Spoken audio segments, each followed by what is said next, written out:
We now return to the Transformers.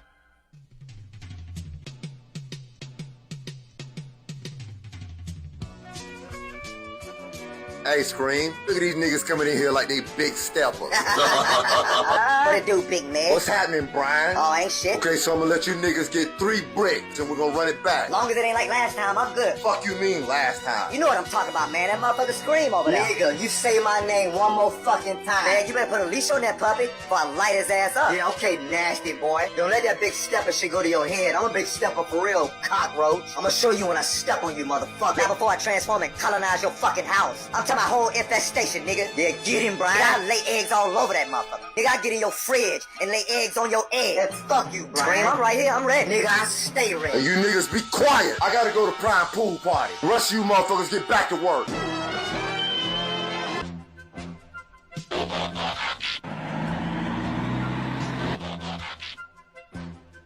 I thought you said this was a pool party, man. Where the bitches? Jazz, why you always running your fucking mouth? Nigga, I told my baby mama I had to work. I don't want to stand out here with a bunch of niggas in a fucking pool. I can't be around bitches right now. I'm trying to work it out with Kel. I just started back going to church, reading my Bible. I stopped drinking. I'm still gonna smoke my weed, but I stopped drinking. I don't give a fuck what you do. And speaking of Kim, I just saw that bitch. Nigga, don't ever speak on Kim in your life. Ever. Nah, nigga, you need to be trying to work it out with Quisha. She the one had your back since day one. She the real ride or die Prime. You a stupid motherfucker. You think just cause you turn into old dusty ass Porsche, that make you somebody. You ain't nobody, nigga. Stay the fuck out of our business. Good afternoon. All right, Quisha, I had a long day. Go run my bath water. I said good afternoon. And I said, fuck your good afternoon, bath water. And after that, I want a back rub and some head. The Transformers will return. Round 1. Fight! Juggernaut punch!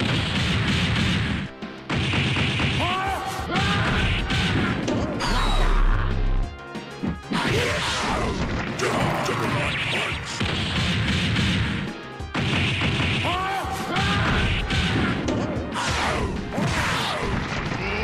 I'm out of meanness! I'm out of meanness!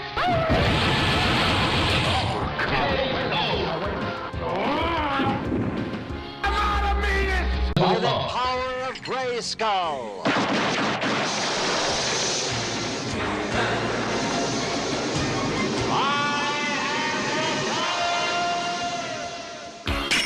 Round 1. Fight!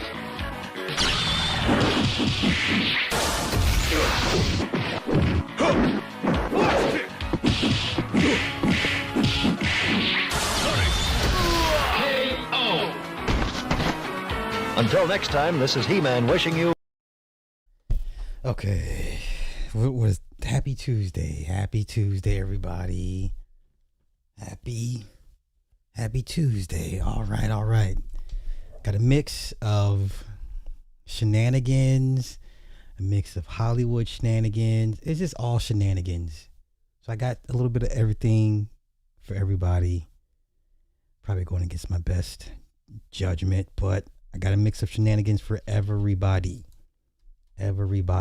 Okay. Shout out to everybody. Grand Pooba's here. All right. Mal G's. Hey, Big J, do me a favor, man. Drop your email for me, man, because I wanna have you on to talk some politics. As this political climate thing is heating up. So if you get a chance, just drop your email in the chat, and so I can reach out to you and have you up to talk about some boring politics. Yes, that was show enough. I still can't find that it's on a rap album. I can hear it as clear as day. I just forget whose album it was on. It was a skit. He was like, he's an old head, like a Philly cat, like 40 years. I know when I hear it. Girl, see, we just had this conversation with Paul. I had agreed to let it go. After I spoke with Paul, I was like, I'm gonna let it go. Damn it, Paul, come get your peoples. This is for Paul. This show is dedicated to Paul, or at least the Black Brit version portion of the show will be solely dedicated to Paul. Please, brethren, come get your mates.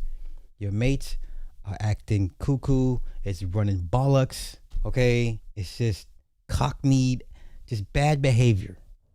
Paul, please talk to your British brethren. All right, Club, you in this too, because he's part Nigerian. That's your tribe. So I need you to send an email to. And I just want to say this. I've never been sold on Godfrey. Never. Because during that entire interview, all he was doing is sniggling and giggling at some of the dumbest shit that David Oyelowo was saying. We're going to go over it, though. Once again, I got a mixed bag for everybody today. Okay? Nah, it wasn't no school ED, man. It was fairly new. It's a few years old.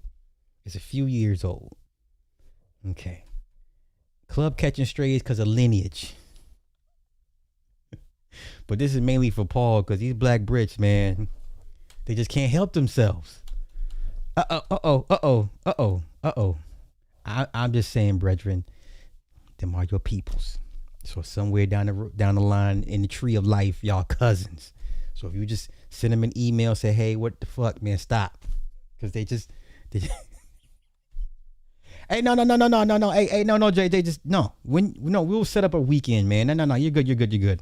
We'll set up a weekend, man. On the day off you got, I'll accommodate your schedule. You know what I'm saying? So no, I got a crop of people that I want to have up and just do one-on-ones. And when it comes to politics in their neck of the woods and how they see it and their political ideologies or what they think should work, or you know what I'm saying? So no. It'd be just one-on-one, strictly you about how you see it, and why, black folks don't pursue political power like that. So that's how I would do it. We gonna cover it. We're gonna cover all of it. I just never been sold on Godfrey. Like, he tries too hard. But I'm sitting there watching those clips. I'm just like, he was really just laughing. I don't pay the other dude no mind because he is who he is. But Godfrey over here cosplaying, playing both sides of the fence. I'm like, you can't do that. So I've never been sold on Godfrey. This interview with David pretty much cements what I've always thought about Godfrey. So I would love to be in his face and in his presence. I would tell him, like, hey, you full of shit. Stop playing both sides of the fence, but okay. Super over, and we don't even go overboard with the pro-blacks like that. Even we beat up pro-blacks, like beat them up like intellectually or conversationally wise, not physically, but even we don't rock with pro-blacks like that. They get the goofy side-eye look from us. You think he secretly hates FBI? Uh-oh. Okay, so we'll get to that part of the show. So let's go here first. Yeah. Now, a lot of things stood out to me in this. Now, I am going to come with I only watched half of it, but there's more than a couple very glaring omissions and admissions that CGA made in this reveal. Now, I do appreciate his transparency, but this man is overcompensating. I'll get to it. Once again, I want to present this to y'all with pretty much fresh eyes. I want to get y'all's take on this. This is CGA's villain origin story arc. Okay? Now listen. All marriages are not monolith. But the 180 this man did, considering how bad his marriage was, is very telling. This man's still hurting. He's not healed. This is an uncompletely healed man. He's maybe 30, 35% healed. He has a lot of work ahead of him. Now, some of y'all, you young guys, no, it's okay. When you get to be 50, 51, you'll see things a little differently. I have I have wisdom. I have years on me as that's my superpower. I've been able to live long enough to see why people become villains. I've become a villain in my own right in certain instances in life. Okay? I know what unhealed people sound and what they do. Okay, because at one point I was unhealed, and there's still some things that I have to work on that I refuse to because I like being an asshole. So, but this is not about me. This is about CGA. Okay, it's about CGA, and I want to present this to you guys, and y'all tell me what sticks out to you, and I'll point out what sticks out to me. All right. All right. Okay. You ready? I'm at work. Just put me on. Put the earphones. Put the earbuds in, man. Put the earbuds in. Okay. We gotta walk this thing down. We're gonna walk this thing down. Now, once again, I don't want to give you guys any preconceived notions of CGA. I've already had mine, and this and another video of mine pretty much confirmed who this guy is to me. To me, if you see value in his madness and nonsense, then God bless you. This is not a healthy functioning man. Okay, let's go. You ready? Let's go. People ask me, Coach, well, why did you get divorced? And I used to tell people, dude, I couldn't name one big event. Now, there were little things speculated. No. All marriages that end, they end death by 1,000 cuts. It's rarely ever one huge event. It's a culmination of things, but most marriages die from a death by 1,000 cuts. Okay, but let's let him tell his story, and I hope y'all can pick up on the cues, because I surely did. So let's get into it. There were things that I thought. There were things that I knew she did wrong. There were things that I did wrong. And I never really faulted. You know, I've had experience in marriages that I talk about, but there's some things that I talk about that I did not experience and others did. But marriage is almost inevitably the same. We all are living the same life in marriage, trying to play house as young people. And sometimes it doesn't work out. Sometimes we have life-changing, altering goals that are different than the other things. But many people think it's one thing. I caught him cheating. Guys, do you guys realize if one person catches their spouse cheating, they almost never leave? Okay. He's correct. I've said this before. You got a lot of, as much as this content y'all like to consume, I would leave. Sure. I know a lot of people in these marriages, they're not leaving because the spouse cheated. It's stop. But he's correct. Let's continue. Many people work through those affairs. They sure do. And people don't understand that. If I catch my husband cheating, I'm going to leave immediately. No, you don't. No. That never happens. He's That right. almost never happens when the one affair is discovered and you leave. Never. That almost never happens. Most people work through those things, and you work through it, and you have kids and finances commingled and houses and jobs, and you can't just move out. A lot of people work through those things. He's right. Okay? You can catch your wife getting dick down in your marital bed, and people work through those. You can catch your husband at the titty bar fucking a hooker in the back alley, and people work through those things. What normally torpedoes the marriage is the straw that breaks the camel's back. I can't take no more of this shit. That's what normally it is. And someone says, I'd rather start over than to be with that. Okay? So this is where people then ask me, I'll say, I don't know, but I'm going to tell you, man, we were married for damn near 9 years. There are probably 100 things that I did and 100 things that she did that probably accumulated to the point where I just couldn't take it no more, or she couldn't take it anymore. Okay, so by him being married for 9 years, he beat the national average of 8 years. So in my book, that's a win. You beat the national average. Now, does this make me a better spokesperson for marriage than him, because my marriage is still going? And not that it's going bad. I'm just saying, like, okay, obviously for whatever their reasons, they couldn't get it together, right? But let's continue. Okay. You just can't take it. You're like, this ain't worth it. There was a time where I thought that I was just going to sleep on the couch for the next few years until my kids turn 18. I was willing to do it. I said, fuck it. Pay attention. Pay attention. He already stated in his marriage he was prepared to sleep on the couch until his kids turned 18, then file for divorce. This is what men typically do. They tend to suffer in silence. For a man to file for divorce, it has to go to hell. This man had no intentions on filing for divorce. Pay attention. Most men in what they would deem a dead marriage, they're not going to file for divorce.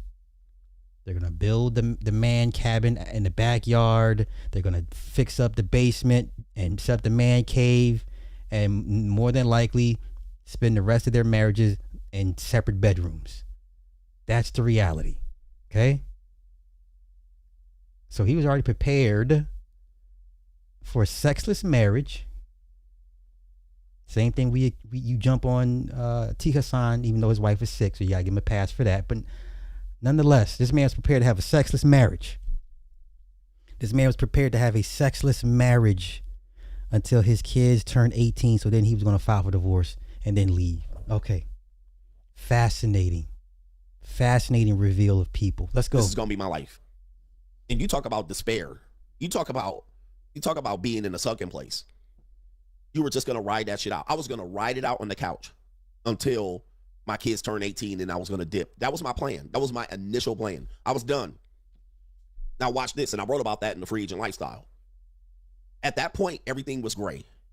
Everything was gray. And I've said this, there's reasons why she wouldn't want to be with me. Like, I never took my divorce personal.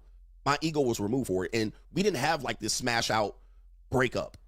We had like one argument and then we were like, look, we broke up, but we still lived together for like 5 months or 6 months. And we still had Christmas and Thanksgiving and shit like that. We still did the whole thing. But I have to tip my hat to his transparency in all this. I appreciate his transparency.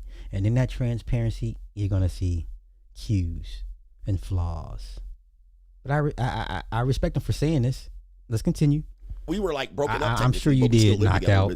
I'm sure you did. But yep, in my chapter, the mistake, I talked about this. I was just gonna just write it out on the couch. And I said, when I decided to not do that, the day I decided to move out, because people still think she left me, but no, I moved out. The day I moved out, I said in the book, Free Agent Lifestyle, go get the book. The grass had never been greener. The sky had never been bluer. The sun had never been golden crisp.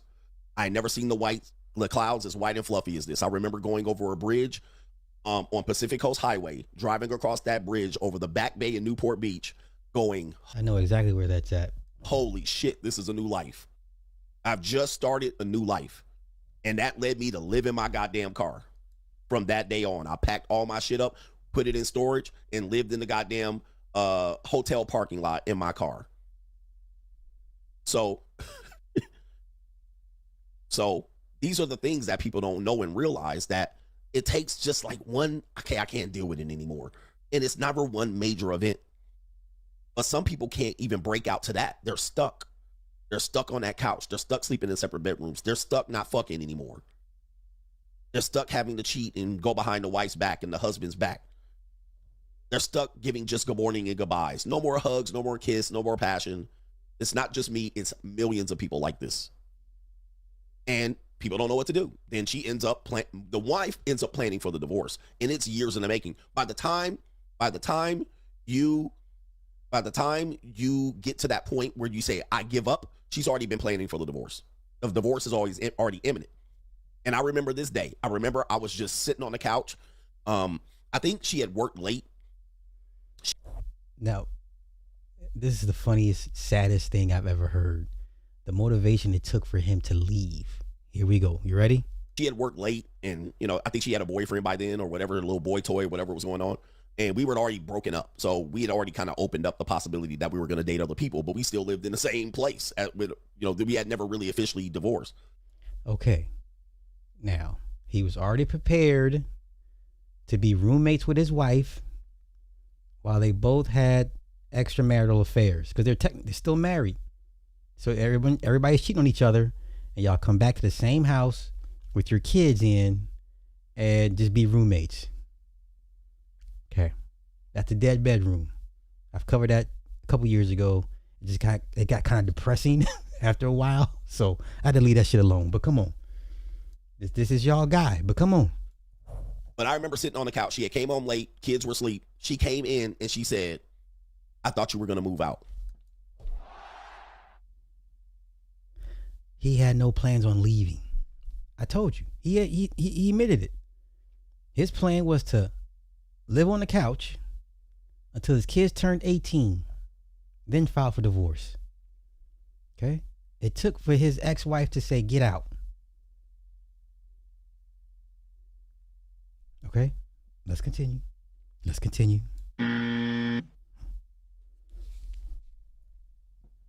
So I think it was around October where we finally said no more. but we still did Thanksgiving and Christmas and New Year. And then it was right around February. Right around February, she came in and she's like, what the fuck are you still doing here? That was her point. I thought you were going to move out. And that snapped me out of it. Oh, it's over. It's over. So he thought he was gonna be able to be roommates with his soon to be ex-wife. You thought you were gonna be able to be fucking bitches, come back to the house, and we play roommates and raise these kids together in this house and fake this life. Ain't no woman putting up with that shit. Ain't no woman gonna put up with that. You got to get out. You got to get out.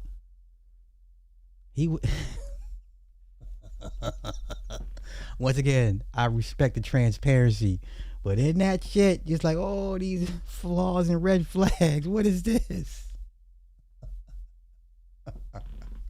His marriage is his marriage. The ending of his marriage is probably one of the more horrific ones that I've ever heard. I've heard some pretty bad ones, but for the wife to tell you to get the fuck out, I thought you were leaving. I thought you were moving out. Okay, let's continue. So now, there's no, okay, this is it. And so as a married guy, you need that extra, right? You need that extra. Oh, okay, so we ain't doing this. Okay, all right, we coexisting like this in this limbo is done. And so I was like, oh, okay.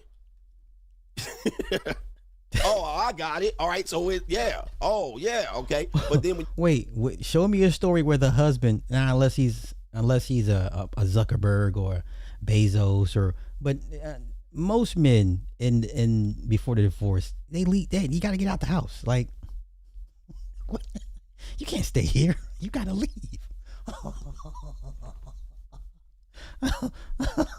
You got to get out. I mean, I'm not stupid. Like, if we ever split, I'm not staying here. I'm getting the fuck out. What do you mean? That's what you do. That's what husbands do. Husbands leave the house and still help pay the bills. Yes. When you're married and living together and you're engaged and dating, an 8-year marriage is really more like 11 years. It's more than a decade. It's 11 years, 12 years, sometimes even 13 years. You're married for almost 9 years, but you've been knowing each other several years before that. So it was like, okay, I have it. And then the next day, gone. The next day, gone. And then it was a new lease on life. It created CGA. But I was already CGA within the marriage. How were you CGA in this marriage? Sir, you were on the couch. Now here comes the double speak. Now here comes the mistruth. Now I was with this guy until he said, now all of a sudden you were, sir, you're no hints of CGA was born out of pain, hurt, near financial ruin. Sir, CGA was not born until basically you got divorced. You were just like any other husband you would make fun of, cucking it out because your wife had her boyfriends, even though you had your girlfriends. But it matters more that your wife has the boyfriend, that you would come back to the same house. Sir, no, you were not CGA during your marriage. Sir, you were a beta. You were a beta. You resigned yourself to the couch. I don't do couches. Me and her gonna be angry in the bed together. I don't do no guest rooms. I'm not doing no fucking couches. I'm not doing the floor. We just gonna be fussing and fighting and fucking in that same bedroom all in one night. Okay? Yeah. He didn't get this way until she said, wait, she had to hit him with the uh-oh. Wait. Wait. She had to hit him with the listen, what is it then? Is there any other man to tell you this story that, hey, you call him a cuck? Any other man you call him a cuck? She had to hit him with the what? She had to hit him with the, yeah.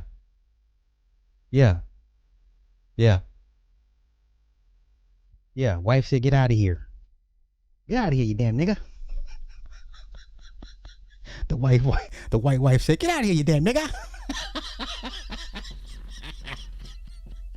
Get out of here, you damn nigga.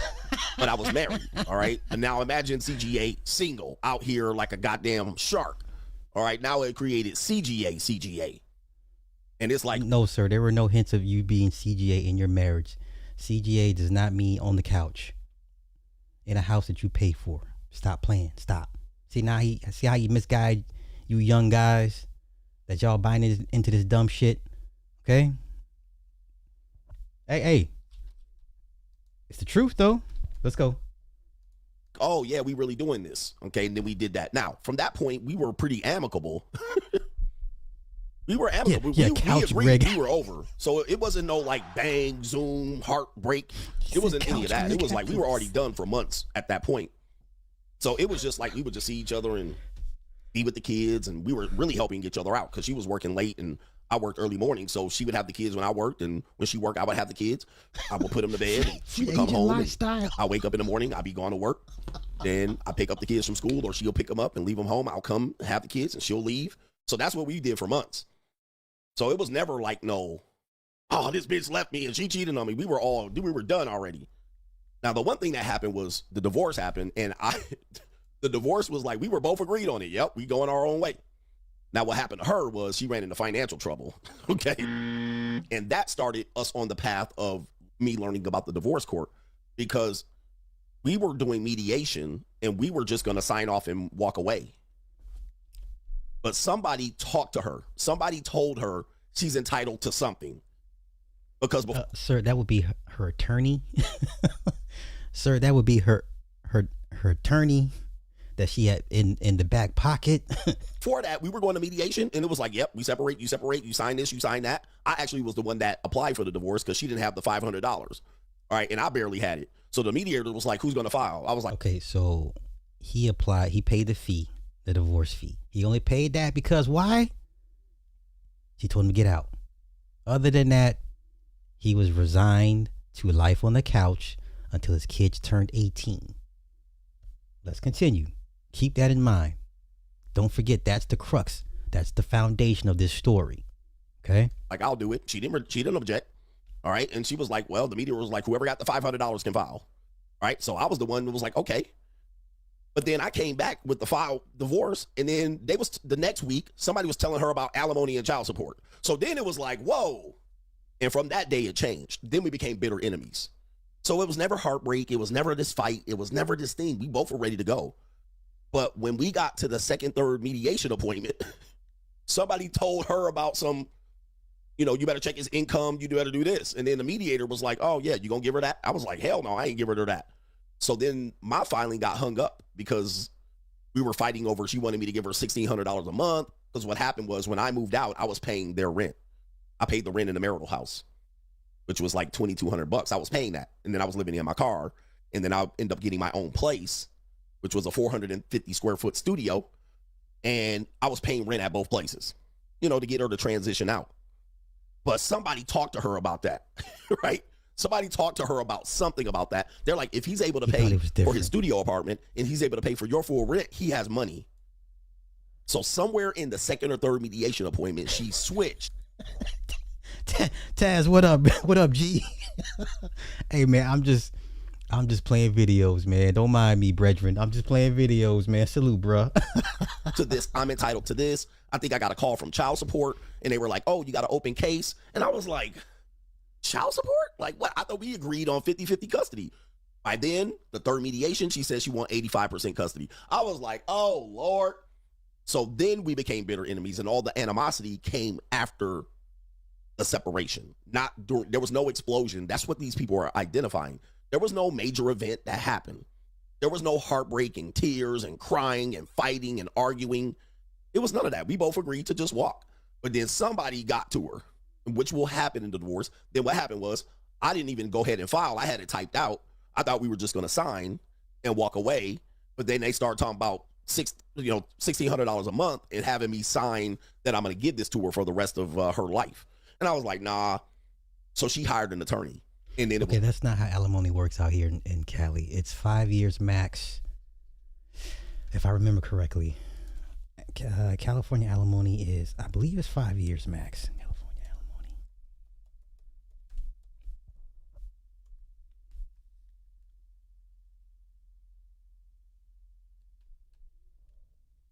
Okay.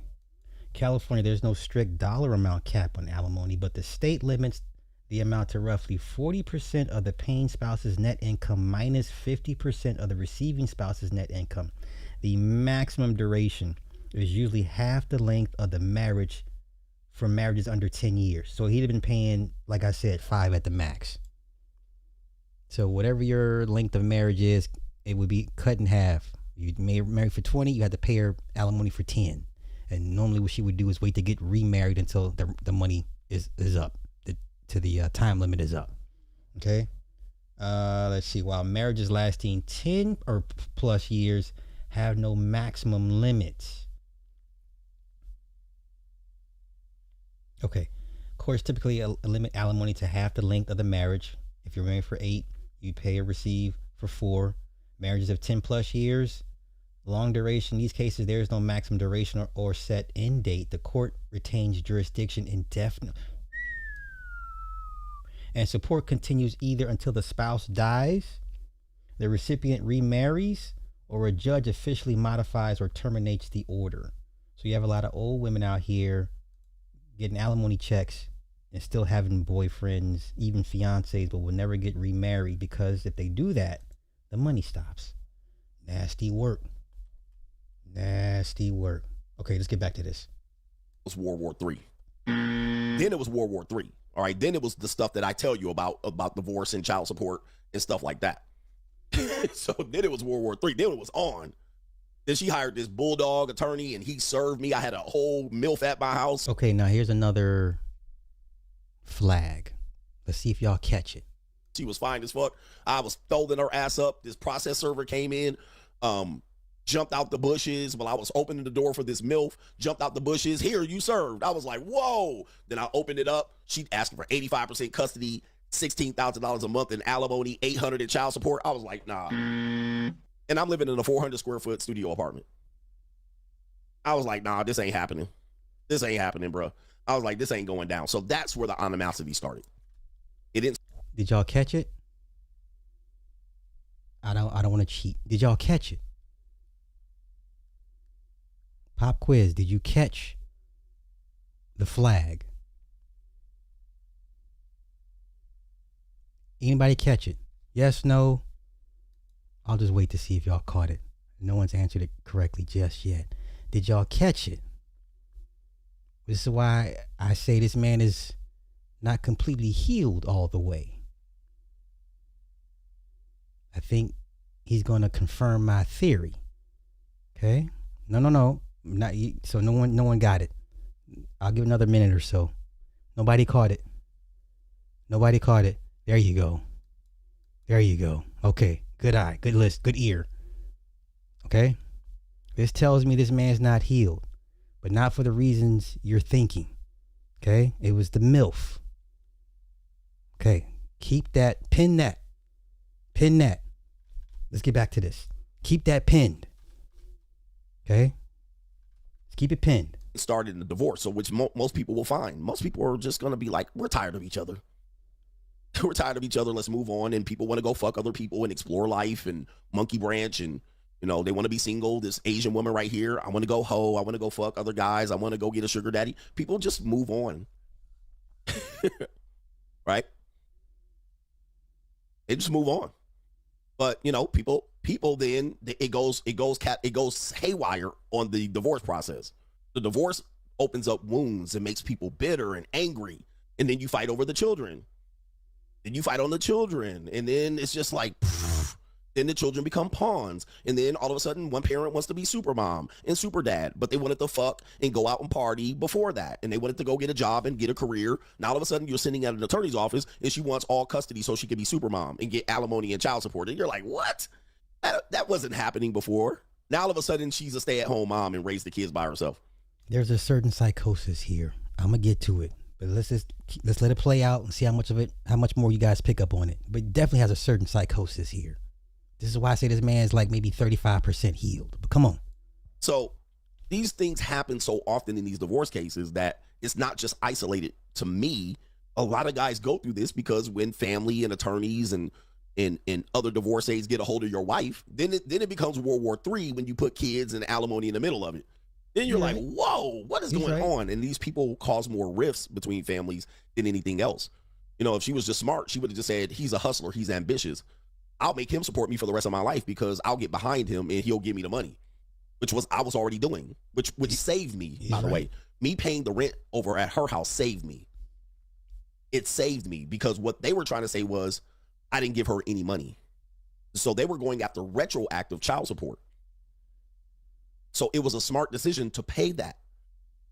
Because if I didn't and I just walked out and didn't give her any money, they would have went back 18 months and said, you owe her money from that day.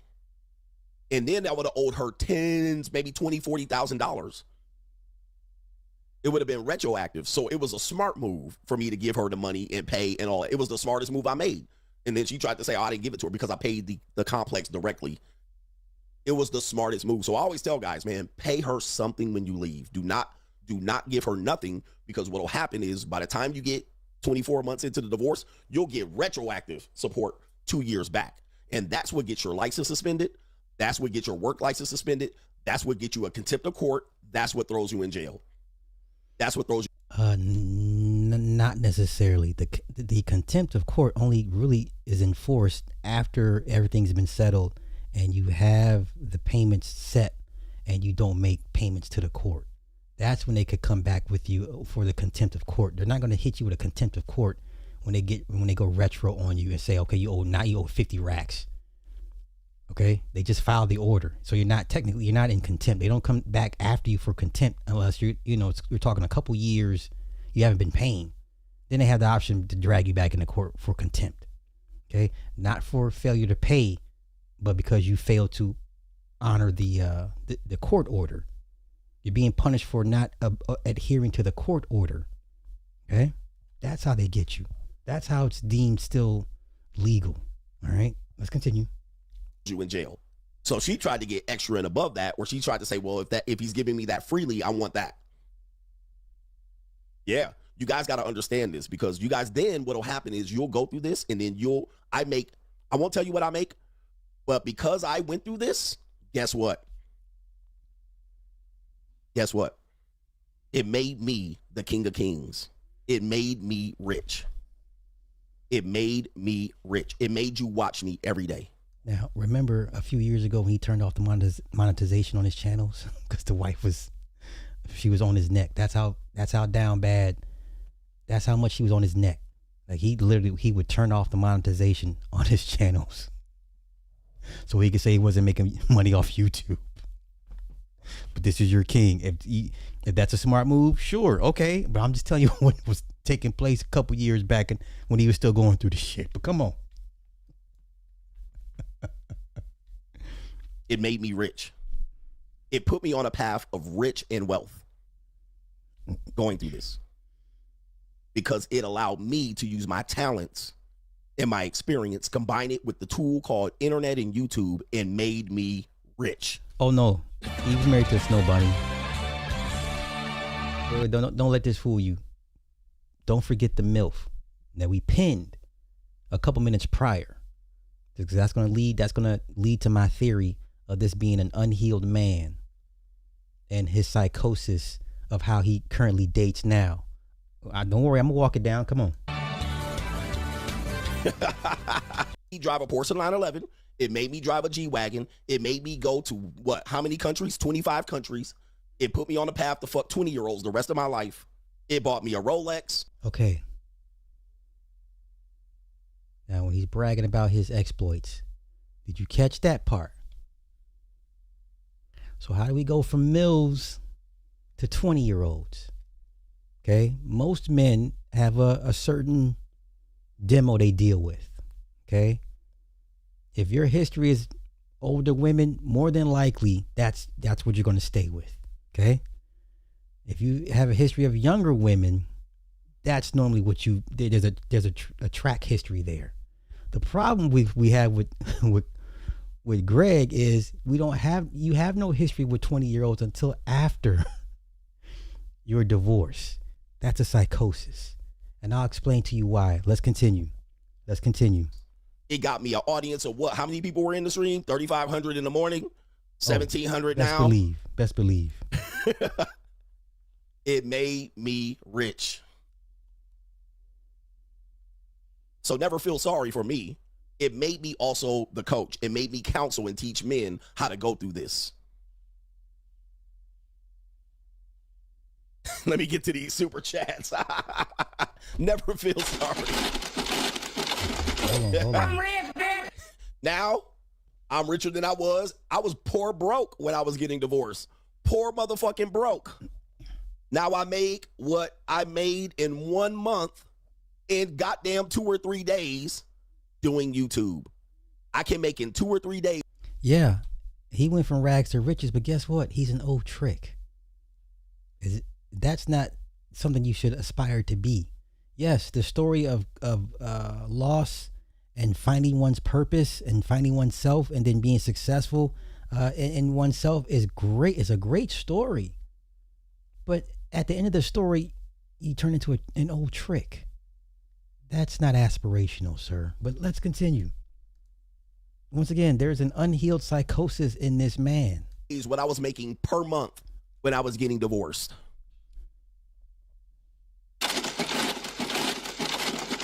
I'm rich, bitch. Woo-wee.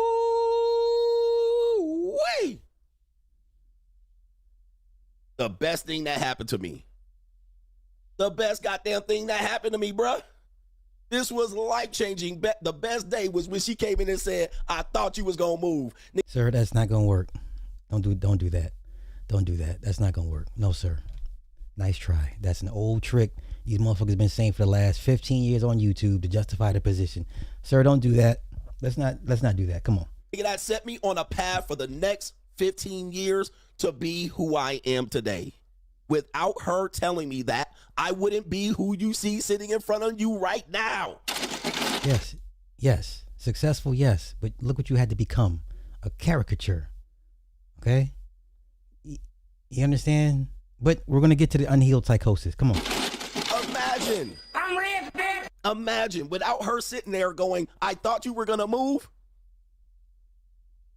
In the year 2012, 13 years later, look at me motherfucking now. Okay, look at me. 13 years later. It made for like the... Okay, we all remember what Get Money was really about, though. It was about a toxic relationship between a man and his woman. Get Money was a record about a toxic relationship, but the beat was hot nonetheless. But when you get older and you listen to those lyrics, you be like, well, damn, that was pretty bad. But let's continue. Wait, come on, bruh. Hey. Don't feel sorry for me, man. I'm loving it. It's the best thing that ever happened to me, brothers. The best goddamn thing that ever happened to me, man. The best thing that happened. She's not married. Nobody married her. Nobody gave her a better life. She's still staying in the same complex that we were married together. When we divorced, she still lives in that same community. Still there. She's not in the same apartment anymore, but she's still living in that same spot. Like, imagine, you look back 12 years later. She made no hate. She hasn't improved anything. Her life became tougher. Me, on the other hand, and our kids are going to be, one's 19, the other one's going to be 18 next month. So it's over. I'm over here, lived in so many different places, visited so many countries, got $100,000 vehicles. I get to entertain y'all. Got more money in my pocket. It's the best goddamn thing that ever happened to me, guys. Because I was going to be on that couch today. Think about this. Don't worry, I'm getting to my thesis in a minute. Let's continue. Today, I would still be on that couch because I said when both of my kids turn 18, I can file for the divorce. My son turns 18 in 1 month. I would have still been on that couch if she let me. If she didn't say, move out, or I thought you were going to move out, if she didn't ask me that, today in 2025, I would still be on that couch. Then you should cut her a check and say thank you for kicking me in my ass to be the man that I am now. I'm just saying. I'm just saying. Has she not done that? You know? But come on. Yeah. There you go. I'm so glad you said that. But we're gonna get to my thesis in a minute.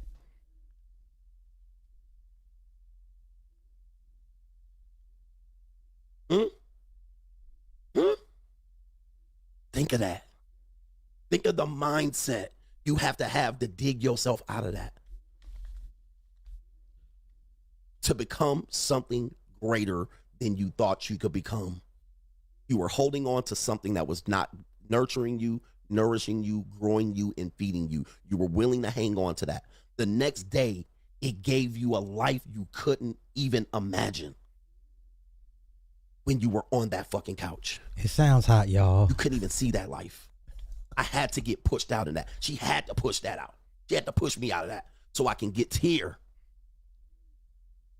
So if you're going through that and you lose a relationship, I'd be like, relationships ain't shit to me compared to what I can do out here by myself. At all. But what does love in a relationship can do? I already saw what it can do.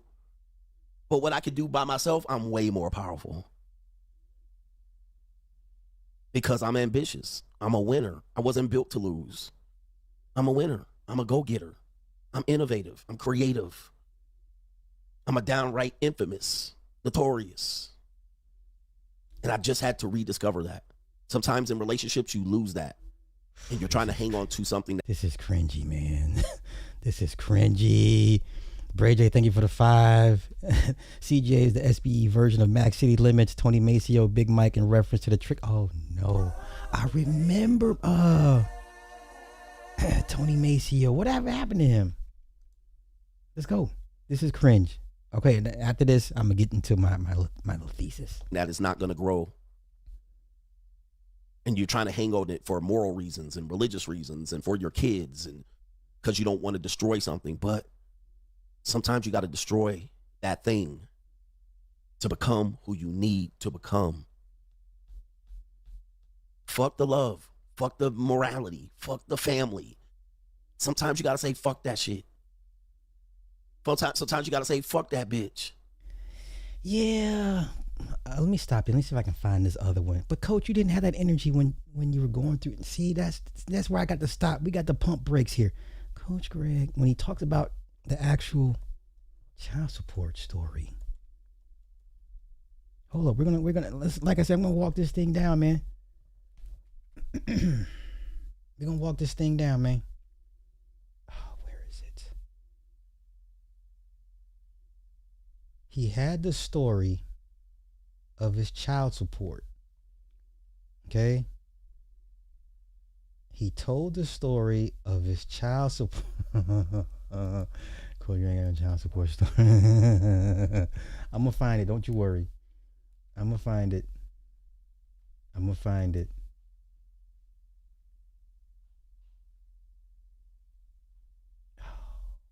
I knew I should have looked for it before I came on. I thought it would have popped up on me. Yes, he clearly is rewriting history. But don't worry. Okay, let's get back to this. And then I'm gonna go to my thesis and I'm gonna look for the child support story. Okay. Let's go. And become who you need to become. Oh, that's who married her? Oh, wow.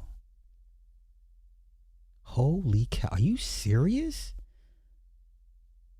How did that happen? Tony Maceo. Okay, Nicole. I remember because she was talking hella trash. I'm like, man, you were getting alimony from your first marriage and she wouldn't confirm or deny. I was like, you're so full of shit. Okay, Big Mike lost his legs to being unhealthy? Jeezy Pete. Wow, that's crazy. Does he still do content? I mean, I would hope not. I hope he focus on his health and. Hold on to that. You get a fucking couch. Okay, hold You on. let it Here we go. You Hold get CGA. Okay, hold on.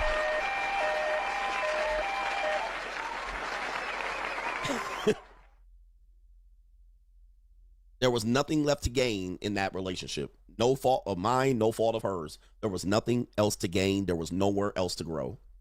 Sometimes human beings get to that situation. It's okay. It's okay. Doesn't mean you're a failure.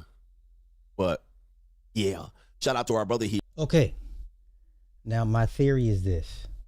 Matter of fact, my theory is why he's so hyper fixated on JUCOs is because older women remind him of how powerless he was when he was with women his age. So now he hyper fixates on women that have no control, no leverage, no power over him. This is why he's so hell bent on JUCOs and 20-year-olds. He's unhealed from that. Now, how do we go from you was doing these fine mills and all this? You don't go just from mills to juke. That's just, nah, either you've been dealing with one pretty much your whole history for the most part, right? To go from 40 plus year old women, 50 plus year old women to 20-year-olds, that's a pretty big leap. It's not random. It's a control issue for him. I surmise it's a control issue. He can't control women his age because when she told him to get out, she had power. She had leverage. It's just that simple. And he's never recovered from that. He's never recovered from that. Okay? Just a theory. But the way he talks about JUCOs so much, it's like you're not healed. You're not healed. They have nothing to offer you but besides sex. That's it. That's it. That's it. These women don't offer you anything intellectual, financially, politically. They have nothing to offer you. Only thing you get from them, you waste their, I don't say waste their time, but you get access to their youth and their womb. Now you trying to make some kids. So with these young women, no, then you're just using them for sex. So it's about sex for you. You want to control sexual narratives. It's just that simple. He wishes to control sexual narratives because in his marriage, his wife controlled the sexual narratives. Okay? Most husbands would not agree to open marriages while coming back to the house that they're raising their kids in, knowing she just came in from the house and got bang bust. Same shit that y'all crack on Lucario for. CGA was doing the same thing. Cucking it out. How come y'all don't call CGA a former cuck? I know because you're personally invested in him. I know your hero. I get it. But your man was living the cuck lifestyle. He was cucking it out. It's all good. It's all good. You feel free to disagree. Matter of fact, get my likes up. Y'all not liking what I'm saying? Y'all not liking what I'm saying about your hero? Yeah, cut Greg Adams. Yeah. Yeah, cut Greg Adams. Let me see if I can find that child support story. Once I appreciate him being this transparent, but in the transparency you can see this man's not healed. This man's still hurting.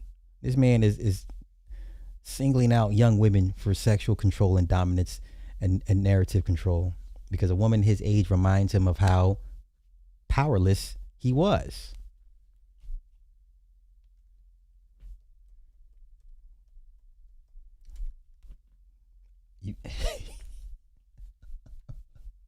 Hi. Hi. Hi. Okay. Hey, man. It's okay to disagree with me, man. It is okay to disagree with me. Here we go. Here we go. I found it. I found it. I found it. I found it. I found it. Let's continue. Let's continue. Ex-wife was on his neck about that money. Let's go. Everybody, it's the notorious one, CGA, back in here with a most wanted video. This video I've been teasing for about several months, almost a year, and I finally can bring you the information that I've been talking about for a long time now. If you're new to me, do me a favor, hit the like about the subject matter, because millions and millions of Americans are going through this issue with the family court, divorce, and marriage and child custody. Now, if you want to hear more about this topic related to other people, follow my other channels, the Coach Greg Adams channel, the Free Agent Lifestyle channel. I cover these topics with a variety of people, from celebrities to normal, average, everyday people, and all of that. And so you can learn about maybe something going on in your case. Now, if you're considering having a family, please understand my situation does not. Okay. Wait. How are they similar? How? How is a 45, 50-year-old woman similar to a 20-year-old woman? They're in what way, sir? No, I'm saying he's a cuck. The behavior he displayed during his marriage is cuck behavior. The same lifestyle y'all give Lucario hell for. Still to this day, he was doing the same thing. They both had open marriage. The marriage is open both ways. They would come back home, fake like a family, raise the kids. So are you going to stay in a marriage when your wife, knowing your wife has a guy friend, and y'all both come back to the house and act like shit's cool? No, the fuck you're not. But a lot of you guys are going through it and dealing with that shit, so probably, yeah, you would. Let's continue. Not mean that you're going to go through this exact same situation, right? Divorces are all different. All marriages are different. All divorces are different. So I'm not going to tell you that you're going to go through this. My situation is pretty extreme, all right? But it has taught me a lot. I got a PhD or an honorary JD going through this. I've probably been to more court hearings than actual attorneys, because typically attorneys try to settle cases. In my case, it was high conflict, so there was no settling, all right? I did have what I call a baby mama terrorist who did not want to settle, would just try to drag me into misery to avoid me having contact with my kids. So now that we got that started, do me a favor, join the Money Mindset, patreon.com/Coach Greg Adams. Come on, just get to it. Come on. And redirecting your. I've been a father, and I'm still a father, and I fought twice in the family court and spent almost in excess of $100,000 in court fees. And I dare say it's probably closer to $200,000 when you break down everything that I've lost, had to redirect, and so forth. He did this wrong. What he should have done was just waited till the kids turn 18. When he tells you all this shit he went through, this big ass circle jerk, it was not worth it to fight. Your kids are going to be grown soon enough. What you fighting for? But this, hear me out. I haven't watched this in a very long time, but let's continue. Let's go ahead and break down the mistakes he made during this child support custody hearing. So on. Okay. But a lot of people will say men need to fight for their kids. Now, here's where the problem is. Because men have to fight for their kids, that's a reason why men shouldn't have to fight for their kids. Okay. Normally, what a baby mama terrorist means is that you're going to have to jump through all these hoops and hurdles and all these landmines and distractions and flares. Okay, we're not talking about a baby mama terrorist, sir. We're talking about your ex-wife.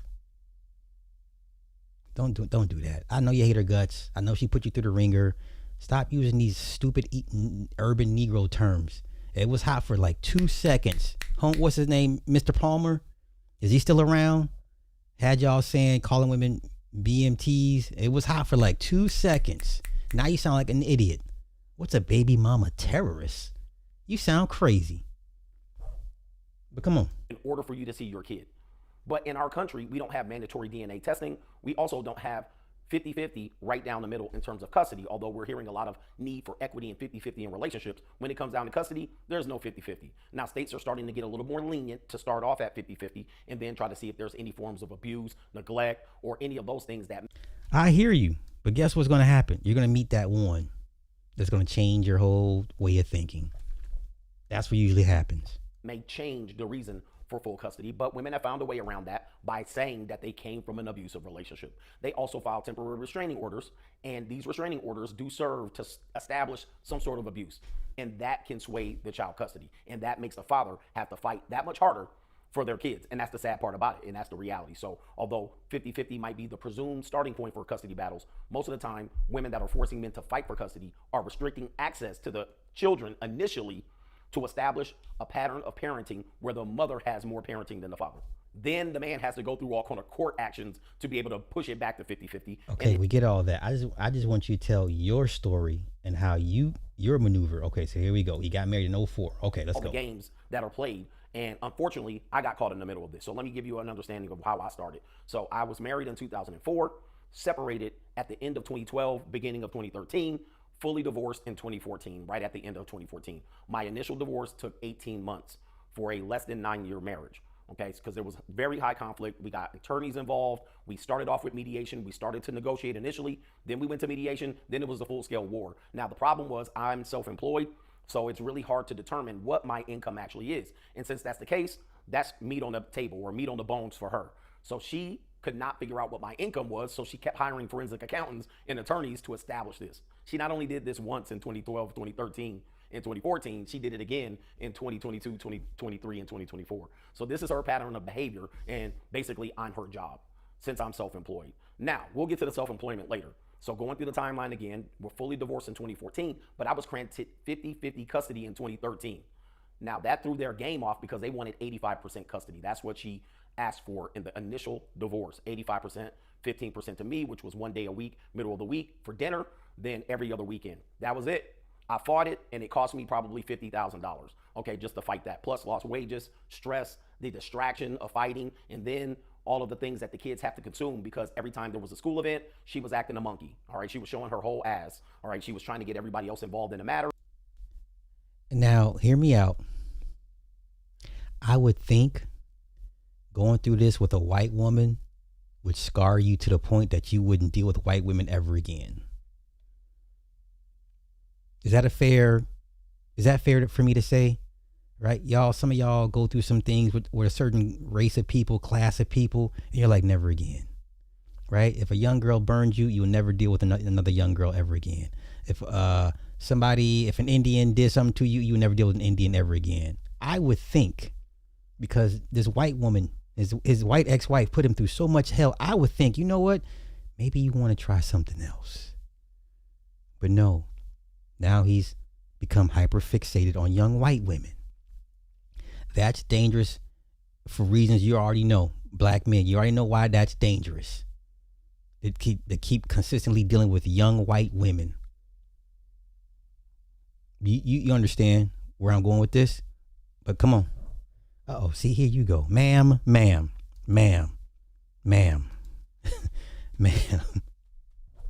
Let's see. It's not that every woman would do this. Yes, I would tell any man, put nothing past a woman. How long have I been saying this? I've been saying this for years. Put nothing. I mean, absolutely nothing past your mama, your sister. Hell, I got daughters. I put nothing past them. I love Mini-Me is my shining light. But I know Mini-Me. Mini-Me has a dark side to her. I put nothing. Listen, I don't trust humans. I especially put nothing past a woman. Once you understand that, you'll be okay. Okay? If you're a snake handler, you handle king cobras. I'm dealing with one of the most venomous, dangerous snakes in the world, but I love my job. I love this genus of snakes, of anaconda, right? I love this species, but I know the first chance it gets to bite me, it will. So I handle it with care. I don't assume anything. Okay? I'm hyper focused. I don't get lazy. I don't turn my back to it. I don't assume it's sleeping. You understand? Treat your woman like she's a king cobra. Okay? Let's continue. That from daycare workers, teachers, administrators, and she did this pretty much the entire length of our childhood, or my kids' childhood. I'm not saying that. Take you through the court. So we went to court every year until my eldest was 18 and my son is 17. every year. So we separated in 2012. We were in court 2013, 2014, 2015, 2016, 2017, 2018, 2019, 2020. Now, 2021 was the only year we weren't in court, and that was because of COVID. But we were back in court first month, January 2020. She was kicking his ass. 2023, and 2024. Now, by that point, my daughter's 18. So we in here battling for custody and child support the entire time. Now, one situation I was granted full custody because there was a health situation that she got into, but because she left to handle this health situation, I had to get full custody of the kids, but I had to fight for it. And I had to remove child support from her because she was still on child support, but now living in the state, and I had full custody. Now, that then made it so, and that was around 2016 or 2017. Now, from 2016 to 2023, I was not on child support, but I had 50-50 custody, and I had full custody for about 6 to 8 months, and then back to 50-50 when she returned. Then there was no child support. Now, the reason why is because it's hard. Not for all you vetting, all you niggas out. He didn't. So Coach Greg Adams didn't properly vet his wife. How come you don't ask him, hey man, did you properly vet your wife? Because y'all love that vetting talk. I don't hear as much these days. A year ago, that's all you niggas kept talking about was vetting. And I'm like, there's no vetting. People can wake up and change, especially women. They can wake up one day and say, you know what, I don't want to do this with you, even though she's been properly vetted. Okay? So do y'all ask CGA, hey, did you properly vet your wife, sir? Okay, but come on, let's continue. Hard to establish a child support case with 50-50, although in the state of California, you can get 50-50 custody and still Yeah, should have chose better. Child support. So initially from 2013 to 2016, I was paying child support, a very low amount because of the 50-50 custody. But I was father of the year. I coach all my kids' sports. I coach my daughter in tennis. I end up getting them into a prestigious private school in which me and another person paid. She paid $0. I paid half of it, and another person contributed another half of it. So who's the other person? Why would you bring it up? Who's the other person? So he had help. I'm going to assume it was a woman he was dating that helped him out. All y'all, I did it by myself. Okay. I did it by myself ass niggas. Okay. No one helped you along. Gotcha. You did it by yourself. Okay. You got all the mud off by yourself. There was mud on your back. How'd you get the mud off your back? Okay, got you. Okay. Yeah, exactly. He ain't never gonna say, but come on. Okay, so setting this up, around COVID, my business that I was in started to fall apart, all right, because I was a fitness trainer at the time, but I was independent. We needed to be able to rent space from gymnasiums, gyms, and I basically went from gym to gym, home to home to train my clients in Newport Beach, California. However, there was a lot of COVID restrictions, and people were fearful with COVID, right? People didn't want to pass the COVID, right? Gym owners could only have a certain amount of people in the gym, so they started to restrict the amount of people that can be in gyms. So in essence, I started to lose clients that I had built up from 2012 all the way up to 2020, and I was quite upset about it. However, fortunately, I was starting to do YouTube in 2017 and 2018, and I was working 2 jobs essentially. So I was making income from YouTube, income from my fitness. So what I was able to do was double dip or just dive in and go all in on YouTube. And for those that were around, we remember why he would demonetize his channels on purpose. So he wouldn't have to pay her out the YouTube money. For those that were around, okay, Pepperidge Farm remembers. But come on. And then slowly lose all of my fitness business.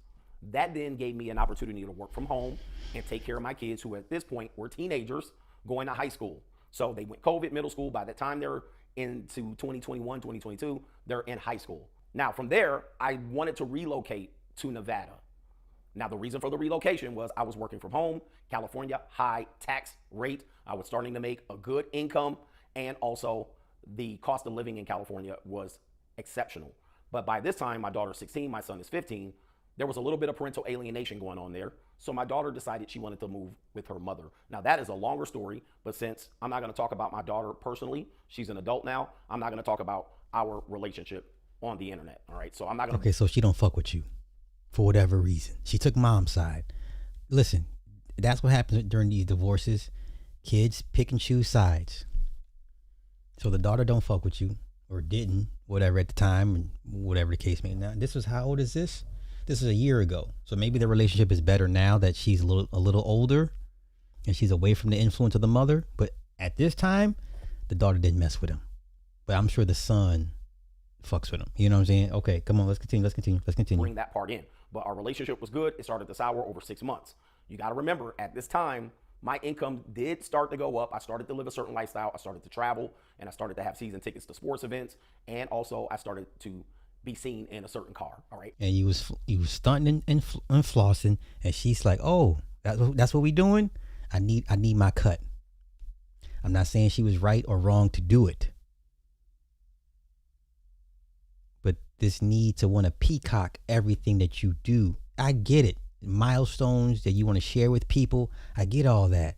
But you're going through this type of mess right now, you can't afford to peacock. Keep that shit to yourself until the dust settles. Then you can go ahead and stun these motherfuckers like that. But that's kind of his fault. He's a peacocker.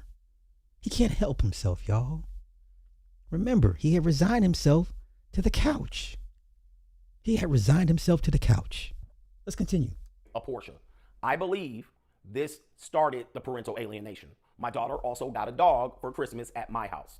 And that vlog is available on this channel. So when she was in high school, she got a dog. She had always wanted a dog for Christmas. I got it for her, but it was only for my house. It couldn't go back and forth between co-parents. I believe at this time there was a significant amount of parental alienation, and I was able to prove this, but I'm not going to go too deep into that. So she wanted to move with her mother. It was a high conflict situation. I didn't press. I said, go ahead, but I started to think about moving to Vegas. My son said, hey, whenever you move to Vegas, I want to come with you. Now, in order to make this happen, you have to agree. Both parents have to agree, or you have to go through the courts because the states own the kids. So your state owns your kid, especially in a divorce. They belong to the state. The kid belongs to the state.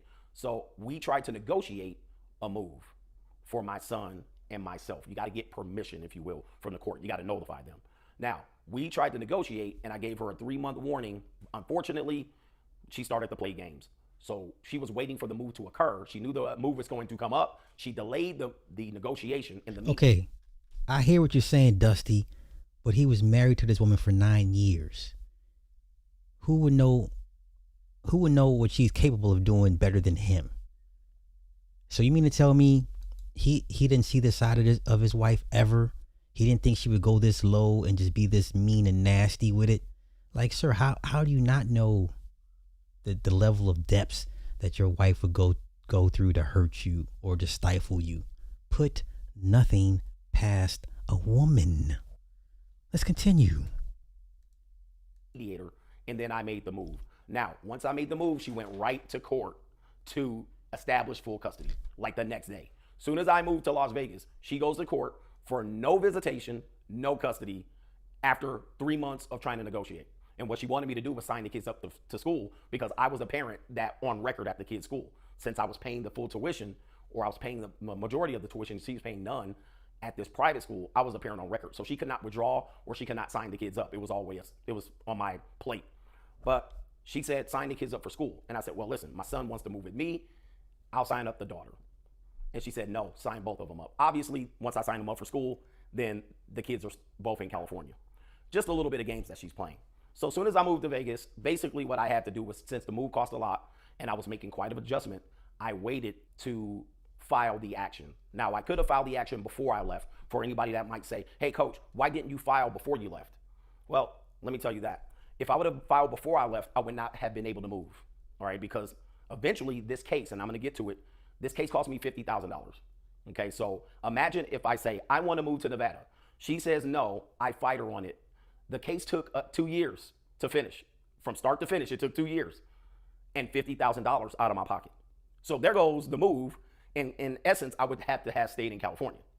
You see how that works? So there's a lot to unpack because there's a lot of people that will say, well, why did you do this and why didn't you do that? Well, if I would have said, okay, I'm going to fight you for my son to move to Las Vegas. I'm not even in Las Vegas. I'm still in California, all right? So then I would have had to pay all of the attorney's fees to even get the move to happen, which would have taken a year or two, and it would have been a preemptive strike. This is mind-boggling, but men do go through this. Okay, he's no different, but let's continue. Even move at all, because that would have been all the resources. The resources that just went to the lawyers in the court. So I made the move anyway. Now, during this time, my daughter made no visits, but my son made visits routinely. We end up going for vacations and holidays. We went to New York. We also went to Cleveland for a Drake concert. He came as much as he can. against her initial wishes. She tried to prevent him from coming, but he's 15 or 16, going to 16. He just would Uber to the airport and I would pay him the ticket. Okay, so we were just going over her head. Now, he was asking her, can I move with dad? And I'll think about it. Then she said, well, he'll have to fight me for it. Now, you got to remember, by this time, my kids are 17 and 16. And at a prestigious private school, now, let me just tell you, they had to be removed from that school because I didn't re-sign them up. Why? Because I'm trying to move my son to Nevada, to another private school. So they had to go to a public school in the interim. So their whole lives got readjusted because she wanted to not have the kids visit me at all. She filed for no visitation, no custody, immediately after I moved to Las Vegas. And they granted her that until a hearing. Now, a couple of things here. This is 2022 when I moved to Nevada. I then got visitation with my son. She couldn't block it, but y'all, he just got this shit resolved. I don't think y'all understand. So we're talking 2022. He's just now getting over this. And you want to sit here and debate me if this man is healed or not, or why he has a proclivity for younger women. It's a power issue. Throughout this entire divorce, this woman flexed on him every chance she got to remind him of how powerless he was over his own children. Okay. Does my thesis sound so far-fetched now? Does it make more sense now? Oh, baby, okay, come on. He wanted to move, and he basically was like, you're ruining my life, but I can't speak too much on that. Now, from that year, 2022 to 2023, I never got process served. So they couldn't move forward with the case. The reason why I couldn't move forward, or they couldn't move forward with the case, is because they could not locate me. Now, that was their problem. It wasn't my problem. They couldn't find my address, but my son didn't know the address. They didn't have the address, so they could not serve me. And if you know anything about court, if they don't serve you, there's no case. Okay, there's no case. So they basically were trying to find me for a period of time until I filed for full custody of my son. So I ended up allowing them to find me. Now, this case gets a little bit more complicated because when she filed the no visitation full custody, she was trying to get child support from the day I moved until the kids are 18, and also preventing my son from moving. So remember, I didn't pay child support from 2016 to 2022. That's because I had 50-50 custody. She sees my income go up in lifestyle. She then alienates me from my kid and then tries to alienate me from my son as well. Files no visitation, no custody on the day after the move, and then tries to process serve me, which they could not. By the time I filed for my son to move, which was, I guess it would have been a year and a half later. So he went through his sophomore and junior year in high school. I finally filed. Once I filed, then that initiated me having an attorney, her having an attorney. Now, we had also a child support case attached to it. So once I filed, child support then said, oh, that's where he is. Then they found me. Then they said, you have arrears from as far as they could go back. Now, they initially wanted to go back to... Sir, you're just looking for an excuse to tap out. Then tap out. I'm not understanding. All this doom and gloom that you put into yourself, you're going to attract that shit. You can't control what people do. You just hope that you treat people well and they reciprocate. But you want the doom and gloom. Just so you can say, I told you they would do it. Like, bro, you need to change your disposition because this ain't it, man. This ain't it. Black in 7726, Coach Bitter Brad worshiping black culture reject.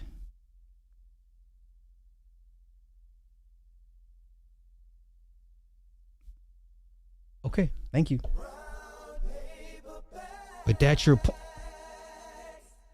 You know what? I'm gonna drop the link for you in a minute. I got you because I got to hear this crazy ass idea that you think old women and young women are the same when they're clearly not. But okay. 2022, but they can only go back to 2023 because that's when they found me.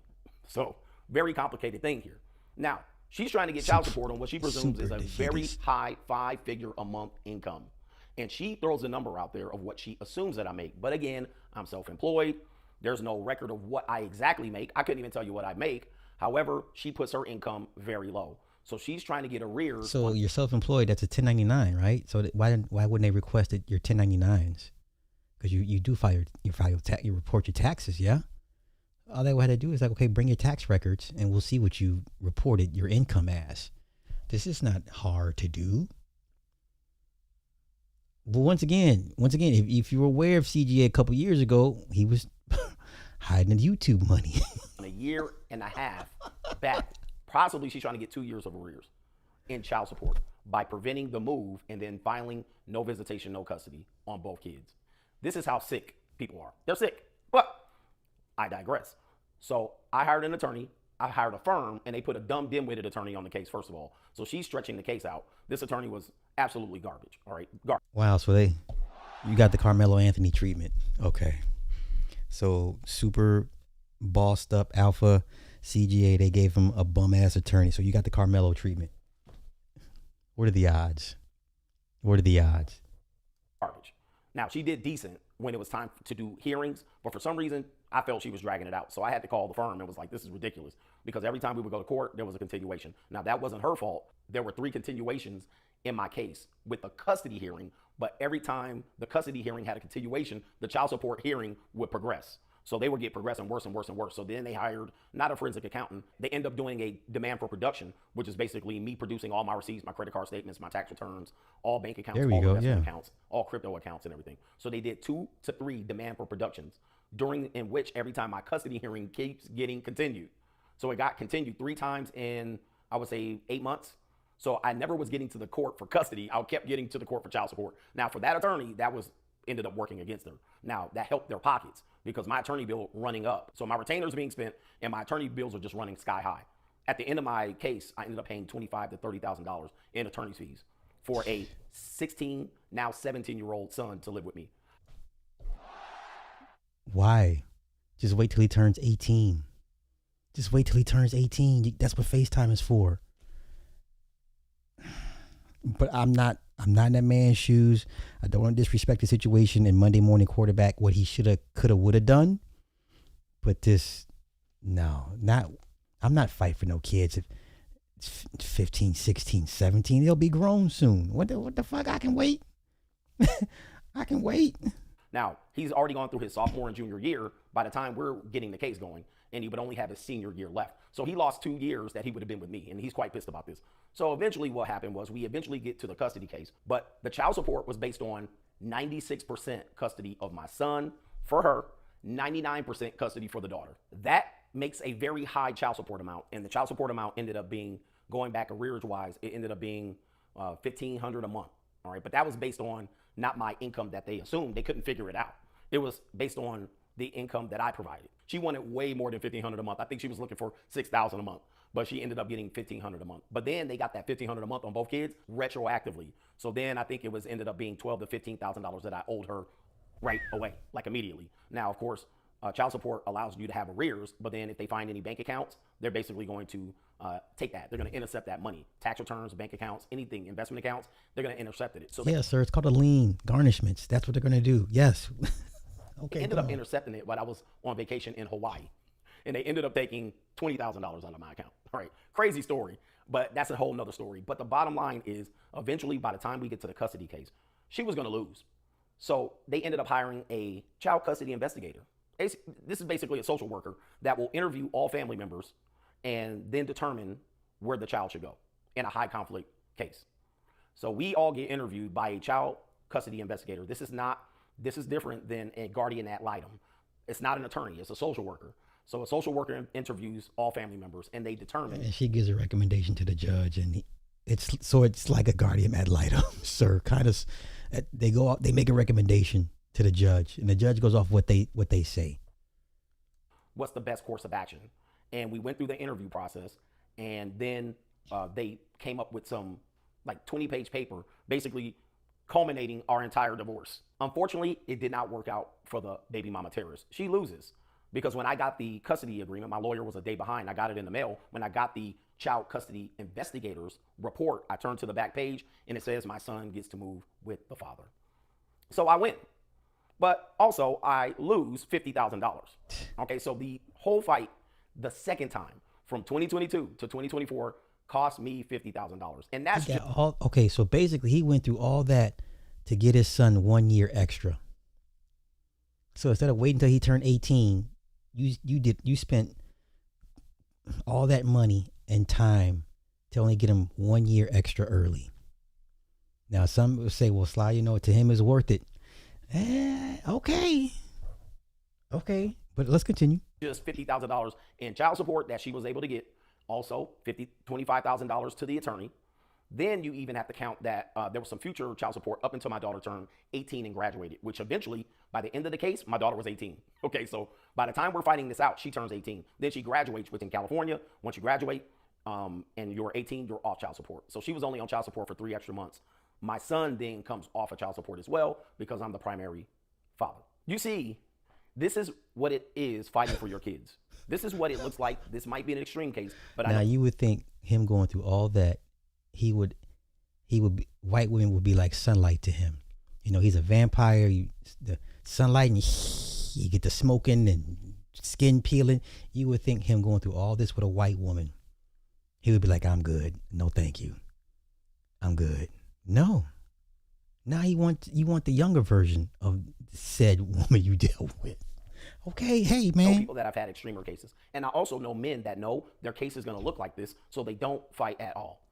So when people say fight for your kids, this is what I'm talking about. Why should a father have to fight for their kids? Why do they have to go through this? Well, that's because the family court is tailor-made for these solutions, these type of fights. They're made for this. They extend them out. They get the attorneys to get paid on both sides. Everybody wins. The court clerk wins, the judge wins, the process server wins, the attorney wins, and guess who loses? One parent and the kids. Okay? The other parent might say you won. Now, I'll never say I won custody because really somebody lost. And now you have another parent that's going to carry on this type of BS into the kid's adult life, which that's what we have now.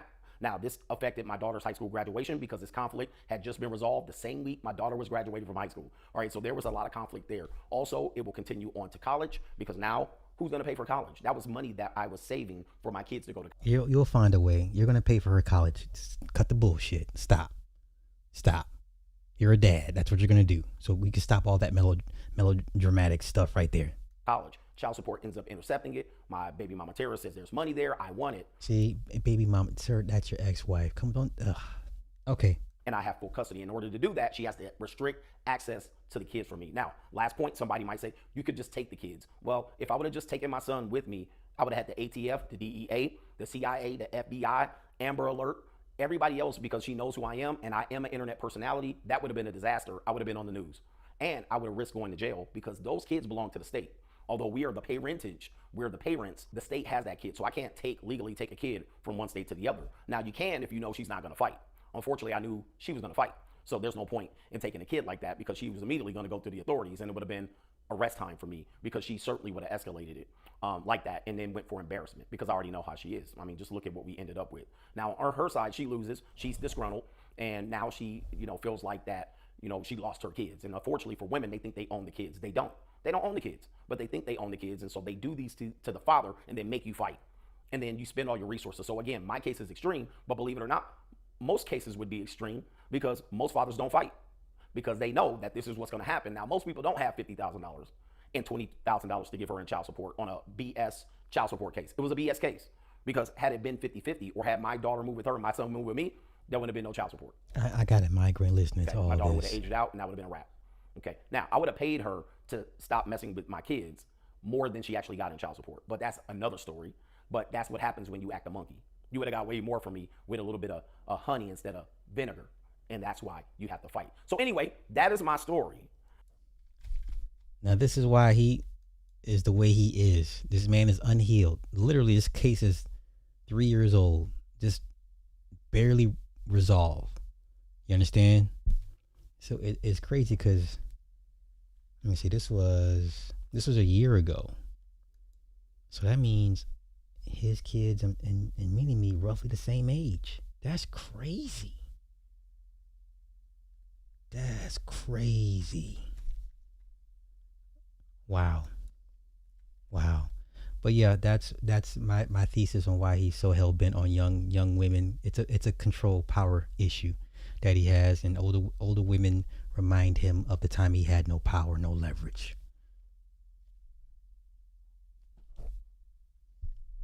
Django, where the hell you at? Django, you still here? Is Django still here? Okay. That was the CGA portion of the show. I appreciate his transparency, man, but you didn't properly vet that woman, sir, and The super alpha male shit didn't work on these women. I'm gonna drop the link for you because I need you to explain this crazy idea that you have about older women and younger women being the same. Hold up, this is just for Django. Django only. Django only. Django only. Nah, that's too much. Like, right? Don't even. They only want to talk politics when it means if it means black women losing their jobs. That's all they care about. The only time they're conservatives or MAGA is are they gonna hurt black women? Does this hurt black women? That's it. That's all. That's it. That's all. This man said older women and young women are the same, sir. Okay. We got to hear this. I got to hear this.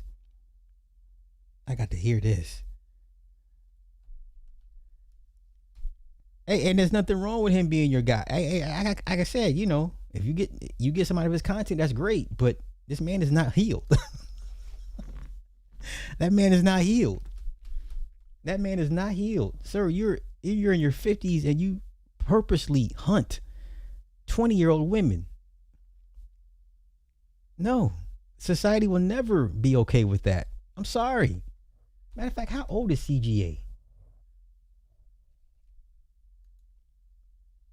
How old is CGA? You in the back? No, you're not in the back. You ain't pop up yet. I know Ecamm is weird, man. How old? Greg. Adam from YouTube.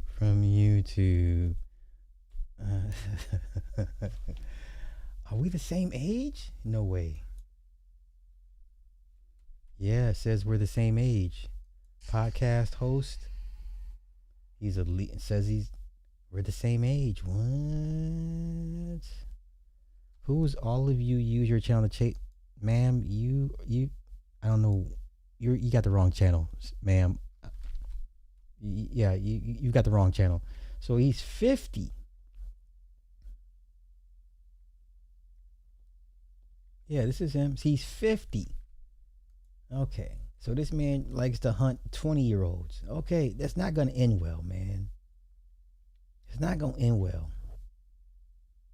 Yeah, we'll both be 51 this year. That's not going to end well. You mess with these young girls. That shit never ends well, sir. You didn't learn the first time with the first Becky.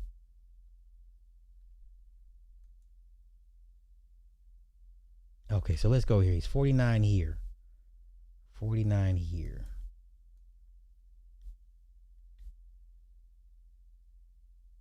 Okay. Okay, here. The way he's handling that rifle is frightening, but okay. Okay, that's Debbie Allen. Okay, that's what's up. Let's show it.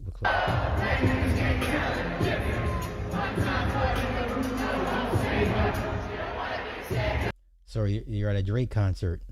Interesting. You're at a Drake concert. Aloha out here, man. All right, I made it.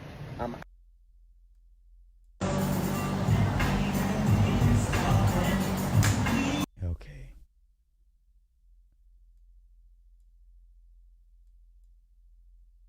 Helicopter ride. Okay, that's cool. That's cool.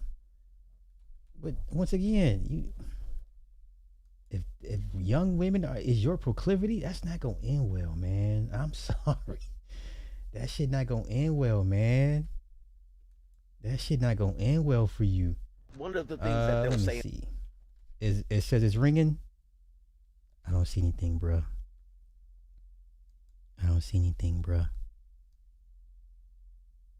It's ringing. I'll tell you what. How about you just call in? Let's do it that way. Just call me. Hold up.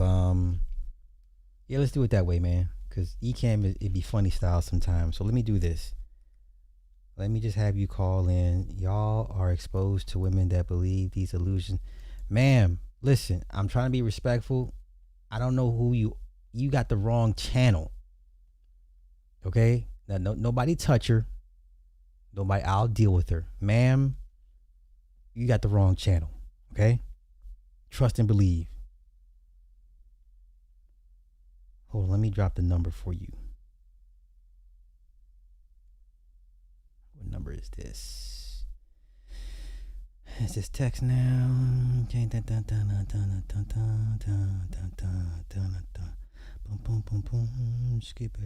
Okay, hold up.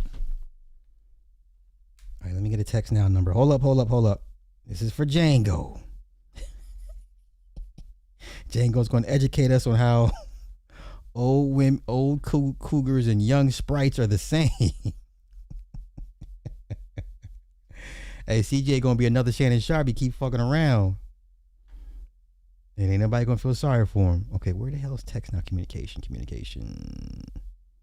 There we go, text now. Okay, hold up. Let me secure a number. Force me reassign a new number. Okay, give me a new number.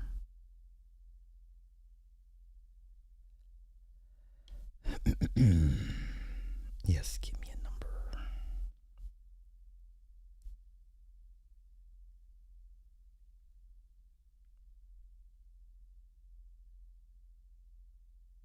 Okay.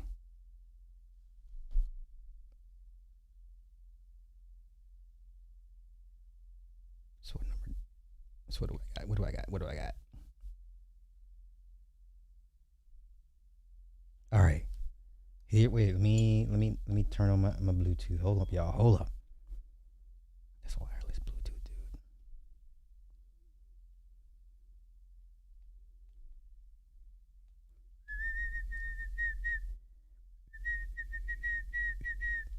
Yes, pair.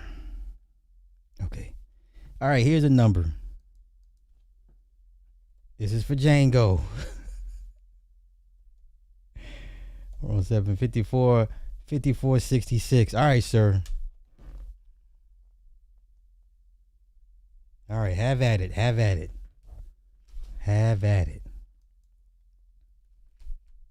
Let's see what happened here. In our society is that man is going through a That midlife was quick crisis. as hell. He wasn't wasting no time.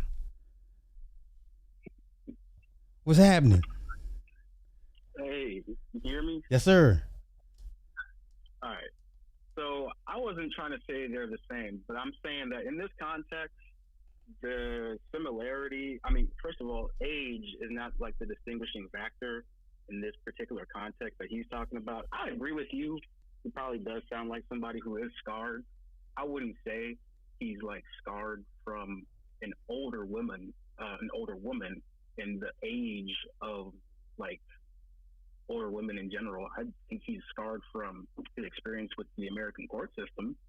And I'm saying that in terms of younger versus older, I don't think that it matters how they that age will be the distinguishing factor on how they'll react if you go through like a bad divorce. I mean, if you sign marriage papers or a birth certificate, you give leverage to whoever that person is. I don't think it makes a difference how old that person is if they use that leverage against you during a bad breakup. Okay, but young women aren't using leverage like marriage against older men. They just got married, so they're not years into the marriage. So how young are we talking here? Because I just can think of off the top of my head in recent example, like a Brittany Renner kind of situation where they're using not marriage, but like a birth certificate and the prospect of child support as a leverage point. And, you know, I don't think it takes too much imagination for us to kind of go back and forth and come up with examples of that anecdotally.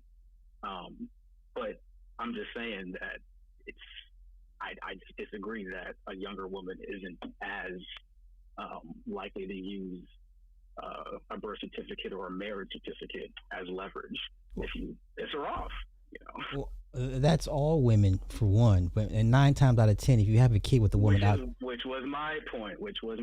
Okay. That was all. Yes. Okay, so let me deal with that part. So if you have a kid with a woman and you're not married to her, 9 times out of 10 you're going to pay child support at some point. So that's that.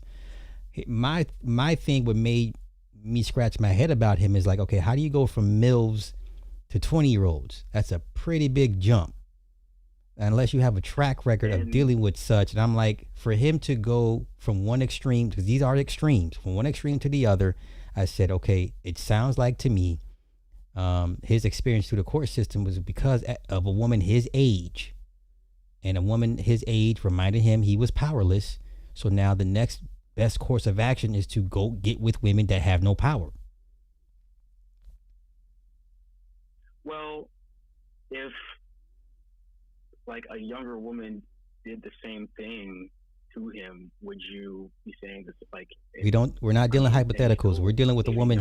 I don't think a woman his age took him through the ringer, kicked his ass for 10 years after the marriage was over, and it's not much of a stretch for me to say, okay, of course I could see him going young. I don't think he will ever roll the dice again with a woman his age ever again. Now, he's that's his right to do so. Now it looks weird to me because I'm like, okay, what are you getting out of these girls besides sex?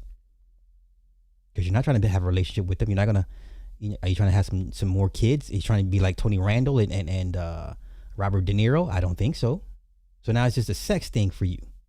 I agree with you. Okay, I'm saying. I mean, I agree with you there. Okay. Well, I mean, I just think. I agree with you there. If he's. Oh, go ahead. Well, no, I just want. I wanted to get down to why you just seem like you're just so. I don't want to say a self-defeatist, but it's like, okay, do you look forward to the prospect of dating? Do you have a happy outlook for dating?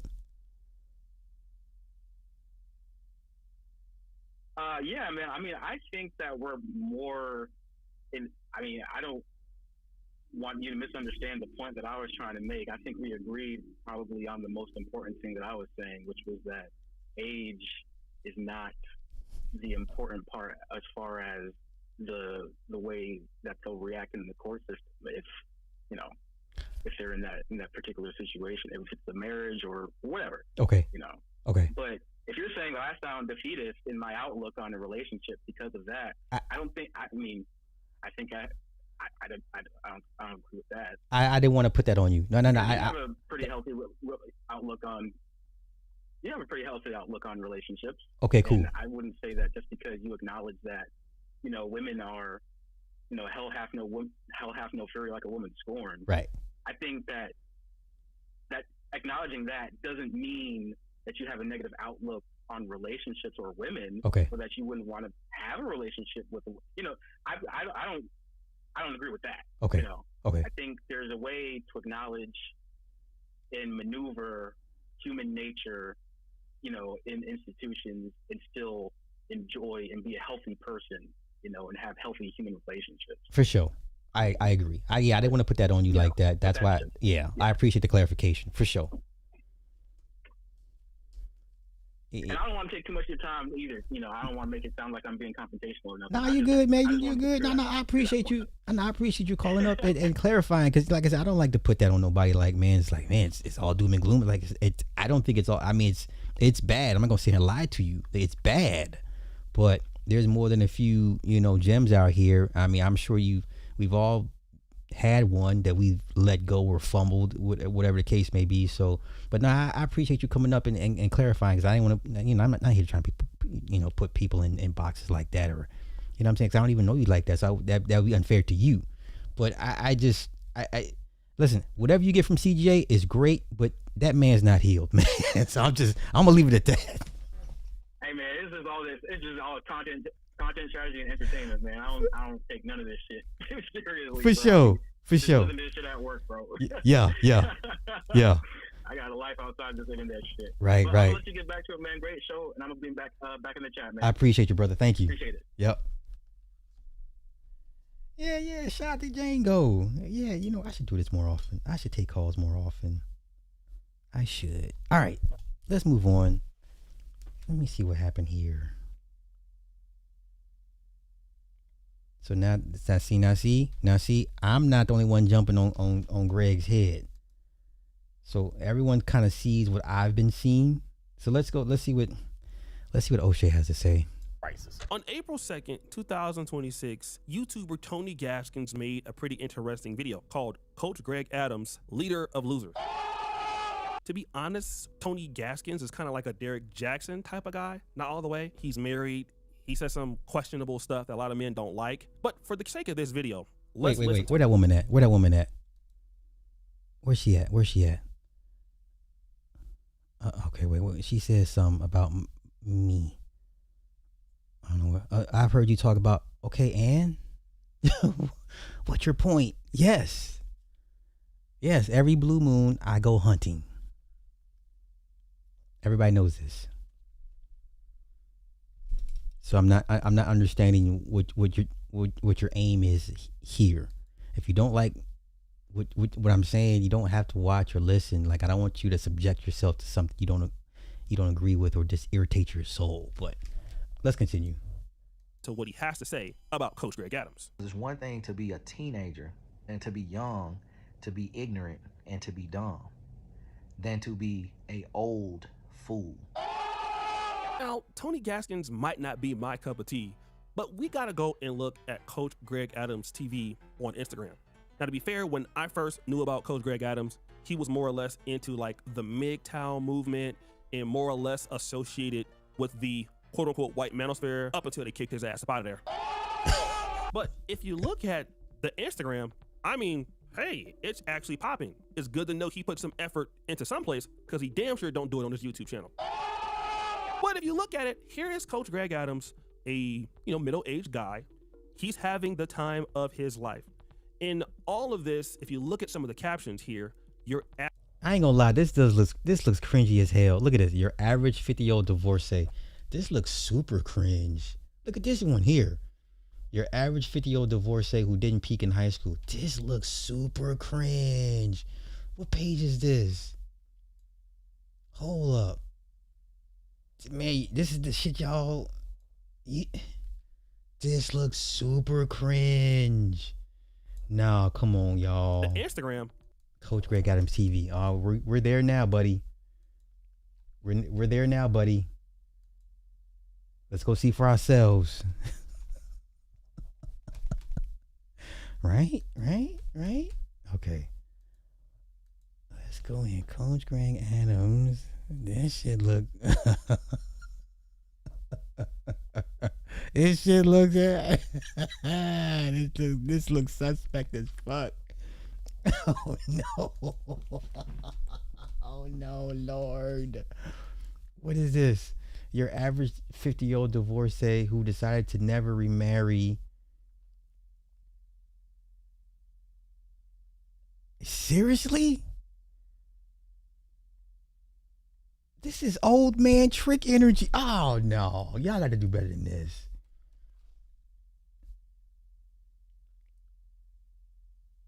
Sir, they're only with you for the...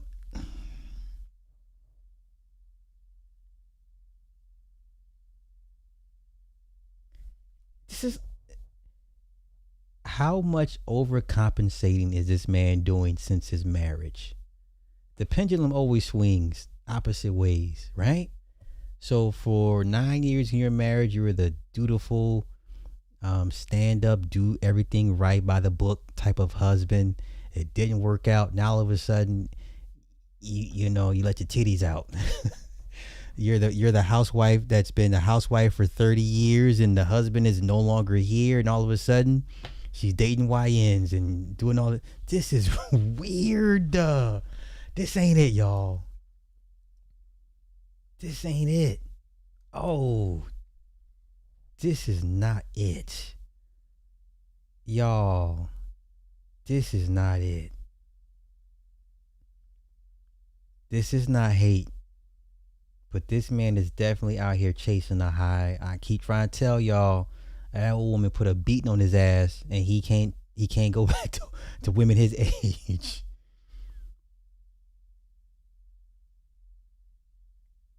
Wow. This guy, Dr. Boyce, he said, brothers, be careful about constantly chasing dopamine. Science shows that this eventually leads to burnout and a feeling of emptiness in your life. That's why Dion wanted to take his own life, even though he had all the money and all the girls. A man is happy if he's living in some kind of a purpose, not just chasing random vagina. Whew, this ain't it.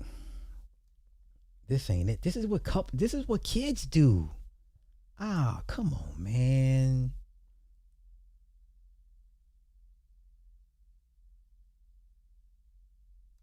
Ah, y'all, this what y'all.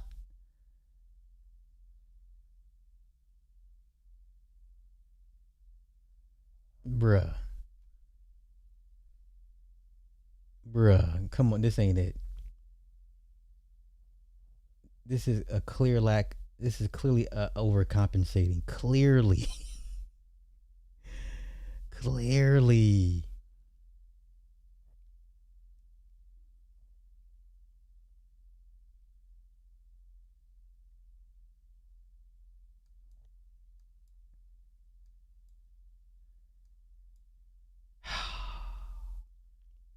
Oh my gosh, that is so cringe. Like, sir, come on, let the couples have it.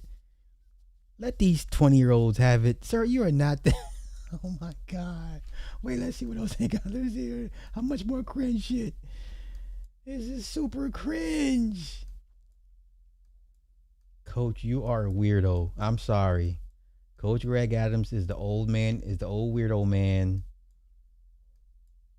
Yeah. Not my daughter, because I'll put a bullet in you. No, man, I'm not going to put a bullet. I'm gonna get up close on you. I'm going to jug you. Let's see. You went to Prague looking for young women too? Lucy, Greg, what are you doing here in Prague? Where are you from? I'm Czech, but I'm not born in Prague. Like, nobody else is born in Prague. We all Everybody comes from everywhere. Yes. Okay, that's what I've been We noticing. do. Okay. And today is my birthday. That's why I'm having myself a lunch. By yourself? Here. Well, it's right now by myself. Instead of working, I took myself for lunch and then I take myself for shopping. I love America, and I used to live in LA for just a few months. Okay. Sir, winning is perspective. Winning is perspective. This looks like overcompensation.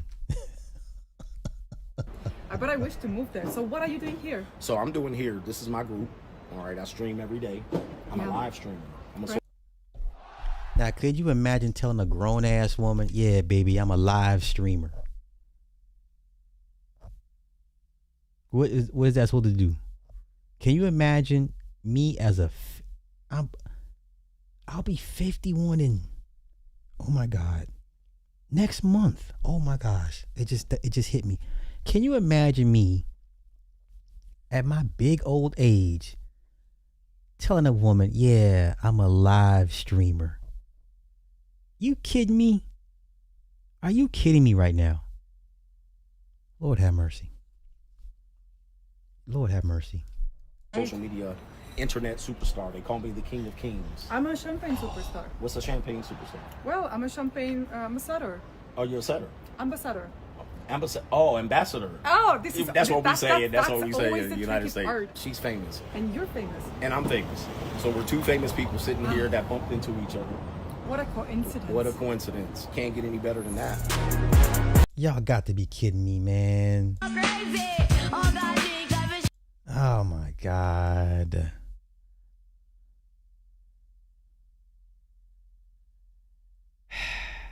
Now everybody sees what I've been seeing. Everybody sees what I've been seeing for a very, very long time. Let me guess,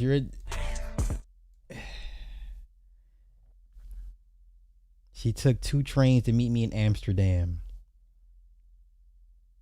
Hey man, you like it, I love it, y'all. Oldest ninja in this club. God bless you, sir. Sir, God bless you. You are a potential victim. Overseas victim. This is super cringe.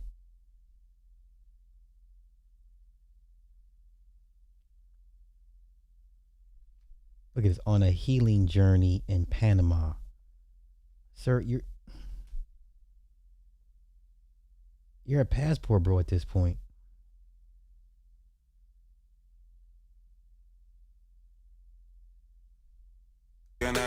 So I guess he the only person that ever been around a bad bitch. Boy, I swear, if I could just unlock my phone. Oh my God, this is what infuriates me. Stuff like this infuriates me. Because if I was to unlock this goddamn gallery in my phone, but I'm not trying to get in trouble. I'm not trying to get in trouble. This is so lame. Go for the big fight. Fight night. Yo, up in the MGM, coked up. Oh, this is so. Oh my gosh. Okay. Hey man, listen here, man. Let's get back to let's get back to O'Shea. About to cook this nigga. Oh my God. Oh my God. Oh my God. Nope. I'm gonna rise above this because I'm more than this. I'm gonna rise above this. Okay. Let's get back to what O'Shea was gonna say. Okay. This looks super cringe. Hey man, listen. God bless him. But when shit goes left, and it will, we'll be here. I mean, hey, it's actually popping. It's good to know he put some effort into someplace because he damn sure don't. Listen, I don't know what to do with a young woman. Change her diaper, feed her, burp her. No, I like mine with gray hair. So let's continue. Do it on this YouTube channel. But if you look at it, here is Coach Greg Adams, a middle-aged guy. He's having the time of his life. In all of this, if you look at some of the captions here, your average 50-year-old divorcee. And so I'm thinking, why does this guy have all of these videos, especially with him doing some very sexual things with these women, smacking them on the ass, having the women playing with their breasts? I mean, this is a 50-year-old man, and I just don't understand why he's doing that. And O'Shea, you understand. So what you're looking at right here, guys, is a marketing funnel. This is something that businesses do all the time, online shops, but it's a strategy that even content creators do. And this is no different than Coach Greg Adams. Again, most of us that came up in the manosphere at this time, black or white, ultimately it was to help guys and try to get them to the next level. And of course, I'm not saying that they can't make. They're all tricks. I get it. But at least with O'Shea, you don't see it though. It's like he doesn't go out of his way to show it. A trick is a trick. We all in agreement, y'all. A trick is a trick. Probably one of the lowest level forms of trying to entice a woman. The women don't respect you. You get nothing long term out of it. It's a short term gain. I get it. We are all here with it. Okay. Tricking would never be, endorsed or a-okay. Let's continue. Make money. But this is a strategy that he's trying to do. What Coach Greg Adams is showing is, number one, I'm a 50-year-old divorcee. So look at me. I want you to be aware you can overcome divorce like I did, and you can deal with these hot ass chicks like I'm doing. So when you go and look at his Instagram, he's posting all of this very sexual stuff with these women in different countries. All right. Now, if you like that and you think that he's somebody who's credible, somebody who can be a life coach, you then go to interest. All right. Now, once you get into interest, you're starting to want more. That might be a follow. You may sign up for his email or just basically check out his live stream. Now, once you do that, you go into a level of consideration. Now, the consideration for you is basically he is trying to solve your problems. So number one, I'm the guy that can help you with this. And he is a hater too. So he'll talk about who is not like him with his BS, but we'll get into that in a minute. And then after consideration, you will move down to conversion. And once you go down to conversion, this is what you do. First, you can go and buy some of these books on Amazon Kindle edition. You know how many older men that the amount of older men that I know that don't, listen, when I go, okay, there's one older guy. He used to play for the Dolphins. I won't say his name. But one of his grandkids is out here flag football. So this last season, right? And we was talking whatever and shooting the breeze, and he was telling me all about the NFL, whatever, and all the changes they got, and telling me about his grandson's path to the NFL, whatever. And so the game's about to start. I'm about to go do my thing, and he's like, okay, hey, He said, well, hey, it was good talking to you. I'll see you. I'll see you next week. I got a meeting to run to. I was like, okay, cool. Have a good meeting. He said, yeah, no problem. Why did this man literally? So the park is here. This man walked across the street to the goddamn private airport and got on a goddamn Cessna and flew out. His grandson's about to play flag football game. This man literally walked 50 feet to the hangar, got in a goddamn big ass Cessna, and flew the fuck out. The most gangster shit I've ever seen. Okay? There's scores of older men killing it, and you'll never know about it. But we as a people, we like to show, or at least convince those that we have. I couldn't do it. All of these things, you can buy a book. Or what you can do is you can buy one of these courses. Now, the Instagram feeds. Okay, ma'am. I don't know. You know what? Just to save, let me go ahead and save you the trouble. I don't even know you, but I don't like your spirit. I don't like your energy. So I'm going to get you the fuck up out of here. We're going to get you the fuck up out of here. Okay? I don't like your energy, ma'am. Okay, let's continue. And him going to all these places and buying these 304s is the reason why he wants you to come into the fold. Now, what he can do is get you to buy one of these courses. Luxury Relationship Strategy, Mastering the Monetized Dating Game. And for only $497, you can figure out how to smoke a cigar and wear a Sears sports jacket and with some chick next to him that's in the photo as a video vixen, so that you also can learn how to spend money overseas and buy prostitutes. If that's not good enough, you can call him and he can tell you about, well, how to get demonetized from YouTube. He can tell you how to not get married. He can tell you how to make sexualized content with women that's under 30 and put it on YouTube for everybody to see. That will only cost you $16.67 a minute, which if you stay there for a whole entire hour, it'll cost you $500. You also can buy a dusty ass bundle course from him, Conquer Video Version at $297, Unapologetically Masculine Video Course, Building Blocks of Masculinity, whichever one that you want to help you get on in your life. And so that's the whole reason of why he's doing this. And to be fair, nobody has ever did like almost damn near Instagram porn like he's doing at 50. But hey, somebody got to pay the bills, right? And then I get it. To be in your 30s, 40s, 50s, still womanizing. But not only, it's not even just the womanizing that's bad. It's the promoting of the womanizing. Okay. That's even worse. So if you want to live that type of lifestyle and you want to womanize, okay, go ahead and womanize. But keep that between you to yourself and Satan. Yeah. Because nobody else needs to know about it.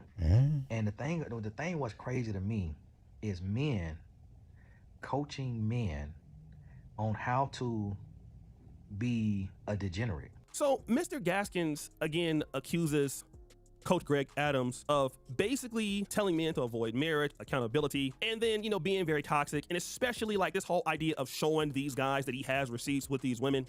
And again, if you're a very successful dude, you don't really have to prove that you can get women. Sure, these are not receipts to me. This looks like paid advertisement.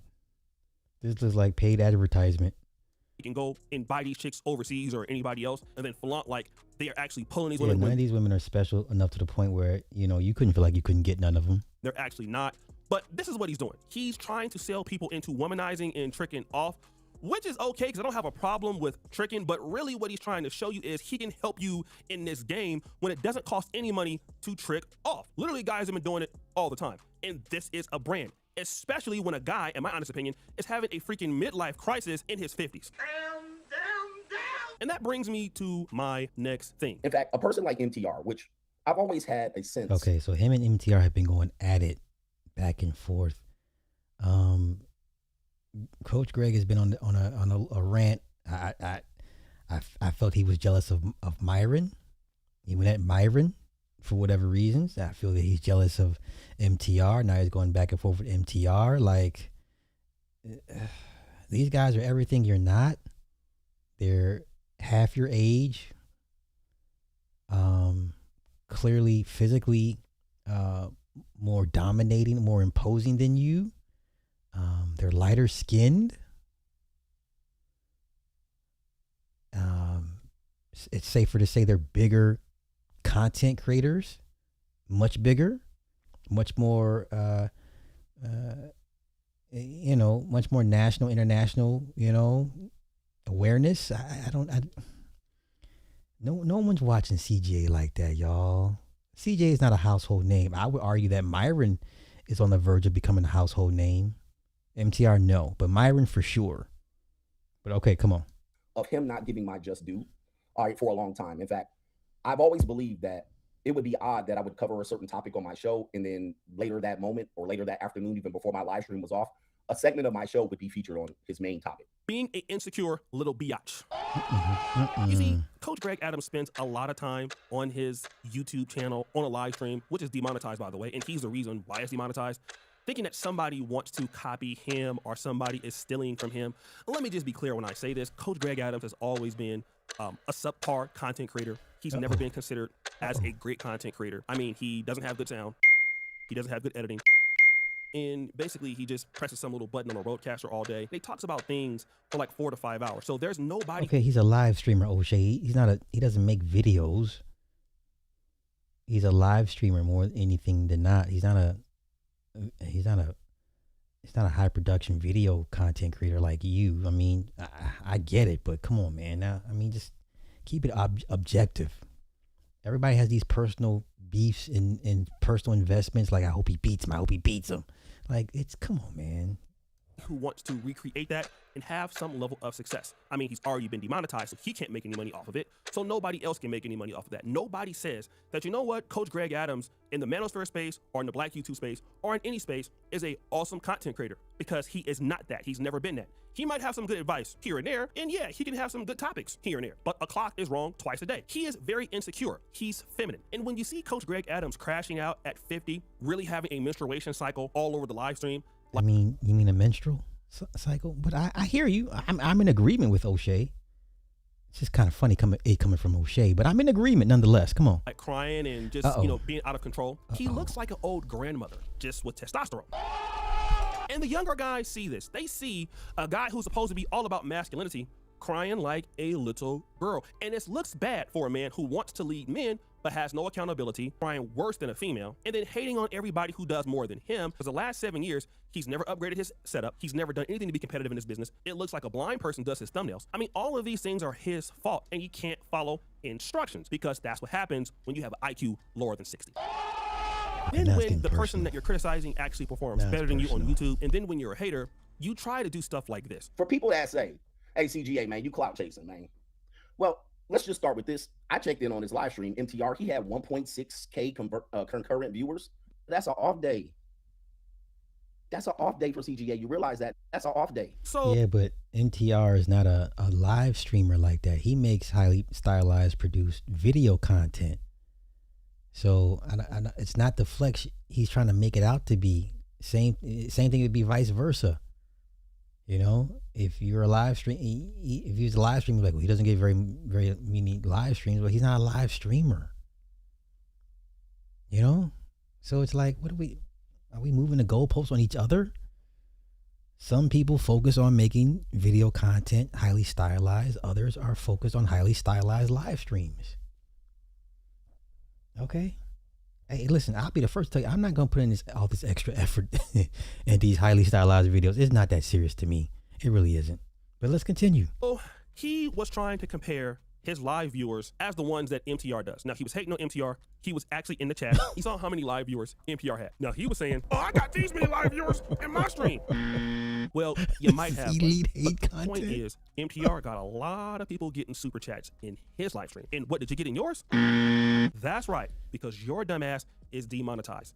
And again, MTR is about to reach 1 million subscribers. You're over there in somebody's basement on a live stream with a track phone, trying to go live like a buster with paid prostitutes in the background. That is your problem. Nobody told you to get demonetized. Nobody told you to literally start a male OnlyFans on Instagram. Wait, now, to be fair, YouTube will demonetize anybody at any given anybody can get it on YouTube. So it's too easy to be like, to kind of wag the finger at somebody that's been demonetized. No, sir. You can get it too. But let's continue. Nobody told you to start wearing your period panties and start hating on content creators simply because you can't figure out how to be successful online. Got it? He's right, you know. But then there's this other issue which I feel should be addressed. Atlanta Southern is still scared of white people. I ain't scared of white people. So if he did the arrow to Andrew Wilson saying he's stupid, the Andrew Wilson bots will be on his neck. And he knows that. He ain't that dumb. He ain't smart, but he ain't that dumb. If he pointed that arrow at Andrew Wilson, the white Ku Klux Manosphere would be on his neck. And it would be a wrap for him. So he said, let's point it at the... So this is something that I could give him some level of credit for. MTR is not perfect, and a lot of people have kind of complained about MTR's thumbnails. I've heard this from Six the Goddess. I've heard this from Greg Adams, Melly Monaco. Yeah. So there's many people that believe that the way MTR does his thumbnails are offensive, and basically, even though he's talking about the guy on the left, he feels that he's calling Greg Adams stupid, and that's an issue that all of us as content creators run into. Got it. But again, I've seen MTR do thumbnails in which Greg Adams was the person that was the victor, all of that. But I can understand it. He doesn't like how MTR is doing this thumbnail. Cool. Here's what I would do. If I knew that the content creator has reviewed my stuff and I don't like it, well, because I am a man, I am a masculine man, I am a 50-year-old divorcee, well, I would just email the person. And because I am Poach Adams, I'm pretty sure he would talk to me because, hey, I've been stealing everybody else's shit here on YouTube for the last decade, including O'Shea's.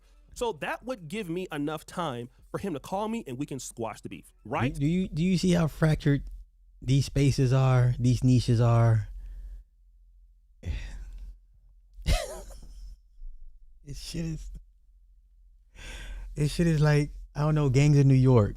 What gang are you with? Like, cause the amount of fracturedness and divisiveness. Listen, people come and go. You wake up one day, you like the person. You wake up another day, you like somebody else. Oh, he's talking about such and such.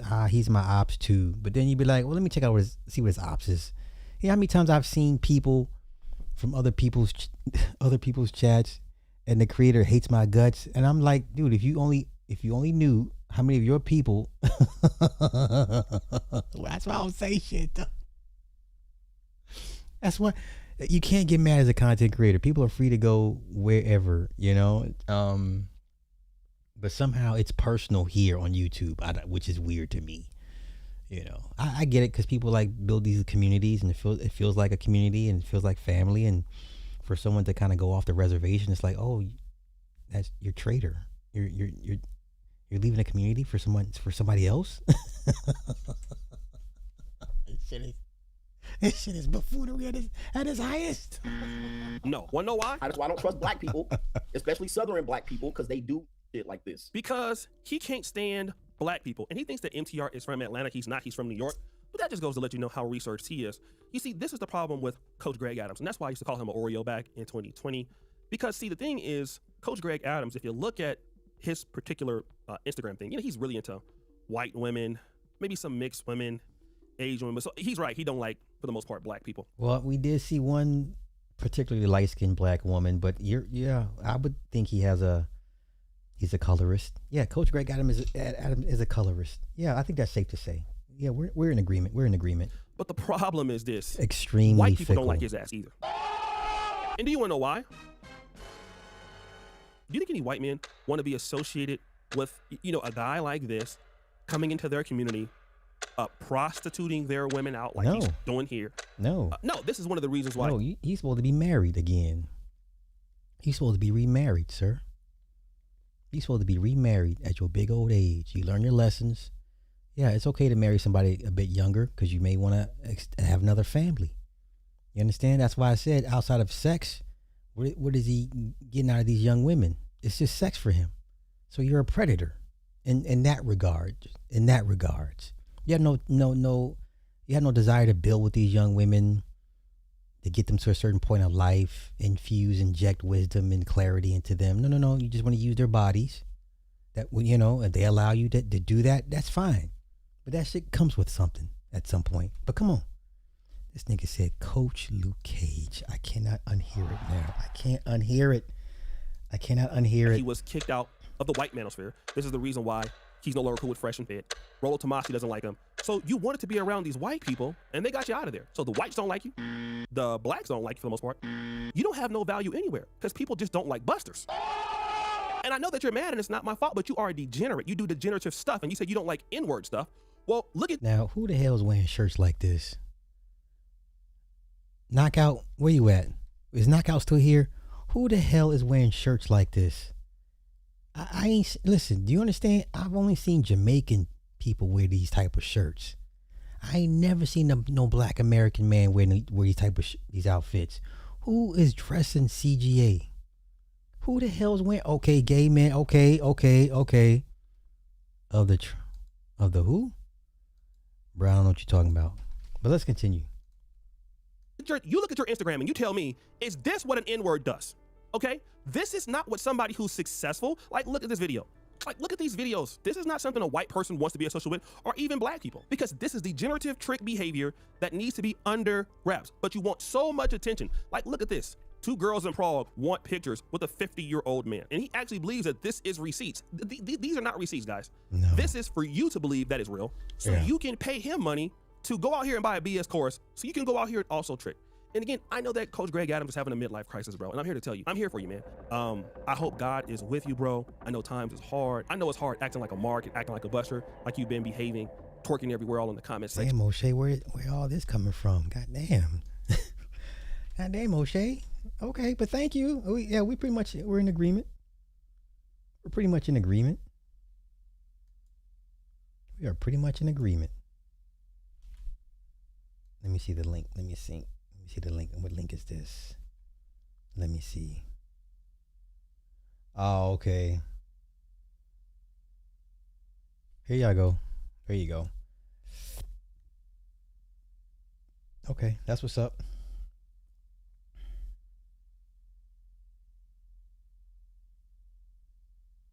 Yeah, this was the, I believe, what was that woman, the female U.S. spy regime, 1877 or something. There was a U.S. spy regime. I forget the year was established, an old year, but they made a movie out of it, and that was real, you know. All right, right on. Okay, let's go. Let's continue.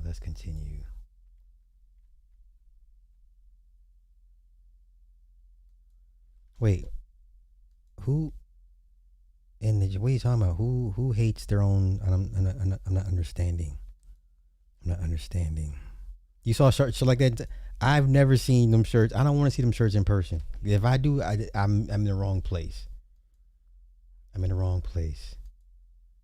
Okay, let's go here.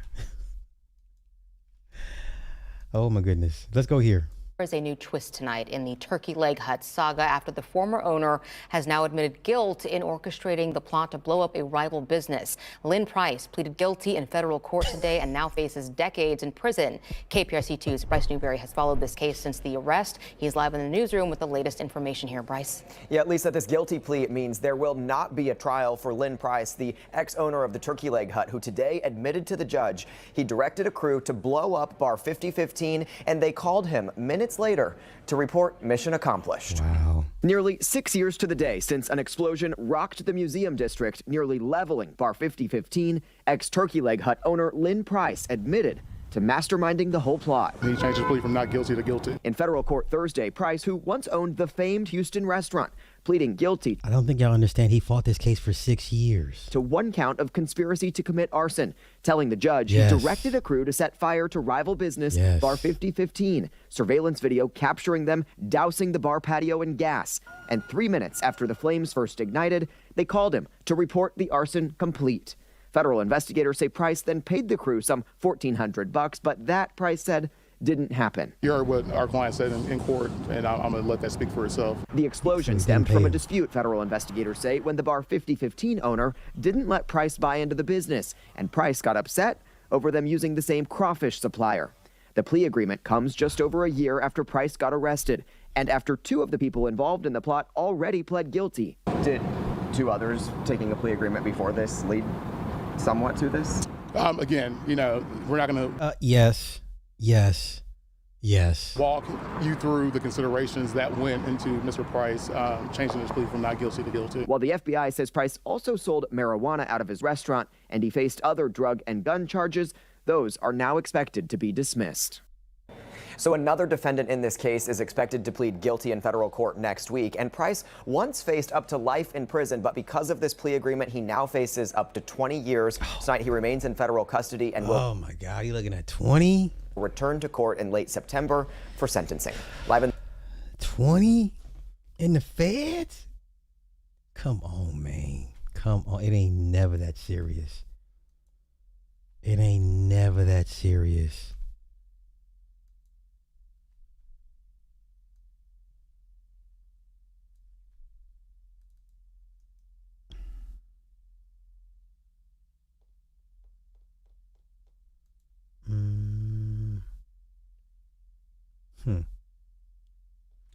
Let me check something real quick. Let me look at my history. Let me find something.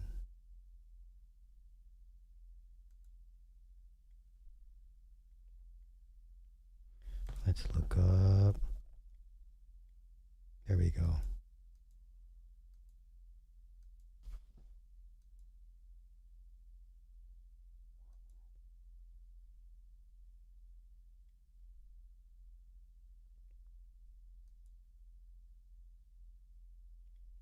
Okay, wait. I gotta redo my Streamlabs, y'all. Just bear with me. This? No. Where is my? Yes, allow. Later. Log in with. Where's my Gmail?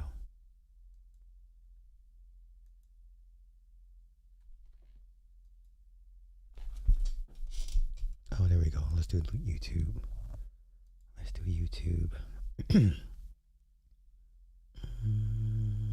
do this. Okay. Continue.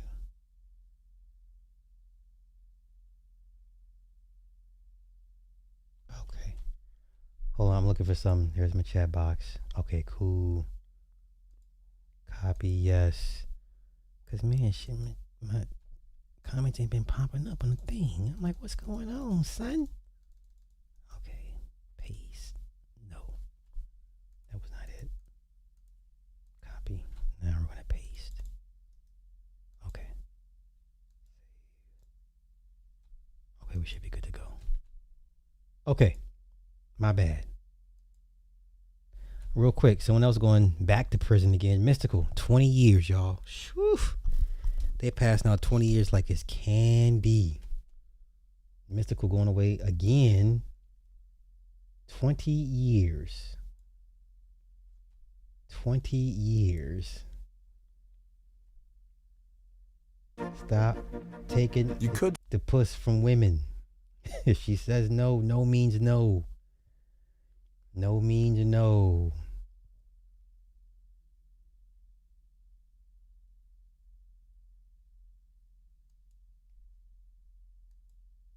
Tyler, better known as his stage name Mystical, was just sentenced to 20 years in prison. That's the maximum sentence for a third-degree rape charge. Mystical pled guilty to the charge back in May after he was accused of choking and raping a woman in his home in Prairieville. He was arrested and held without bond in 2022. Mystical faces similar charges back in 2004 for sexually assaulting his hairstylist. He spent 6 years behind bars on that charge and then became a registered sex offender. Y'all ain't learn. You ain't learn from that one, huh? You ain't learn from that one, huh? Rapper Mystical has been sentenced to 20 years in prison without the possibility of parole on a third-degree rape charge. A case we were following closely. Louisiana First News reporter Michelle Maslon has the latest details from Ascension Parish. After years of legal proceedings, the case against Louisiana rapper Mystical reaches its conclusion. Yeah, he the did 55-year-old New Orleans native, whose real name is Michael Tyler, was sentenced to 20 years in prison. I think as a celebrity, sometimes trouble finds him. Prosecutors say Tyler sexually assaulted a woman at his Prairieville home in 2022. During the sentencing hearing, the victim delivered an emotional impact statement. She told the court she was raped and tortured for hours while pleading for her life. She went to the hospital where she was given a rape kit, which showed injuries consistent with her account of what happened. She said the assault continues to impact her physical and and mental health 4 years later. Tyler spoke before the court imposed its sentence after hearing the victim speak. He said, "If that's what I did, I deserve every day of this sentence. I'm sorry. I hope you heal." The judge thanked both for addressing the court before handing down the sentence. Tyler will receive credit for time already served. Upon his release from prison, he'll be required to register as a sex offender. This is not his first conviction for a sex crime. Tyler previously pled guilty to similar charges more than 2 decades ago and served 6 years in prison. He has 30 days to appeal Tuesday's sentence. Michelle Masson, Louisiana First News. Child. Just no means no. Now ain't the time to be going to jail when GTA 6 is only months away. Oh my God. One of the greatest to ever grab a microphone is just a memory now. Man. Get your freaky ass out of here, man. Try that shit in prison with your tough ass. God damn it.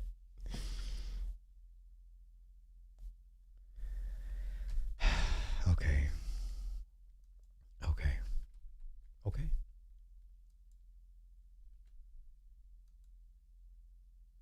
Let's go here. Oliver Tree. Now, a lot of stuff swirling around Oliver Tree. If you don't know who he is, you've heard of his songs. He lost his life in a helicopter crash, I believe, last week. This is one of the last videos he made before said crash. Come on. Label, let's talk about it. After making tens of millions of dollars over 8 years for Atlantic Records, they no longer want to support my art because I'm not making songs for TikTok. And after dedicating my entire life to making art, I never got into this to make TikTok songs. I know the effects of TikTok. I've had multiple songs that connected there, but that's not why I got into making art. Over the last 2.5 years, I traveled 82 countries and recorded this album on all 7 continents. These are the types of projects that charge me as an artist. This is why I got into it in the first place. And just because I'm not making songs for TikTok means that the label doesn't want to support the vision. Well, guess what? I don't give a shit. And after you guys have joined together in tens of thousands and sent messages to the label, we have officially reached a negotiation over the past course of a week. My team has got the label to agree to release Love You Madly, Hate You Badly on my personal imprint, Alien Boy Records. You guys, I want to thank you from the bottom of my heart. This music is finally going to see daylight. So support your local indie artists and go pre-order my album. April 24th is the official date. I love you all.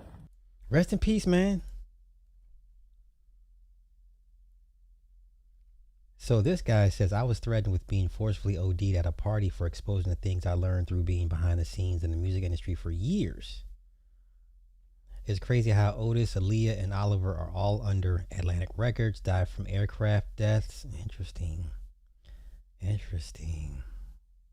Wouldn't be the first time Atlantic Records selling somebody. Yeah, that would be Donny Hathaway, y'all. Let's go to the Wayback Machine. That would be Donny Hathaway. So let's go take a look real quick. Oliver Tree.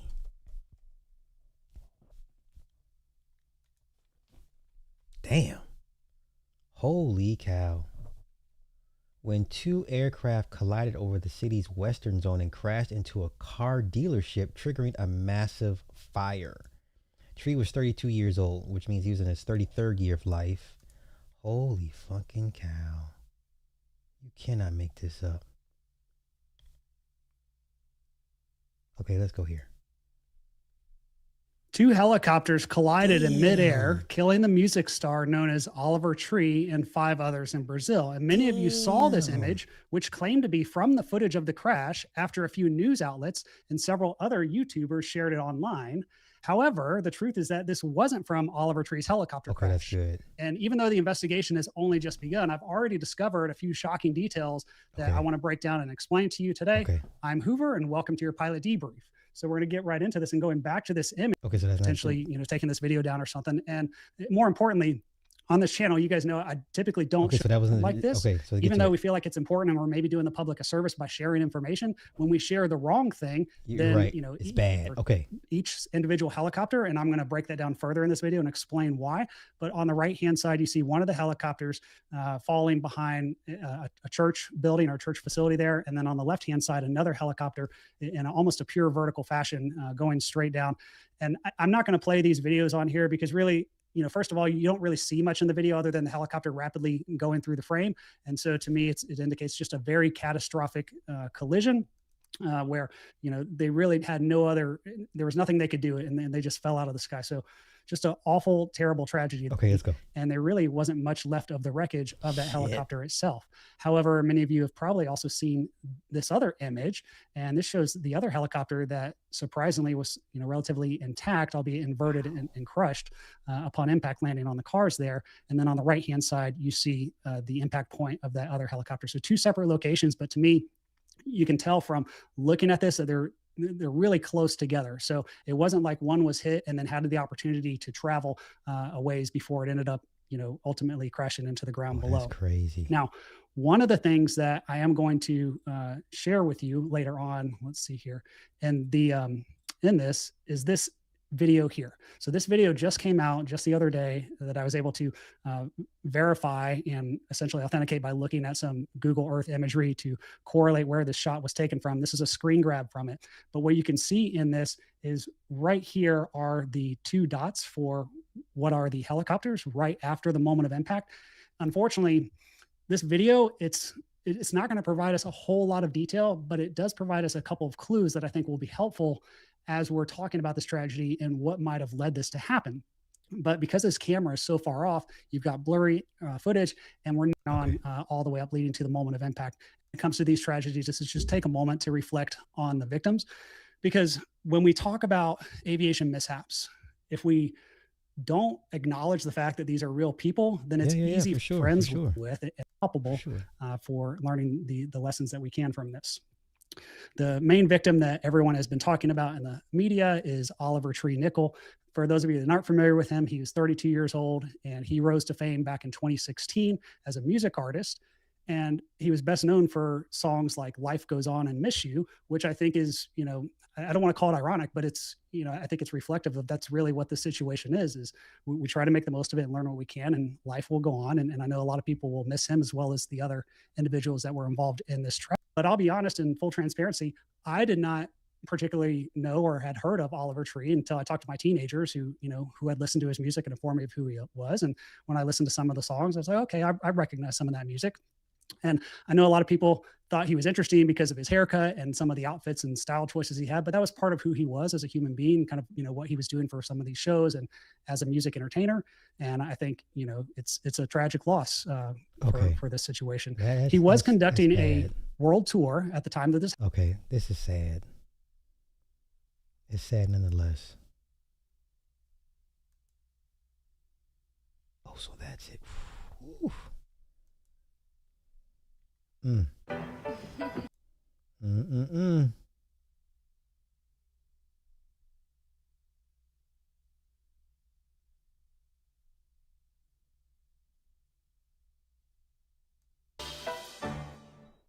Two helicopters crashed over Rio de Janeiro, and this was one of them, according to fire officials. All 6 people on board died.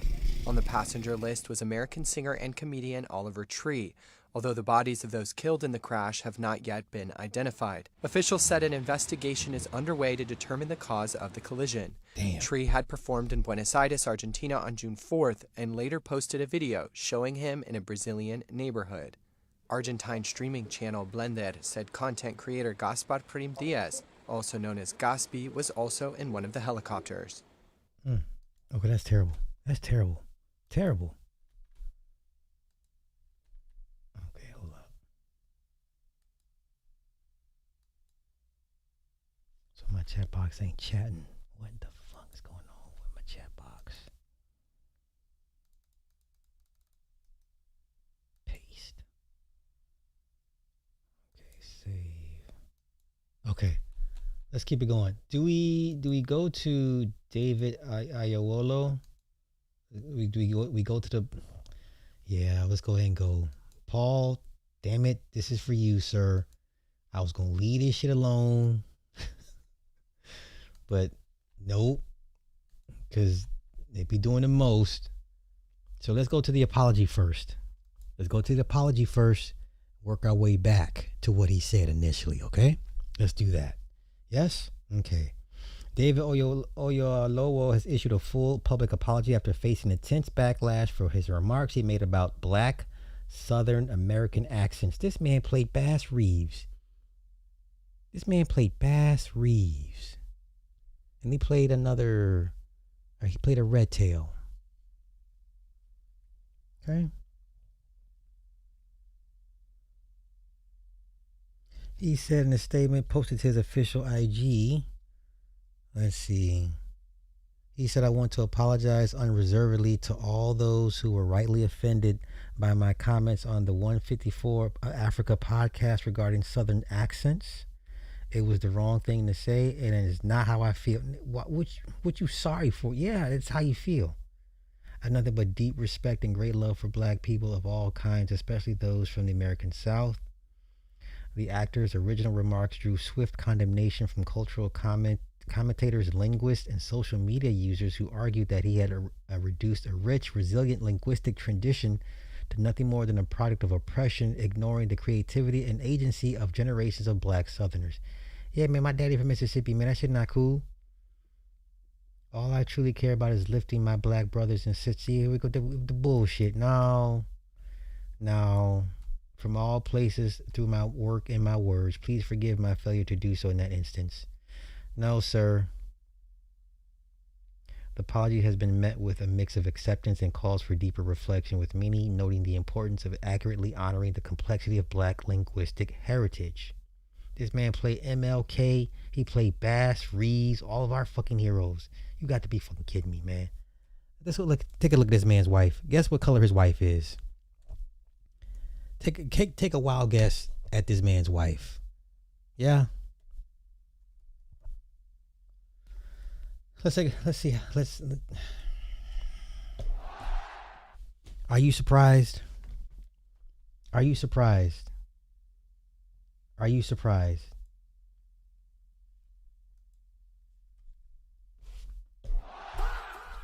Yeah, I know.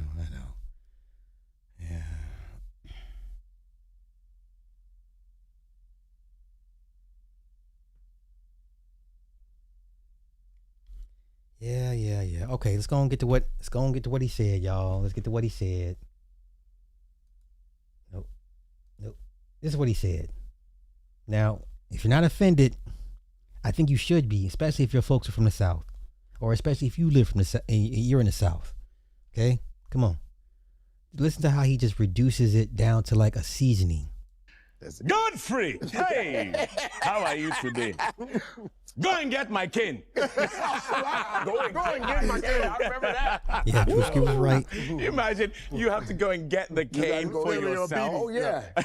Go and get my cane. I don't know where it is. And this is where I completely will never respect or trust Godfrey. I've always had reservations about him, but this pretty much cemented how I feel about him. Will be flogged. Yeah. American. Father? Or just American? No, American. Just an American accent. So I try and be... Okay, American accent is what they asked him. Now he goes on this long-ass diatribe about how he breaks down and how he processes an American accent to him. Pay attention. Accent. So I try and be Godfrey? Uh-oh. Get on back now. What are you saying now? I don't know. How do I sound? I don't know. How do you sound, Godfrey? Why are we doing this? This is already starting up. Why are we doing it? Okay, we get it. Okay, come on. But listen to how he just breaks the shit down. How about Southerner? How about what? A Southerner. Well, if I'm being a Southerner, well, you know what? You know what happens to Southerners? If you take the Nigerian accent like this, and you slow it down, you put a lot of slavery in there. Facts. And then you start to put a little bit of subservience in it. This is what. What? You put some slavery and some subservience in it. Nigga, these are not flavors. Wow. Come on. Starts to happen to the Nigerian accent. Man.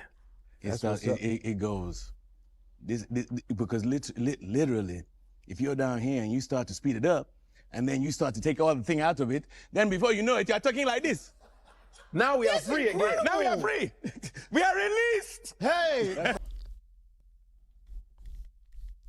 Yeah, we owe Lord Jamar an apology. Yeah. So let's go find find it. Where is it? No, let me get out of that. Okay, hold on. Let me find it. Damn it. Okay, I got the clip set up. Hold up, y'all. Hold up.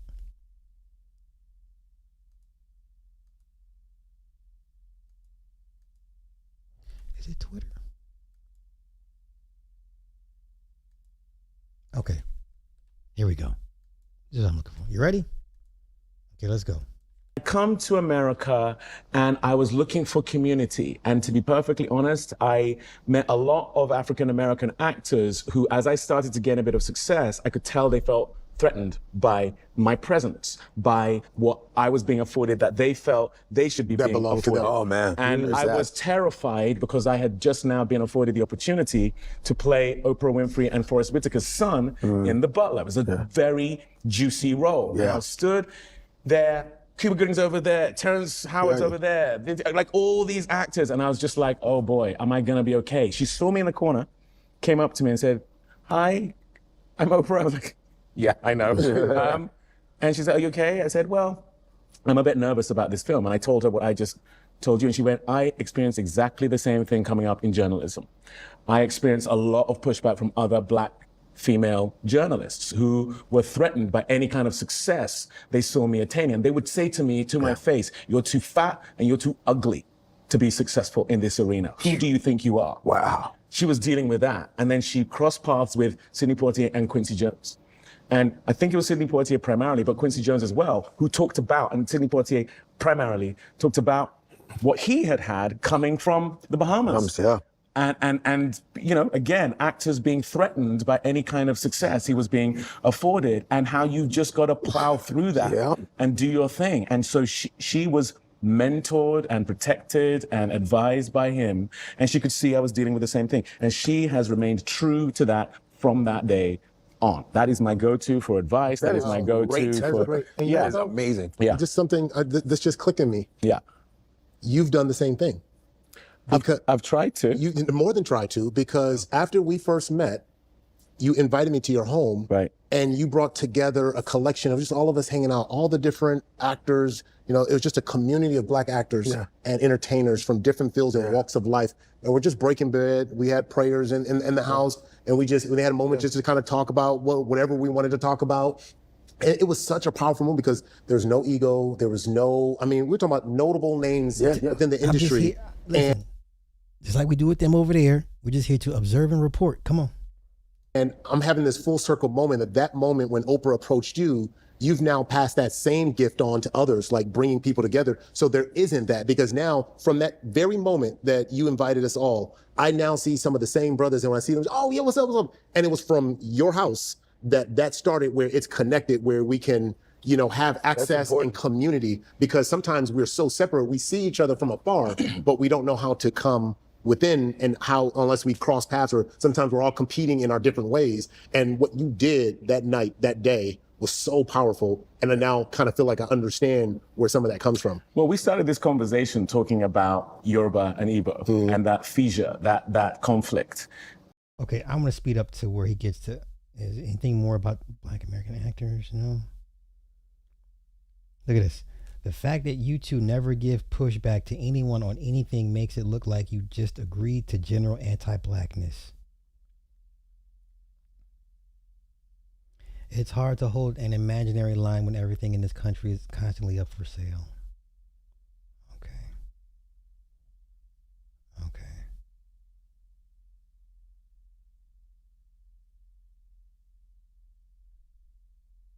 I'm a product of a Yoruba man and an Igbo woman coming together, and they didn't bring me up with all of that trauma and dysfunction and hatred. They brought me up in love.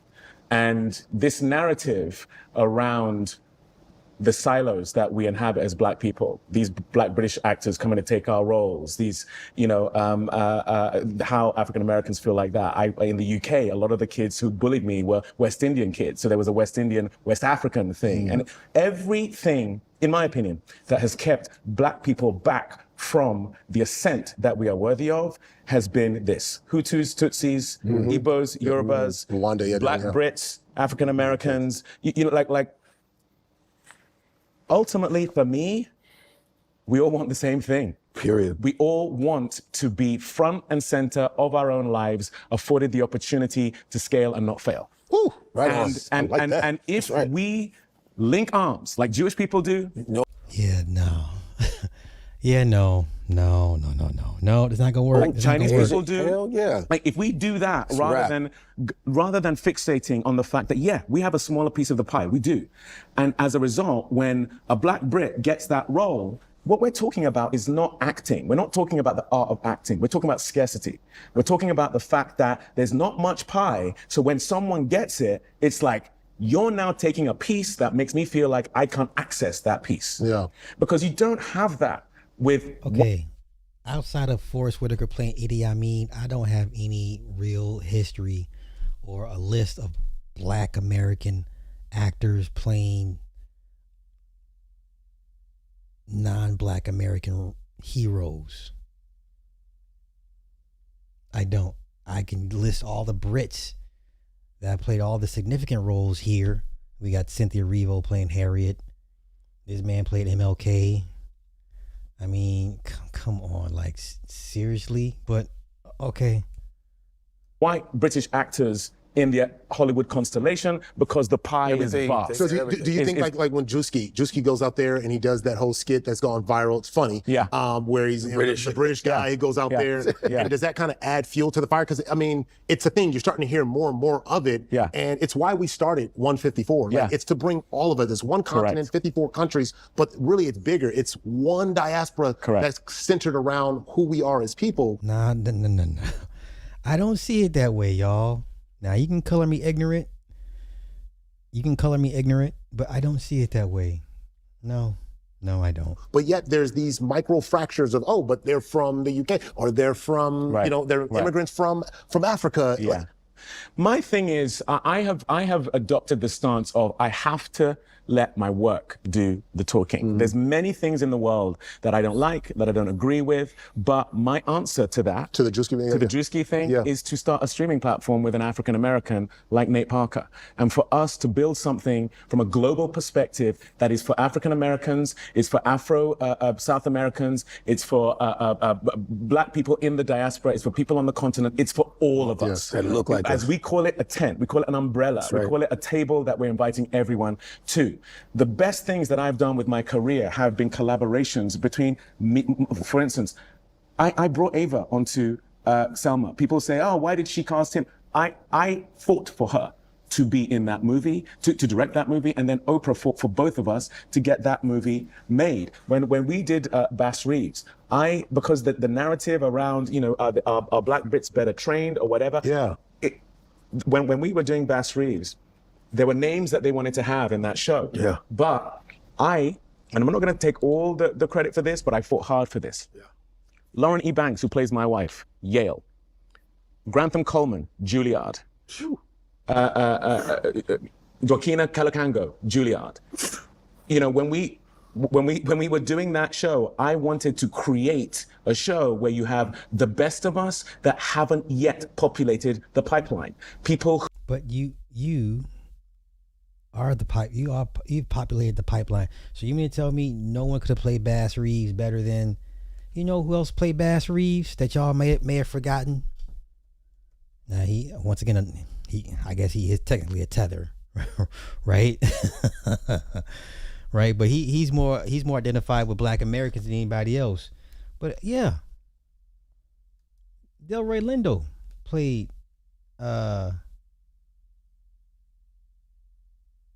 He played Bass Reeves a long time ago. He played it twice, I believe. He played it twice. He played in The Harder They Fall, and then he played many years ago. Many years ago. He was a free man at this time, and he became a farmer. Yeah, The Harder They Fall, he played Bass Reeves.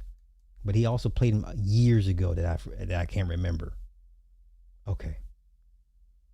And to be fair, I liked the Bass Reeves show. It was on Paramount, I believe. And he was good, but you mean to tell me they couldn't find anybody to play Bass Reeves besides David? Anybody. No black Americans. None. Okay. Who, like Demi Singleton. Lonnie Chavis played the lead in the film I directed, The Waterman. You know, he was in This Is Us, and then I put him center of my movie. African American, Demi Singleton, African American. Yeah. When we were doing Selma, I saw Lakeith Stanfield in a small film called Short. Yeah, he played one of the pilots in Red Tails. Like, so this is what I've learned. It's like the chitlin circuit for them, okay? They will come here and play our heroes as like it's their version of the chitlin circuit, and then when they get the seal of approval and the stamp, and black folk are like, oh, okay, and they move on and they leave the chitlin circuit never to return. So these black roles, you know, that they keep gobbling up, it's just a chitlin circuit for them. This man was in Cloverfield Paradox. What are we talking about, man? Okay, like he's moved away from Chiwetel is on next level shit. Like, what are we talking about, man? They don't come back to these type of roles or do these little indie films anymore. They go and do the other shit with the other people, the mainstream stuff. But okay, let's continue. And to be fair, yeah, they do. White folk complain. Yes, they do. You're just not in those spaces to hear them. Trust me, they complain. Oh, the white folk do be complaining. Yes, they do. Believe me on that one. Term 12. I went to Ava and said, this guy. Yeah, Lakeith. That was Lakeith's big film after Selma was, after Short Term 12. I saw Stephan James in a trailer for some football movie when I was in the movies. I went, that guy. For John Lewis. That's who we need for John Lewis. Tessa Thompson came and auditioned to play Coretta as Scott King, which Carmen Ejogo ended up playing. Yeah. But Ava and I went, whoa. Including everybody. You know, we brought her in for Diane Nash. That's what happens when you collaborate rather than be focused on separation. Right. And so I think it's funny, that skit. Do I think it's helpful? I don't think it's helpful. But my answer to it is to continue to collaborate. Is to continue to demonstrate that actually, and it sounds corny, but we are way, way, way better and way, way, way more powerful together than we are apart. And I truly think so much of that mindset is born out of insecurity. You never see them coming after a Brit playing that kind of role when it's a failure. It's only when it's a success. If there's box office and if there's awards. Okay, so we're gonna act like the Harriet Tubman movie was a success, and people still dragged her for what she said after she played the role. Come on, let's not do this. These are very disingenuous responses and excuses. Yes, they've been doing it for a long time, but now the conversation has grown legs. The conversation now has grown legs. And now people are starting to see it for what it is. Don't get mad at people because they came to the party late. You're just happy they showed up. So now people are starting to see what the play is. Yes, I believe most people want to see themselves on the screen. I don't want to see, you know, guys my daddy knew played by a Brit. I just don't. Sorry. What did Harriet? What did Harriet do? Box office.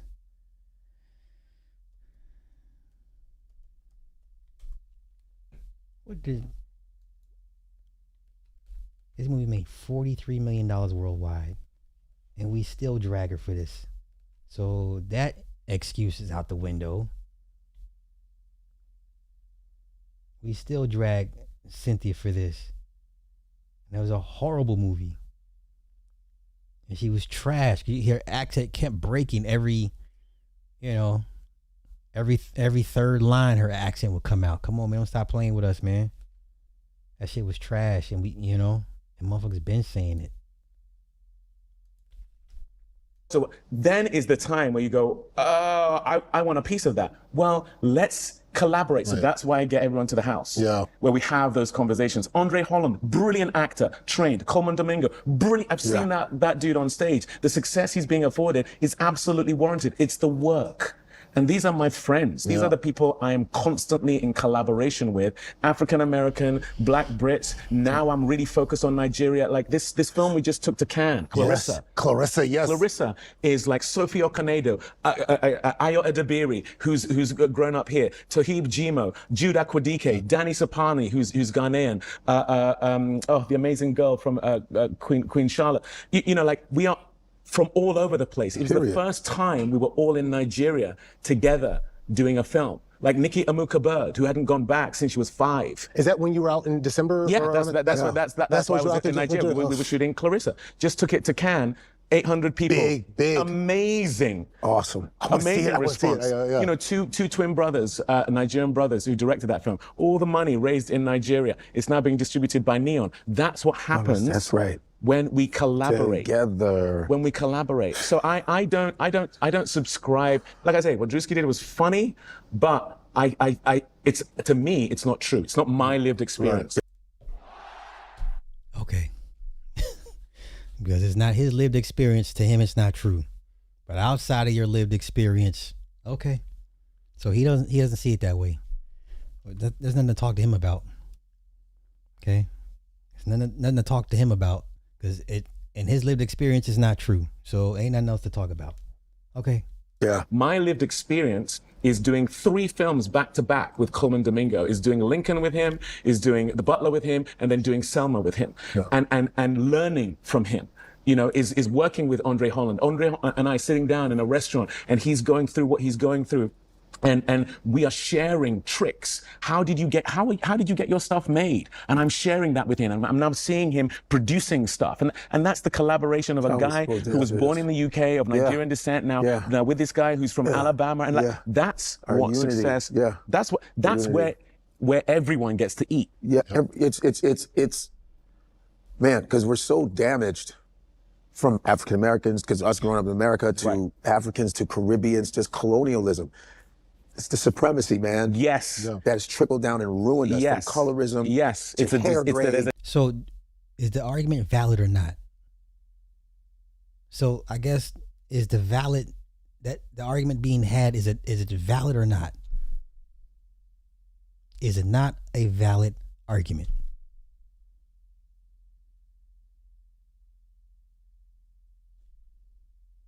I don't think I've heard one Black Brit agree that it's a valid argument. But okay.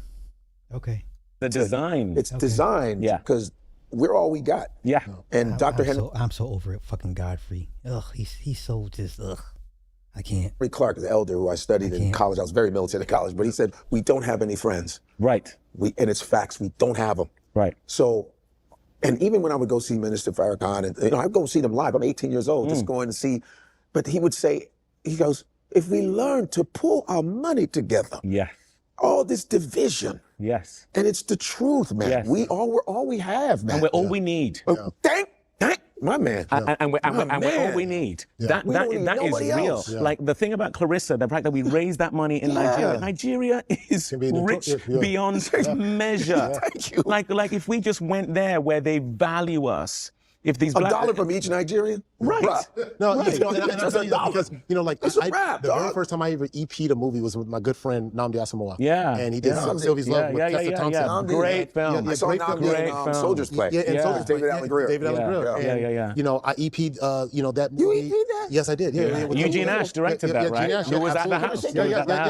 Yeah, absolutely. But no, it was, to me, it's just like to be able to invest in, and I didn't know that world. It can be very scary and high dollar amounts. You know, but you go, hey, I believe in you. This guy, not only a friend, former teammate, but it's like, I believe in you. And you look at the movie, looking at the process, or if it's like his other movie, you know, EP Knife, and going, but this is what it's supposed to be like. You know what I mean? It's like you're supposed to invest and create that system to where, you know, he can feel comfortable going, hey, I can depend on you. Can I count on you? Can I count on you? And we're all in. You know what I mean? Like, that's what, to me, we gotta be inclusive.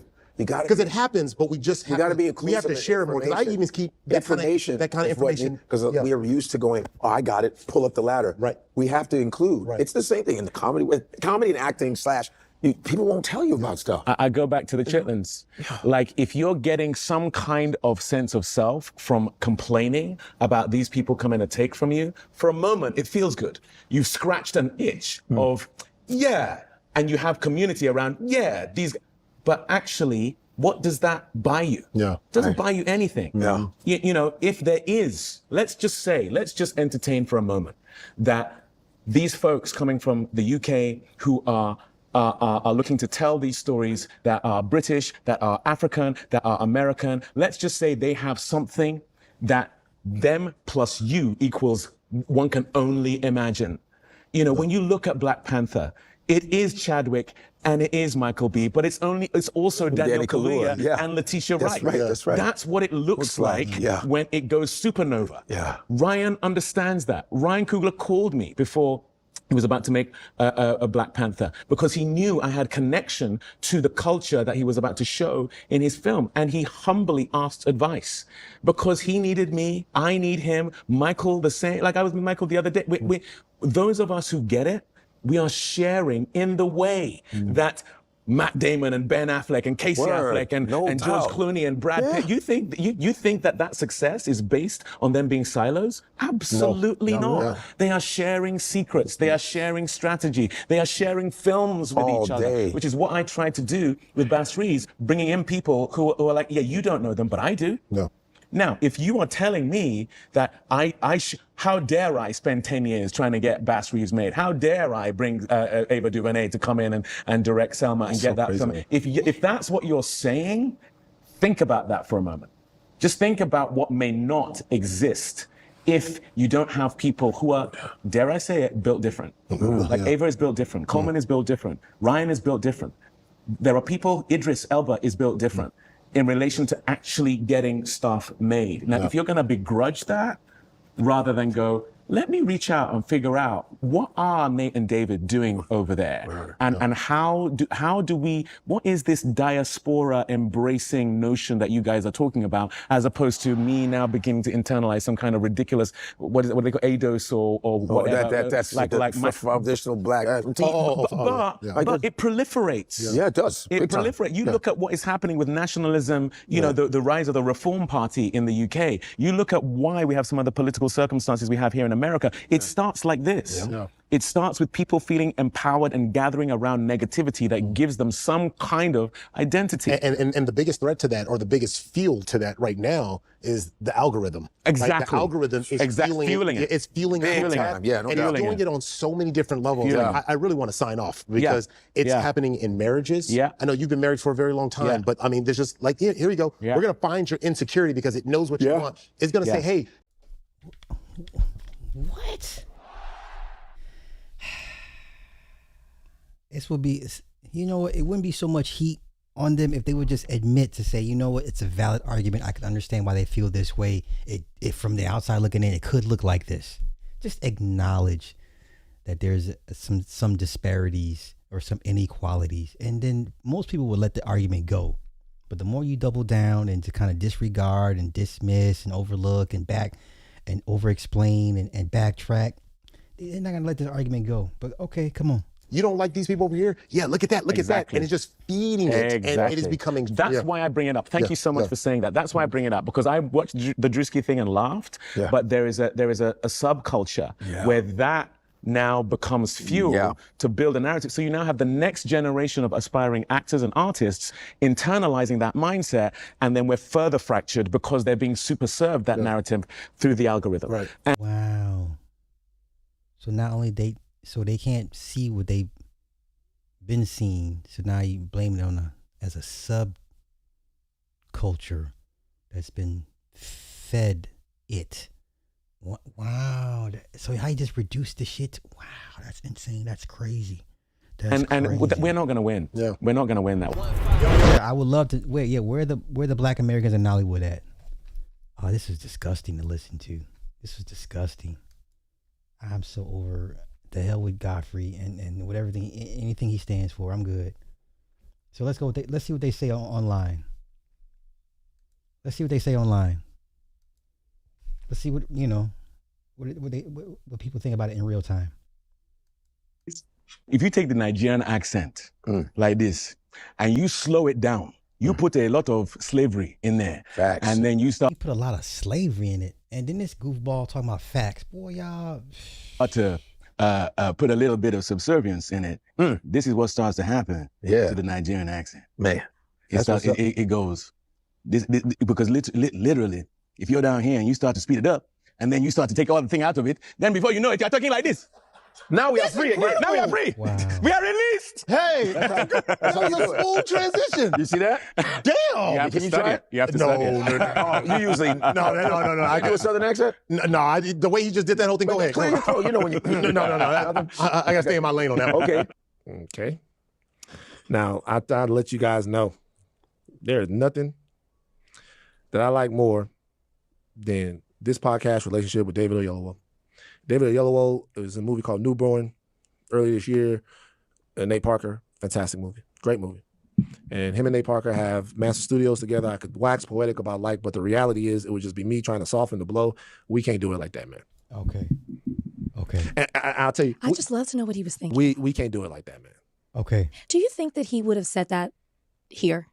Because he's talking to two Africans. Oh, come on, don't say it like that. Like, don't make it something that it's not. I'm asking a legitimate question here. He's talking to two Africans, the way you said it. I just wonder, because I paused because I was going to say Nigerian and I wasn't sure if both are, so that's why I said that. Yeah, I'm pretty sure everybody was Nigerian. Okay, so it was, I'm in a different space. And this is not to make excusing it, but it did make me wonder. I wonder if you would have said that to us if that conversation had come up, because we have talked to him about Black British actors taking roles of Black American actors, and we've done all that conversation, and he does talk about that as well. But I think that conversation, again, that he has on the podcast, 154 Africa podcast, that conversation he has with them combined with this accent and saying he puts a little subservience to it, is why we have the wars. The diaspora wars. Yeah, it's why we have the diaspora wars, because first off, when he talks about the British Black actors, American actors, he's like, listen, I'm not saying it's not a legitimate thing, but then he goes on to say, but we're missing the point of why there are such few roles. But when you do that, it's dismissive to, okay, so the few roles there are, why are you getting them? That's the question that's being asked. It's not for you to say, okay, that's cool, but look at the bigger picture. Sure, the bigger picture's there. There should be more opportunities for Black people to have roles in Hollywood, but there aren't. So why aren't Black Americans playing the roles of historical Black Americans? Why does it seem to always go one way? That's the question that needs to be answered. So when you're dismissive of that conversation within this podcast, and then you add to it, oh, the way I do this accent, it's coming from Nigeria, but then I'm adding a little subservience to it, and that's how I get there. It's totally offensive to Black Americans, and it implies something about the language or the dialect or the accent of how Black Americans speak in this country. I'm just, David. You assume, you're making the assumption they have slave talk. It's like a person with a broken spirit that's been, the spirit of being broken has been passed down, and that's how you think they sound to you. Subservience? That's a very specific way of identifying somebody's linguistics. Subservient? Wow. Like, if you really think about him using the very specific terms, like, wow, that's really how you see us. Wow. Tough. It's tough. So I'll say something to the Black Americans It's tough. Black Brits have played just in the last X amount of years. Black Brits have played, just so we know, because I don't want people to think we're being petty. That's the last thing I want people to think we've been petty. Black Brits in the last, 10, 15 years have played Martin Luther King Jr., both Martin and Coretta, okay?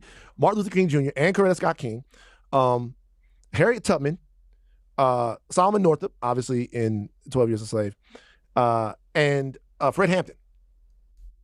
Daniel Kaluuya. Now, if that doesn't make sense to you, or if you think that's okay, there's no problem, there's nothing to see here, God bless you.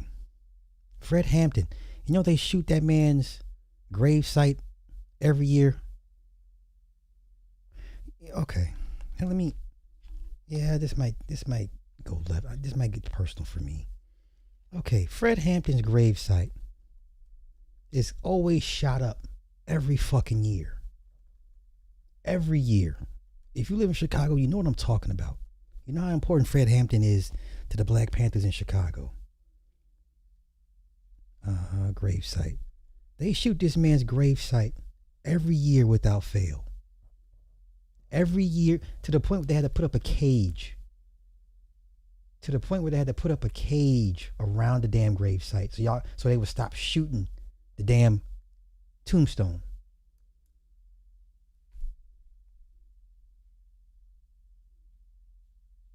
Chairman Fred Hampton Jr. for a long time, decades. I've known Chairman Fred Hampton Jr. for a long time, decades. I remember him. We first met when he got out of prison, and he came to New York. I was in New York. We were doing some things together. You know what we do, how we do. And one year, I called him on the anniversary, December 4th, on the anniversary of the assassination of his father. And I said, "Yo, Chairman, what you doing today?"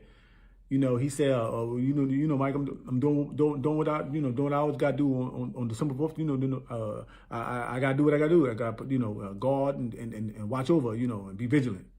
So I'm like, I don't know what that means. What you mean? He said, Mike, I got to do what I do.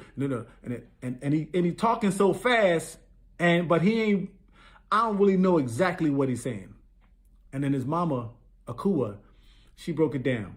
She said, on the anniversary of the day Chairman Fred Hampton Jr.'s father was assassinated, the police have a ritual where they go to his tombstone every December 4th and they shoot it up. We're not even allowed to rest in peace. That is fucked up. And you want me to be okay with finally getting this character on screen, right? Because imagine what it took to get this character on screen. Hollywood, right? And then you want to put a Brit in you. What y'all gonna say? Well, Don Cheadle played Sam Biko. No. Not the same, y'all. Not the fucking same. Look at this shit. They had to put a cage on this motherfucker, dog.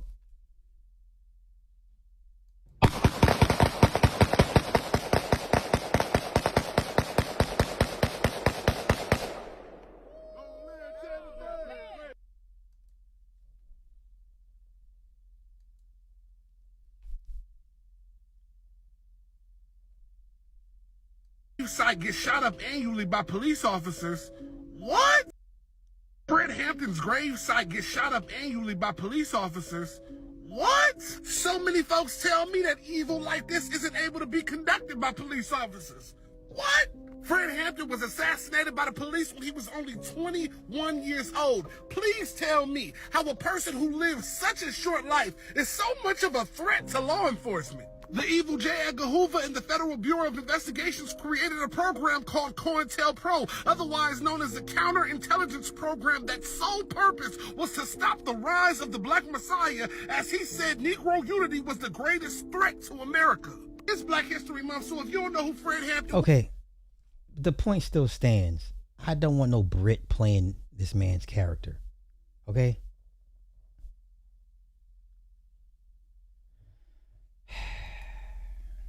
This is what they do. This was the crime scene.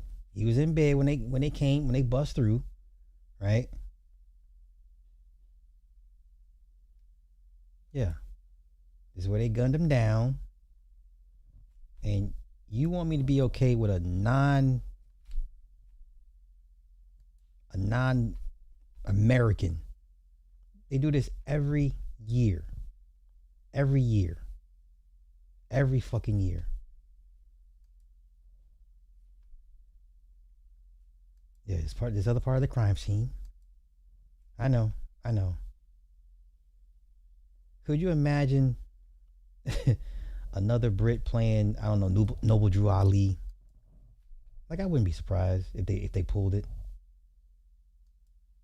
But okay, let me get back to that podcast.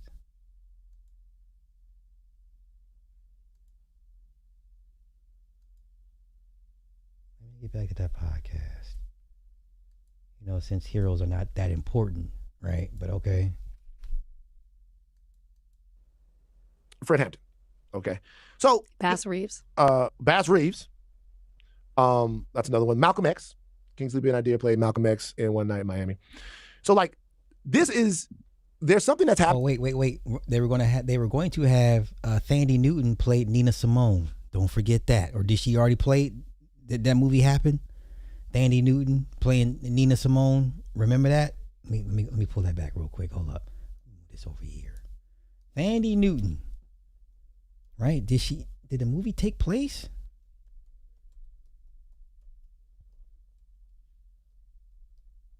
Yeah. Okay, she did do that movie, yeah?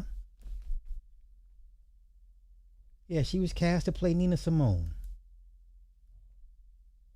Did we forget? Did we forget?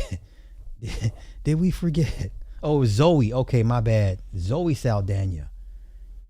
What does Heifer say? She said, the most important thing is that creativity or quality of performance should never be judged on the basis of color or ethnicity or physical likeness. Okay. I'm the kind of colored girl who looks like everything white people despise or have been taught to despise. Have you seen how... Okay. We're being told that Nina Simone's face bears no real import on the new eponymous movie about her life starring Zoe Saldana. Oh my God. There's no one way to be black. I'm black the way I know how to be. You have no idea who I am. I am black. I'm raising black men. Don't you ever think you can... I can't with this bitch. I can't.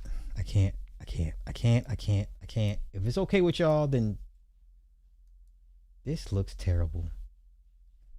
Yeah, she married to a white man or a Spaniard. I think he's a Spaniard. Even worse. Yeah, I believe she's married to a Spaniard. I don't give a damn. But y'all got it, man. This is what the woman looked like.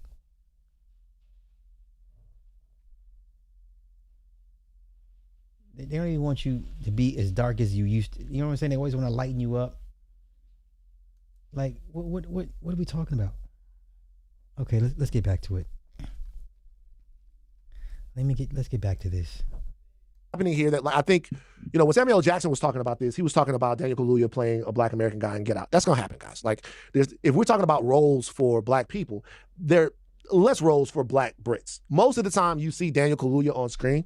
Most of the time you see Damson Idris on screen. Most of the time you see them on screen, they're gonna be playing black Americans. Okay. Let's get to Damson Idris. You mean to tell me Damson Idris was the best person to play Franklin Saint? This man had to take urban class. Damson Idris speaking class for Snowfall. This is what we're talking about. This is the dumbest shit I've ever heard. Wow. Are you taking it all in? Well, you're from England. Do you still live in England? Yeah, I still live in, I grew up in Peckham, southeast London. Okay. And now I live in a place called Elephant Castle. Yeah. Elephant Castle? Yeah. If you from LA, he did not sound like an LA guy. You know LA when you hear LA. Really? Elephant Castle. It's literally a place with one big, horrible shopping center. For real? Yeah. So imagine... You just walk down a block, yeah. Call it here. But it's amazing the accent that you do on the show because you really seem like you're an American. Oh, wow. I mean, that's, Everybody from LA would tell you that's not no LA accent that he had in Snowfall. Stop playing with me, man. That's not even a California accent. Even though, you know, it's vast and sparse, but you know a Californian when you hear him speak. That was the object, I guess. That was your intention. How did you do that so well? Wow. So I have a dialect coach. His name's Dub C. Okay. Now, I'm not mad at Dub C. Get your check. But Dub C, a dialect coach. Have you heard Dub C talk? Have you heard Dub C talk? Did Damson Idris sound anything close to Dub C? Okay. He's from West Side Connection. He raps with. Oh, the rapper. Okay. Hold on, A Club. You know what? I got you. I'll open the lines. I'll open the line up for you. Give me one moment.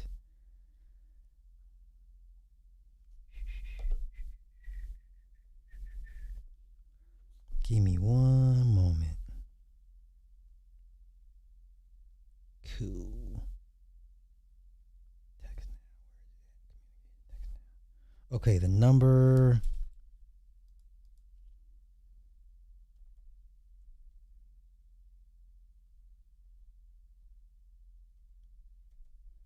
All right, Club, there's the number. The curly wig offended me.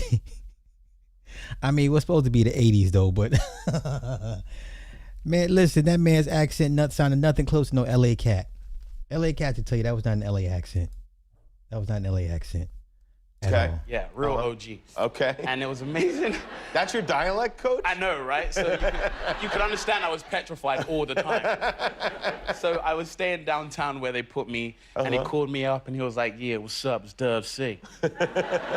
Yeah, I'm gonna be your dialect coach. They wanna call me a damn dialect coach. Anyway, I'm downstairs. This is me. What? He's like, yeah, come downstairs. I'm like, how do you know where I live? He's like, don't worry about it, homie. Ain't nothing but a G thing. Click.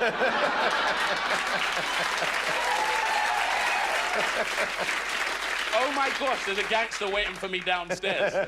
So I get down there. Oh, you did go down, okay. Yeah, I went down there. Next time, don't go down. Yeah. So I get there, and he's like got a real blacked out car and stuff, and he's like, what's up, little homie? Jump in, we rolling. Club, what's good, bruh? Nothing much, Fly. Salute to you and everyone in the chat. Man, I don't know where to start, but I'll just go for it. Okay. I agree and understand people's positions in the chat. Having some of your most iconic figures performed by fellow blacks. But this main thing that people love to omit, and it's getting annoying at this point, is where's the smoke and static for the studios, for the casting directors, or even stronger pushback from those families respectively? Like, for example, the Nina Simone biopic. Yes, her daughter condemned the movie in a cheap, nonchalant way, but with her in the family, that's because I'm not sure if anyone remembers this, the Jimi Hendrix biopic. I remember. That biopic never got made because the family kept shutting certain things down. Yeah. And same with the Marvin Gaye too. So if people are going to get mad about their figures getting inspired and things like that, then respectfully, you're going to have a little bit more protection. You're going to have to fight and defend these things. Because don't get me wrong, for the record, I'm not a big fan of Sudanese Nigerians. I've had my clashes with them as a Nigerian myself. But if they get offered the role, they're going to give it to somebody else. Let's just be honest here. Yes, it's all about the culture and shit like that, but then again, as you said in the past, Fly, blacks haven't been the greatest with gatekeeping culture. I agree. Because again, a lot of people can get offended by the Luayes, the Okoyes, and all that other stuff taking these roles. But y'all, no disrespect, but they've been let in by somebody. I always keep asking the question, y'all get mad about whites entering hip-hop culture, y'all get mad about outsiders entering country, and things like that. And my pushback to all you people who cry and bitch about the damn culture is, who let them in? There's always someone, your own, that let these people in. You're right. You're right. And that's my problem with the argument. Go ahead. No, I mean that's probably the most disheartening part is that I think black folk realize how truly powerless they are, and it's frustration. So you just go with the easy target. The easiest target is the actors that take the roles. That's fair. I'll agree to that all day. We don't have power to punish the studios to the degree where, to make them bump their head and say, "Oh, we won't do that again." So yeah, I mean, you would have to literally boycott the studios and make life hell for the casting directors, but we don't do it. We can't do that as a collective, and that's the most frustrating part. And like I said, a lot of the argument is fair. The targets may be unfair or just easy targets, but like I said, that's frustration, and you're gonna go with the easiest target. So because you can't hurt the casting directors, you really can't hurt the studios to that degree. I guess the only thing one could really do is just not go see these movies with these actors cast in it. And I agree with that. And I technically meant for some of this to be kept for a live stream soon. Yeah, for sure. Yeah, let's save it. Yes, let's save it. Yes. Yeah, but I'll just say this, and then I'll let you continue with the show. As someone who comes from Nigerian parents, but has been born and raised in America, I understand the elements of the FBA, the tether, the ADOS argument, having those separate blueprints.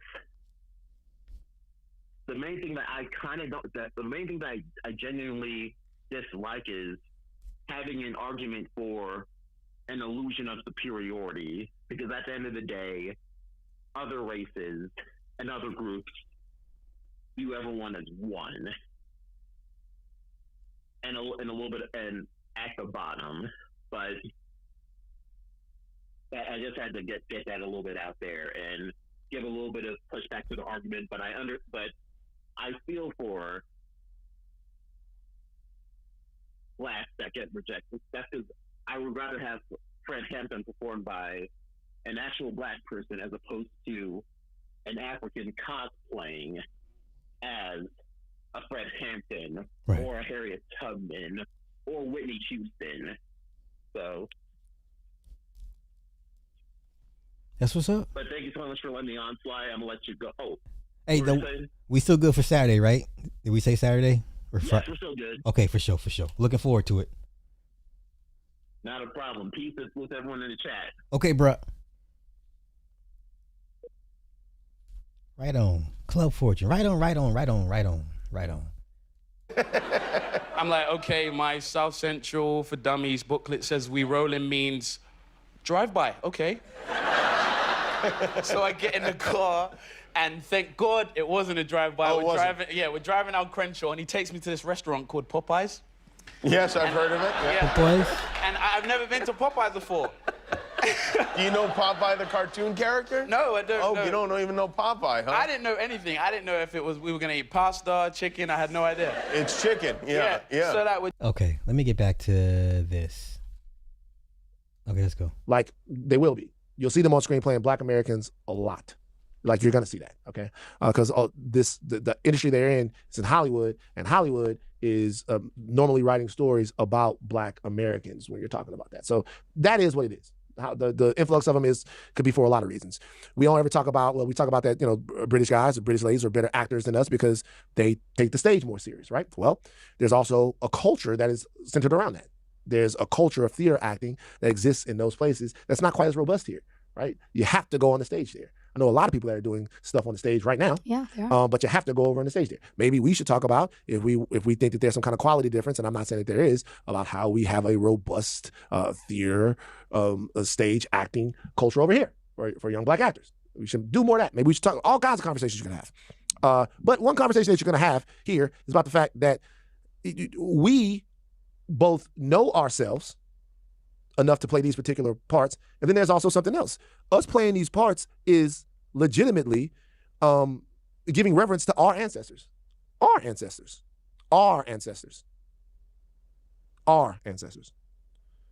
And there's a whole diaspora. And so many people that are involved in what has happened here for black people have been from other places, man. There's been so many people from the West Indies. I could name them all. There's been so many people from other places that have been involved in that. It's very true. It's absolutely true. Without a doubt that that's true, that there's lineage all over the place. But when we're talking about us, we're talking about our ancestors and things that happen here. And we also want to be energetically and spiritually a part of the upliftment of our ancestors. And we want to make sure everybody can tell the stories of their ancestors as well. I mean, this is understood. Yeah. Orlando Anderson playing Anansi the Spider does not count. Don't do that. I know someone's looking right now. Orlando Anderson playing Anansi the Spider in American Gods does not count. Let's not do this. But let's continue. They would not want an American person playing James Bond. That's a fictional character. But that story is steeped in Brit shit. So they don't want Timothée Chalamet to be James Bond. They want to find the next young British actor because they want that story to be culturally true. Now, we have shared aspects of our culture, but they're not all shared. They're not. And that diversity is also beautiful. It's not just the diversity between white, black, Asian, or whatever is diversity. Diasporic diversity is also beautiful. That's beautiful as well. We're not all of the same, which means there are some things for you. And let's go to the Asians. I've seen plenty of Asians complain about Koreans playing Japanese historical figures, and I've seen Chinese people complain about Koreans playing Chinese figures. Listen, everybody's having these arguments. Ours seems to be the loudest at this point. Every ethnicity group is having these little mini dust-ups in Hollywood about who's portraying their heroes. It's just not us. It's just our conversation. It seems it has a little bit more bite to it for whatever reason. You that are not for me. We can share them, but the ownership is different. And that's okay. As far as the Nigerian accent into slavery thing, I'm just going to give one piece of advice. And it should be easy. One piece of advice. Do not ever do that shit again. If you are African or outside of being a black American, say or do anything that even allows people to perceive that you're calling us slaves or that you are somehow setting a hierarchy 100% between black people and Africans. We're not there yet to be able to explore that. So if you say, hey, if I just inject a little subservience into my voice, it sounds like this. Now, to be fair, he was talking about not black people. He was specifically talking about slaves. It gets wacky to me, though, when he goes, the more Nigerian we feel, the more free we are. We're not to that point yet. We're not to that point yet. We're not there.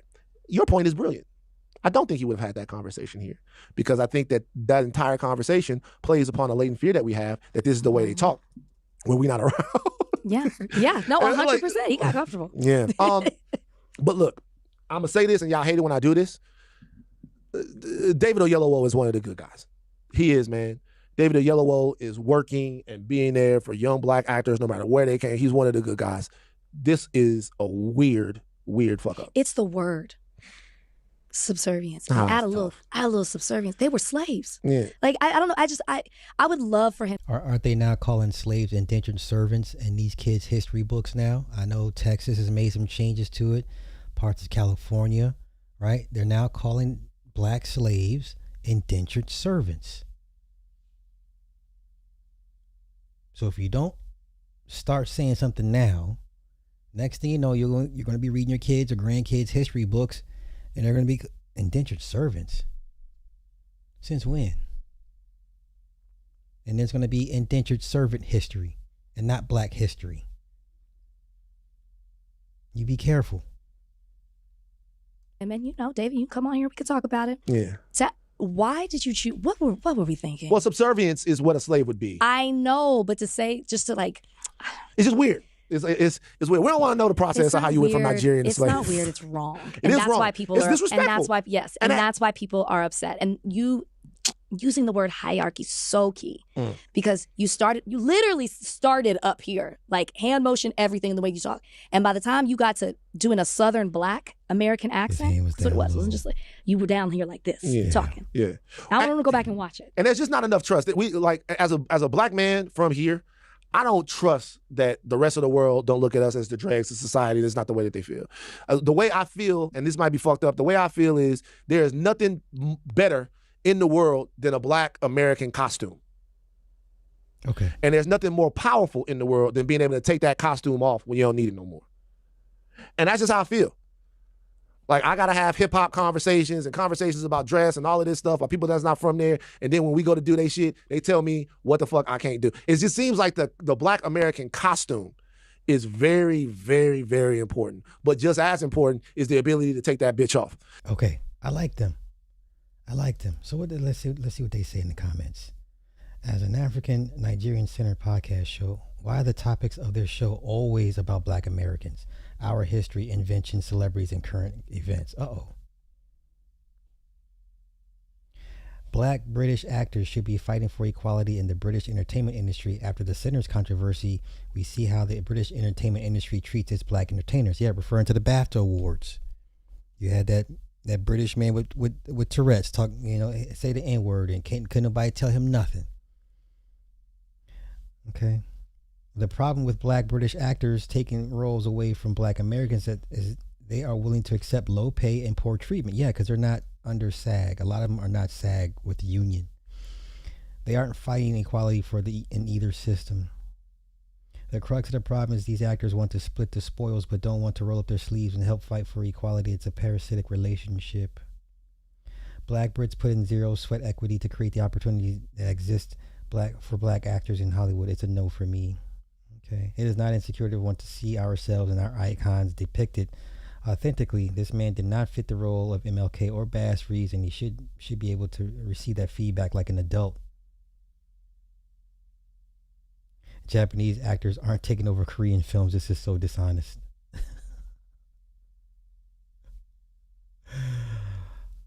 Oh my goodness. Okay. All right.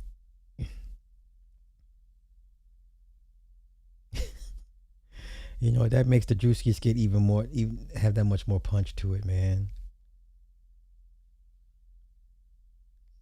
And then somebody said, oh, let's go here. Oh, this is the last part. I'm done with it. David Oyelowo admits to being a slave trader descendant. Oyelowo's grandfather is the king of Yoruba, the family who invented the word akata, which translates to the slaves we counted and sold away. Let's take a listen.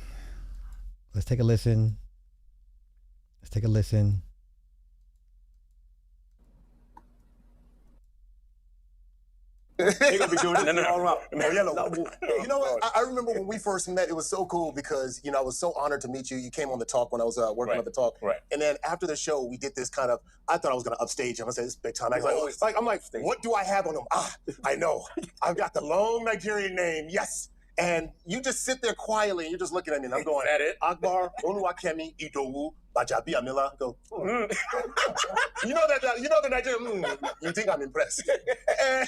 and give us the full name. And he just, I think he's 38, right? 39, go ahead. Hey, David Oyetokunbo, Animamuma, Oyerogba, Chukudi, Oyelowo. Hey! Chukudi, I'm Chukuma. Yeah. Chukudi, Yeah. beat you by Yeah. Man, Yeah. I mean, I'm 32. I think you're 39. You pissed. And I've forgotten some of them. Like there's like 3 or 4 that have got like lost in the ether. Junior. Yeah. 40. Yeah. Oh man, Yeah. you know how sometimes you can walk in and you can feel so proud, and the way you did it, that little acting thing that you do. It's just very patient, and then he just nailed everything, and he was patient with it. I mean, even David sounded long. David. Yeah. I was like, damn. Yeah. And I didn't say I'm a doctor as well. Like I have a doctorate. So Dr. David Oyetokunbo Animamuma Chukudi Oyelowo OBE. Officer of the British Empire. Esquire. The titles, the names, it's all there. That's very nice. Did you put Mr.? I didn't even put Mr. He's going to be starting at some point. I didn't even put Mr. I can't. Okay, let's move on. Let's move on. I can only take so much. Okay. I'm just presenting information. Make of it what thou wilt. I'm just saying, I'm just leaving this here for y'all. These are his kids. Right? This is his village.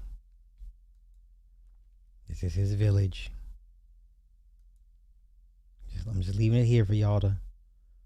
Okay, high top fades, huh? Where'd that come from? Both of your sons got high top fades. I wonder where that came from.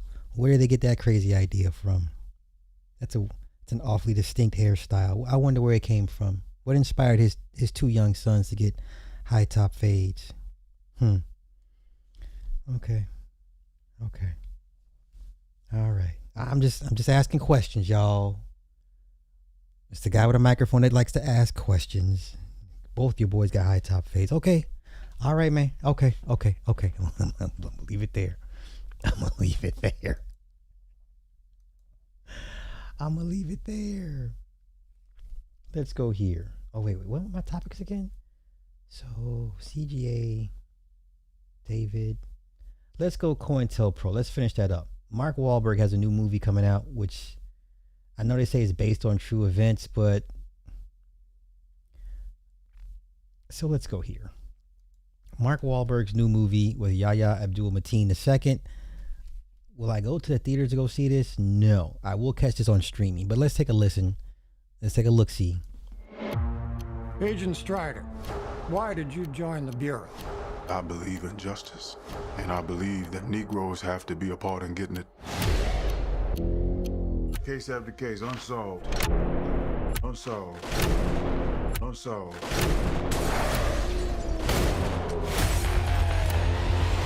I can do more than sit behind a desk. No one's talking to the FBI. Not willingly, that is. So what do you want to do?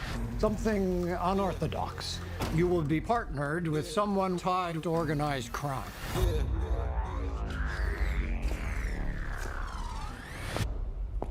Where the body's at, Eddie? I ain't telling you nothing. The fuck are you supposed to be? My driver? Special Agent Wayne Strider, FBI. Get the fuck out of here. Say hi, honey.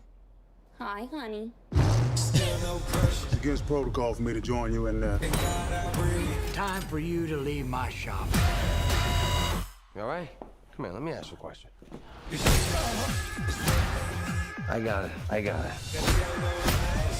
Okay, so what we have here is the Irish mobster requested by the feds to help the black Fed agent to solve the unsolved crimes of black activists. I'm not going to the theaters to see this shit. I don't give a damn if all of this were true. I'm good. So the feds went to a known hitman, Scarpetta, right, to help them with the case of murdered civil rights activists that had been unsolved, and they gave the case to a black FBI agent. I'm good. How many more Mississippi burnings do I need to watch in my lifetime? I'm good. No, thank you. Get out of the car. We'll have some fun with you tonight. You're right. That was fun. You shot a cop. Look around. There's no witness. There's no crime. Let's get out of here. Fucking starving. Let's go. I ain't got nothing to say to no authorities. Hey, we done yet? Who's this? That's my job. I knocked some fucking heads around and I cracked the case. Making people disappear does not solve the problem. Turn the other Yeah, cheek. I ain't no way I'm going to go see this bullshit. I'm good. I'm good. No, thank It ain't you. really working, is it? Nobody asked for this shit. They came for me. My wife. What would you do? I kill them all. Enemy is necessary. Come on! Let's end this. One life, live it right now. Yeah, I'm good. Let me see what they say in the comments. It's like the Green Book with guns. This movie is sponsored by SPLC. Yeah, I'm good. So the COINTEL part is clearly laid out, but then white folk had their own thoughts, and I want to go over their thoughts with this movie. Here we go. This is where I go. Okay, let's go here. Okay. All right, ready? He has an interesting take, and I agree. Let's go. Mark Wahlberg helps the FBI figure out who could possibly be killing civil rights leaders in the South in the mid-1960s, and the multiple layers of irony in that sentence are hard to ignore. Can I get you some drinks? Coffee. How you take it? Black. Wahlberg, who has his own history with hate crimes, will be playing mob hitman Gregory Scarpa, who allegedly helped the FBI investigate the murder of Vernon Dahmer, a civil rights activist who was trying to mobilize black voters. Yahya Abdul-Mateen II is playing an FBI agent who is made up for this story. Vernon Dahmer's son, Dennis, mentioned this fact, saying it's fiction. They're creating a black FBI agent that didn't exist. One of the reasons he didn't exist is FBI Director J. Edgar Hoover was famously racist, despite being a white passing man who allegedly had black ancestors. Hoover was full of contradictions as a most likely gay man, potentially bisexual, who constantly was attacking gay people. He just blatantly refused to hire black agents. Even fast forwarding to 2019, less than 5% of the FBI was black. In the movie, Wahlberg is serving as Yahya's driver. Seems like they wanted to try to recreate the Green Book aesthetic, except this was a story at least about two real people. Seems like this is just a Mark Wahlberg vehicle, a Gregory Scarpa movie set against the backdrop of the civil rights movement. Giancarlo Esposito will appear as Vernon Dahmer, but this is not a movie about Vernon. A movie about Vernon, a civil rights activist who tried to mobilize black voters before being killed by the Klan, would be incredibly pertinent in this moment as the black vote is stripped away in the South. I'll tag a video below for one of my mutuals, Andre, about Vernon. Please go watch it, but he lived and died for this cause. He'll be a side character in a movie about the heroic FBI in the South starring Mark Wahlberg. He was rather famously attacking black children in the 80s, throwing rocks and slurs at them. After that, in 1986, he would do the same exact thing. Through those events, Mark and his friends were issued a civil rights injunction, which was a warning that if they committed another hate crime, they'd go to jail. 2 years later, Wahlberg would attack 2 Vietnamese men in the same day, knocking one unconscious with a large... Okay, so he's not... So he's an equal opportunity racist. Okay, I see no problem with that. Come on. wooden stick and once again throwing slurs at them. For this, despite the previous injunction, Wahlberg did 45 days in prison. It goes without saying, but this was not the person to cast in the movie about civil rights. We don't need more movies glorifying the FBI in the South. We already got a solid movie in 1988 that deals with this same moment in history, but has a lot of problems in Mississippi Burning with Gene Hackman and Willem Dafoe. It's a film that also invented a black FBI agent in the South, and in the scene where he's torturing the mayor, that was actually referencing the activities of Scarpa. We want Americans to understand what the FBI was doing to Americans through COINTELPRO. We need more movies like Judas and the Black Messiah. Yeah, no, sir. Now, see, white man, this now you done, God damn it, no, white man, no, we don't need, no, sir, no, we don't. Okay, what do you mean? Me and Drewski gotta be style? Hey, Drewski can do whatever he wants. He's got the juice, man.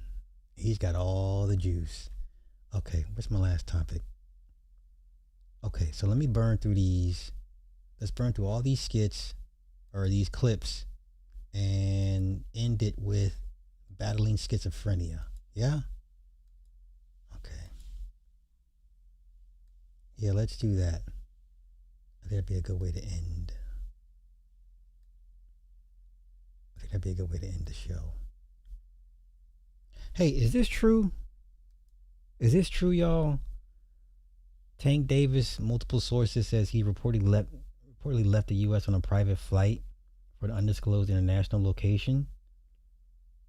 All right. It says the multi-division boxing champion allegedly boarded the aircraft late last night. This is like 2 weeks ago, just hours before federal agents prepared to execute a search warrant at his primary residence. The investigation, while details remain scarce, sources close to the situation suggest the investigation involves a complex federal look into suspected financial irregularities and cross-border assets. Is this true?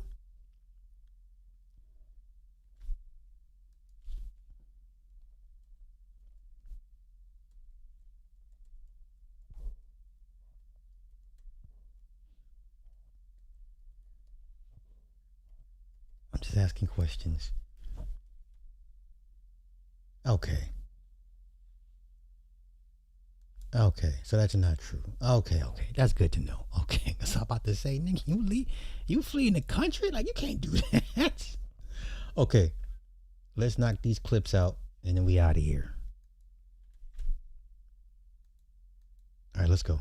fucked up on so many levels because one of two things happened. Either Target approached Jay-Z and offered him a whole lot of money, which I highly doubt, or Jay-Z saw an opportunity. He saw the void that is black people not shopping at Target, and he pitched to Target, you know what? I'm the black culture. I've got this huge cult-like following. If y'all give me a shitload of money, I will team up with y'all exclusively to do this. And it's like, Jay-Z, you leveraged the boycott and the struggle of our people who were attempting to put Target in their place. You leveraged that for your own personal gain, and it's fucked up, especially considering that you are not some low-level rapper who needs the money. And I know men like Jay-Z get to a certain level and they do this thing where they're like, it's just business. It was a business opportunity. It is not just business, Jay-Z, when you leverage the hard work and the strides that everybody put in to get our voices heard and our feelings felt at Target, and you just go on and completely undercut all of that for your personal gain. Now, I know a lot of y'all not finna like this, but I'm finna have to take it there. And Beyonce, you ain't no damn better. Beyonce, this is legitimately the equivalent of the nice white woman that we work with, that we like, but she goes home to a Trump-supporting husband and is raising Trump-supporting sons. It's no different. It's no different. That white woman that says, I'm liberal, I'm for abortion rights, I'm for everything, but she reaps all the benefits of the patriarchy and her husband's white supremacist ways, and she's nice, but she raises boys that turn out to somehow still be white supremacists and Trump supporters. Beyonce, you're that woman. You are that woman, because the call is coming from inside your house. You are out here full on lying in our face. You know what I'm saying? Oh, you know, you did the HBCU black album, you know, for black people. You reclaim country western, country music with the Cowboy Carter thing. You know, this vanity move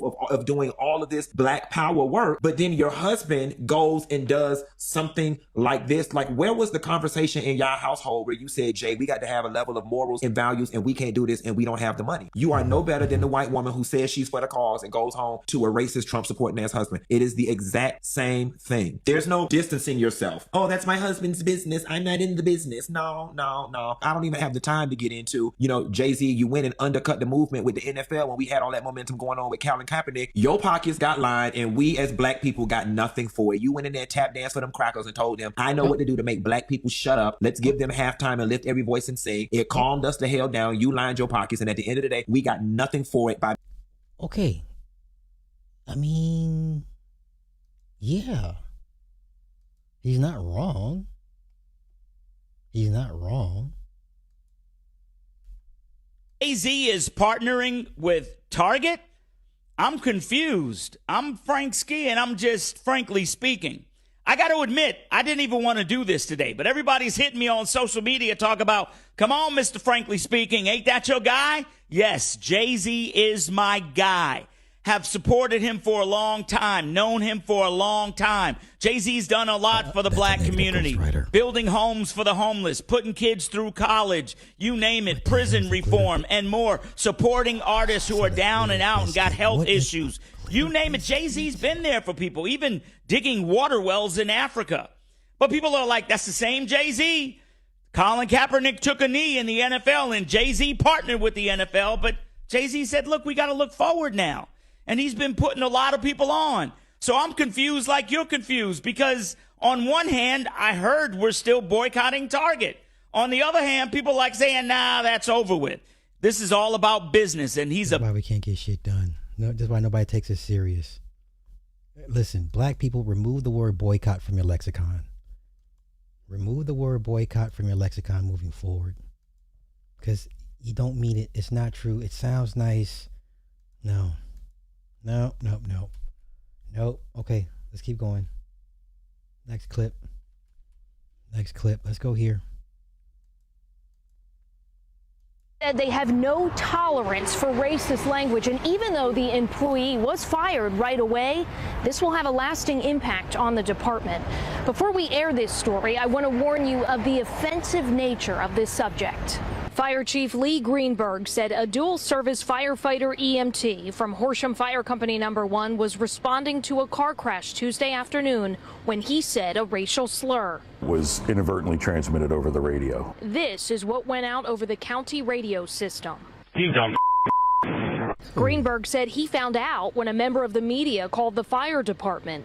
Once he confirmed who it was, Greenberg said he fired the employee within 30 minutes. He was very upset about it and very apologetic. According to the... Wait. Let me find a comment.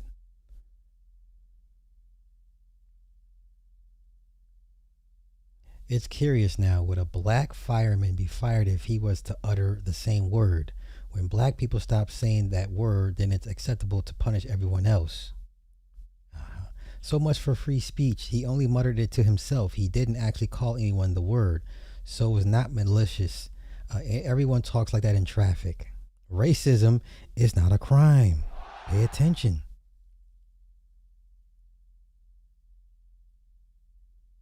Okay. Let's go. Chief, the comment was in reference to frustration over traffic not getting out of the firefighters' way. Now, Greenberg said the entire department will receive sensitivity and workplace professionalism training. We're just incredibly sorry that this whole situation happened. It really puts a damper on the whole organization because we do a lot of really good work around here. The department also sent out a statement addressing this issue. It said in part, the actions of one individual do not reflect the values, characters, or commitment of the men and women who serve our community every day. Okay. Okay. I mean, I don't know, man. Let's go here. I'm late to this. I'm late to this story. I'm aware of it. I'm just late to it. Let's go. FBI raiding the $35 million Southern California mansion of a tech CEO accused of helping sell U.S. technology to Iran's military and nuclear programs. Shanley Painter joins us now with the details. Shan. Hey, good morning, Todd and Carly. So the DOJ says this man is a dual citizen of Iran and the United States, now accused of violating U.S. sanctions against Iran after prosecutors say he ran a massive decade-long scheme to smuggle U.S. computer hardware to the Iranian government for use in its military and nuclear operations.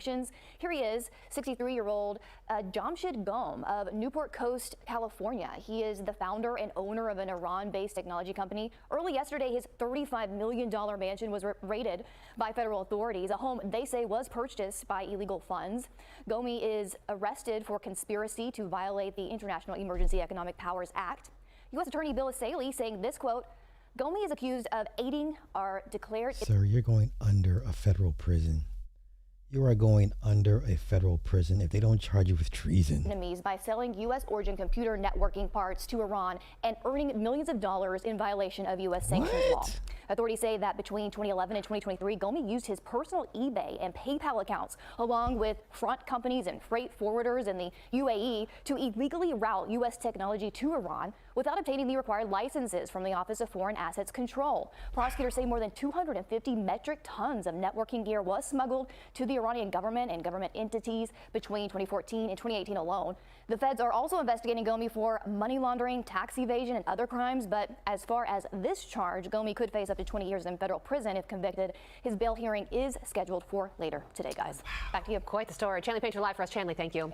Let's bring in Fox News contributor and former CIA station chief Dan Hoffman. Dan, thanks for joining us. So he's a dual U.S.-Iranian citizen accused of selling U.S. technology to the Iranian government for their nuclear and military operations, and he's apparently been doing this for over a decade. If this is true, how much damage has he done here?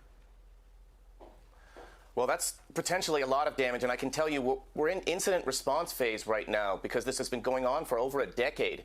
And if you're wondering about the value that Iran saw in procuring, stealing U.S. computer networking equipment, look, they paid this guy millions of dollars.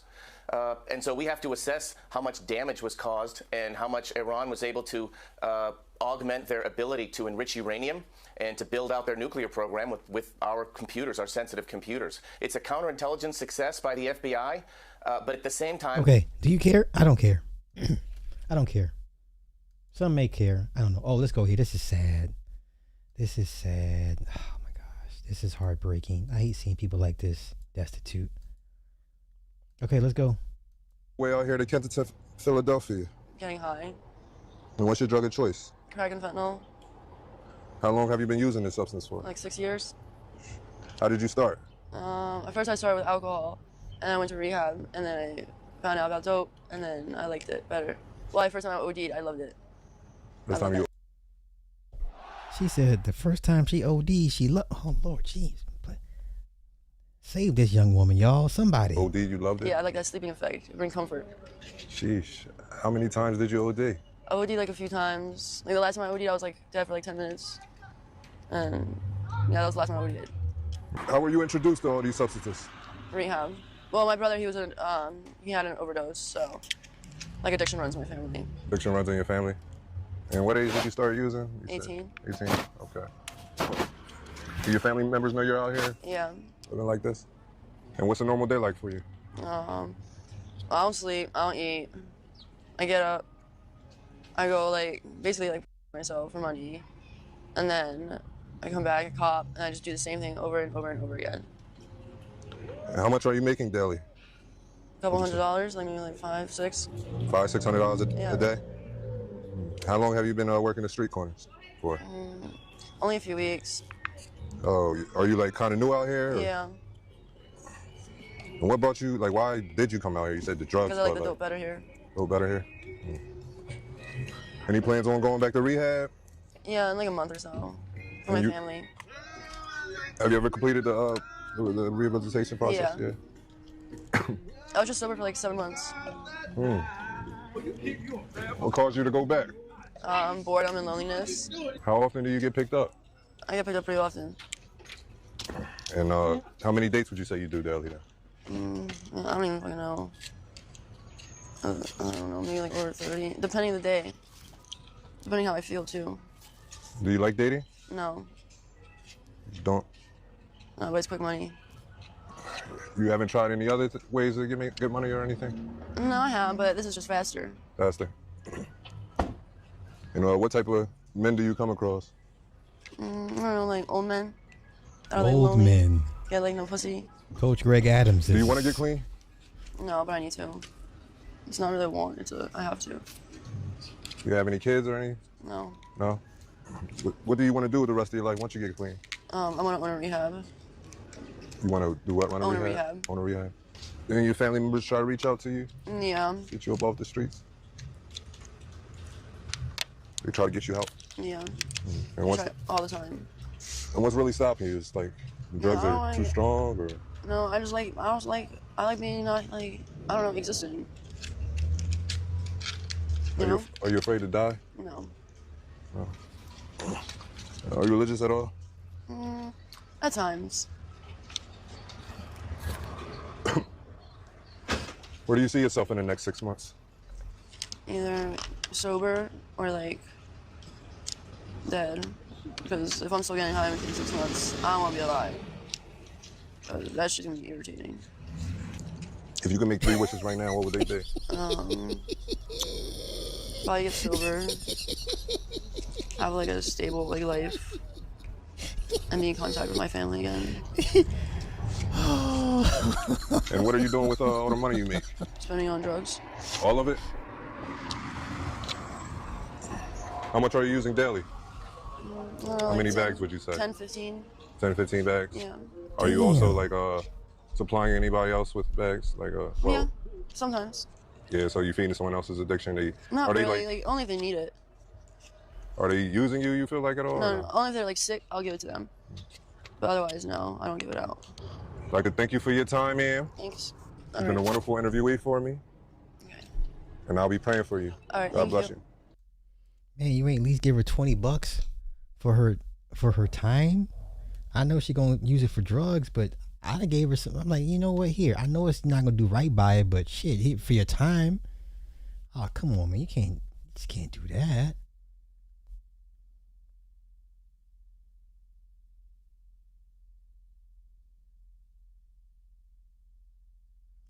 This motherfucker said.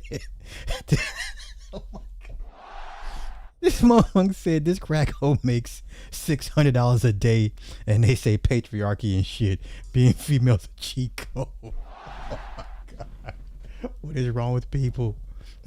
In a few years, she'll tell everyone she's ready to settle down and find a good, kind man. She'll play the victim when she can't find one because men are judgmental. Misogynistic.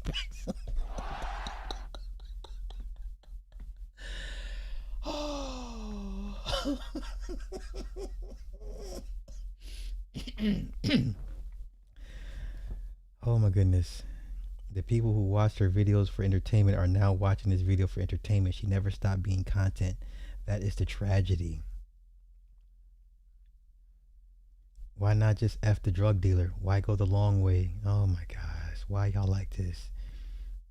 And she's so beautiful. Really hope she gets the help she needs. See, that he conflicted, boy. For just $600 a day, you can own a woman. Okay. Okay. This is the real Rue Bennett, not the fake stuff we saw on HBO. Okay? Talking to me now. Talking now. All right, talking that real shit. That's the Rue Bennett. The real Rue Bennett. Yikes. Let's go here. Hey, let's go here. So this is when Janet kicked off her tour in Japan. I'm sitting here with my chick, all alone with my friends. I'm wondering I have to live without you. But there's no reason why I fell asleep last night, crying like a newborn child, holding myself close, dead tonight. I'm so young. Janet doing her thing, man. 60 years old. Listen, do y'all have any idea how many videos they made about her when she was big? And them niggas still big that made videos about her. Okay, let's go here. Yikes, this was kind of a tough watch. Let's go. I have been in the music industry ever since I was 12 years old, right? I'm 37. My nigga, I have been in the music industry ever since I was 12 years old, right? I'm 37 now, so I'm about to start doing music again. But that's not the fucking point. The point is, I like her fronts. I ain't gonna lie. Her fronts are clean. Her fronts are super clean. And a manager when I was 15, he was 40 years old, and he raped me. He raped me. So I have been taken advantage of in the music industry and just in general in life for me being a good ass, sweet ass, kind ass person. I don't have the victim mentality, but I've been through fucking shit that is not fair. So if you've been through shit that isn't fair, you need to get your head out of the fucking victim mentality, snap out of it, put in the work to change. My nigga. Okay. It's her. I don't know why you gotta keep saying the N-word. Okay, let's see what she's talking about. Cancers. Let's go here. To my cancer nigga, can I tell you a secret? Yeah. Nigga. Don't you ever stop, my nigga. Don't you ever stop opening your heart, my nigga. Don't you ever stop forgiving, my nigga. Don't you ever stop fighting for what you want, my nigga. Don't you ever give up, my nigga. Don't you ever quit, my nigga. Don't you ever let this world make you turn cold, my nigga. Don't you ever let this world make you angry, my nigga. I bet your pussy comes straight from hell, and I bet you snatch souls. And if we met in another time and place, you could have my soul. Let's go. Or resentful or bitter, my nigga. Don't let the world win, my nigga. Somebody said click on Taurus. Keep your heart open, my nigga. Keep your heart open, my nigga. Okay, I will. Keep your heart open, my nigga. Okay, somebody said open Taurus. Y'all silly as hell. Where's Taurus? All right, let's go Taurus. Let's go. To my Taurus nigga, can I tell you a secret? It's funny, but try not to laugh. I'm serious. Nigga. Try not to spend all your money on food, my nigga. I know you love food, nigga, but try to order some groceries and cook in the house instead, my nigga. You don't gotta order out every single time, my nigga. You spending so much money. You wasting so much money, my nigga. It's a leakage, an energetic, financial leakage, my nigga.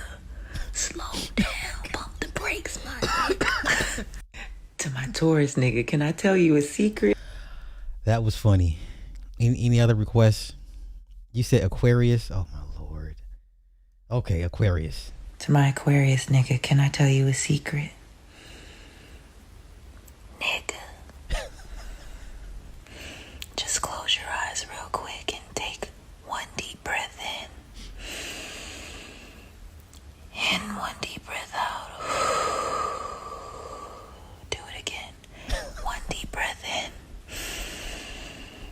Can't One stand deep y'all. breath out.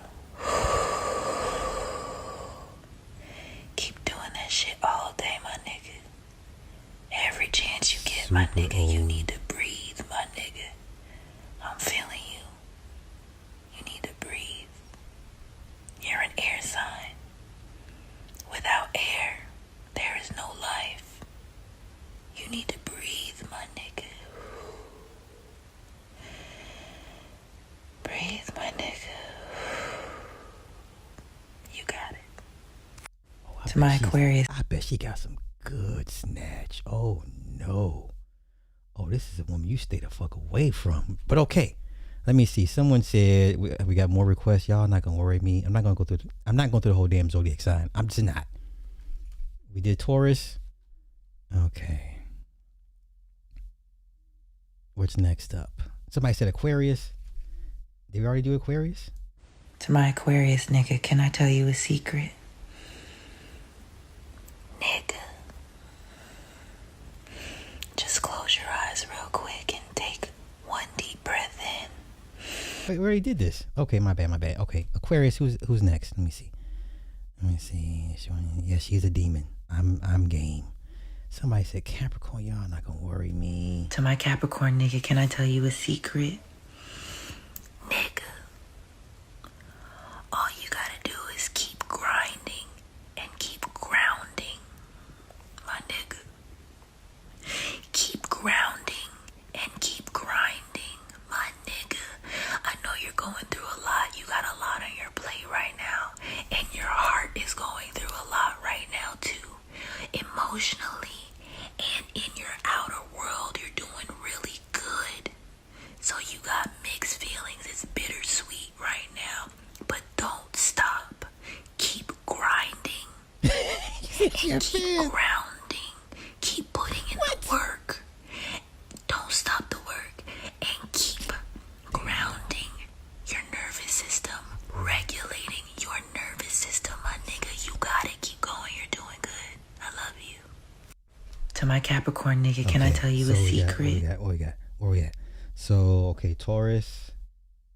Some of y'all, okay, I guess some of y'all got some of these men in y'all lives. This is why y'all asking. To my Taurus nigga, can I tell you a secret? It's funny, but try not to laugh. I'm serious. Nigga. Try not to spend all your money on food, my nigga. Did we already do this? I know you love food, nigga, but try to order some groceries and cook in the house instead, Okay, we already did this. my nigga. You don't gotta order out every single time, my nigga. You spending so much money. You wasting so much money, my nigga. Okay, so that's Taurus. We already did that. Okay. Leo. Someone said Leo. To my Leo nigga, can I tell you a secret? Nigga. You'll get more attention if you speak softer, my nigga. You'll get better results if you speak softer, my nigga. You'll get more affection if you speak softer, my nigga. Quit yelling at these motherfuckers and quit talking hard. And talking down to these people. Speak soft, my nigga, and you'll get what you want. Straight like that. Okay, this bitch is turning me on. I can't watch this anymore. To my Libra nigga, can I tell you a secret? Yes. Nigga. It's okay to have a backbone, my nigga. I mean, it's okay to say no, my nigga. It's okay to speak up and say what the fuck you want, my nigga. It's okay to take up space in the room, my nigga. It's okay. It's on fucking K, my nigga. Shit. To my Libra nigga, can I? Okay. Last one, Pisces. My daddy's a Pisces. Last one, Pisces. You weirdos. Here we go. Let's go. To my Pisces nigga, can I tell you a secret? Nigga. It would help you if you hang out with animals, drink water, go outside barefoot and ground, do healthy things to regulate your nervous system instead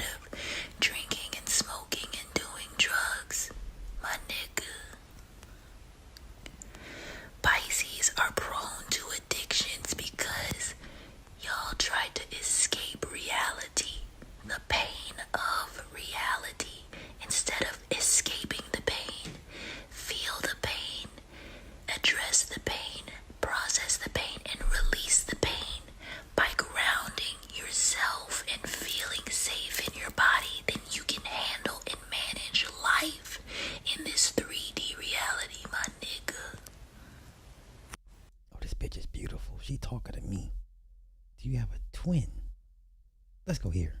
Holly. It's okay though. It's okay though. I'm not mad at him. I ain't mad at him. Nobody think that's a good one. Great parenting, yo. It's his choice. That's his choice. You know, the school is still amazing. This is where she went to city, but you know, that's his decision. You went to city? Okay. No, my other kids went to city. Which house you went to? I went to Randallstown. I can tell. Okay, she favors Miss B Nasty, and she blocked me on Twitter. You know why she blocked me on Twitter? Because everybody was jumping on. Everybody's giving her the business about her son. I said, hey, your son may be healthy adjusted now, but when he gets to high school and people find out who his mama is, that's when your real test will come. And that bitch blocked me for saying that. Bitch, I work with kids. Okay? Your son gonna be messed up for a few years when they find out who his mama is. That's why she blocked me. Let's go. Yeah, I see Miss B Nasty in this chick. You get look-wise, aesthetics. Yeah, we did. Nah, he went to Milford. I went to Randallstown. Both counties. Both counties. I definitely can see that. Makes a lot of sense. Oh, I was going to ask her that one day, but it just slipped my mind. I know. And you went to Carver, right? I graduated from Carver. Yeah, that's right. I went to Mount St. Joe, St. Okay, these niggas talking. We were here for her. Oh my God, yes. Yes.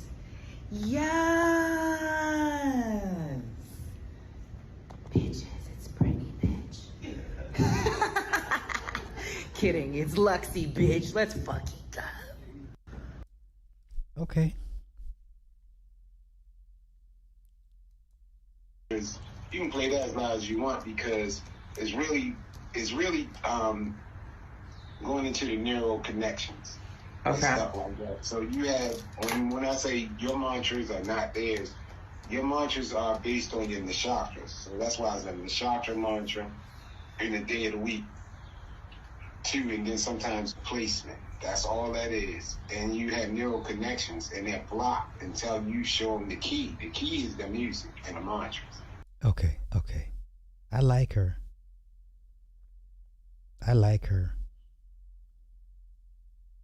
I like her. Okay. Is that it? I got 3 more clips. We'll save her. We'll leave her page up. We'll save her page. Oh, let's go here. Let's go here.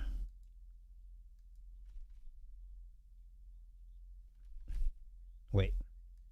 Okay, here we go. You ready? Her on the grill.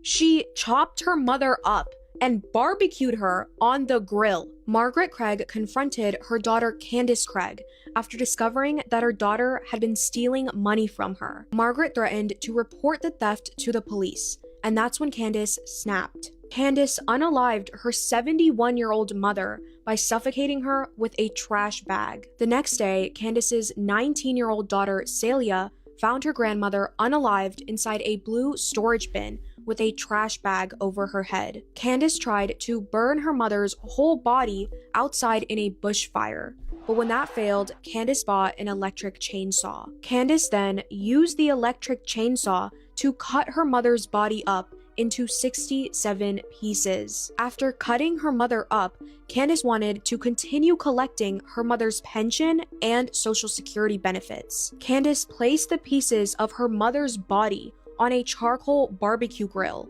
and then attempted to burn the pieces. Celia testified that her mother Candace specifically grilled her grandmother's rib cage and kept it in the dining room. Candace also grilled chicken on the grill at the same time to mask the smell of burning human remains. Candace was sentenced to life in prison without the possibility of parole, but the judge said that she would be willing to reconsider Candace's sentence within the next 5 years. Literally, how evil do you have to be to mutilate your own mother for money?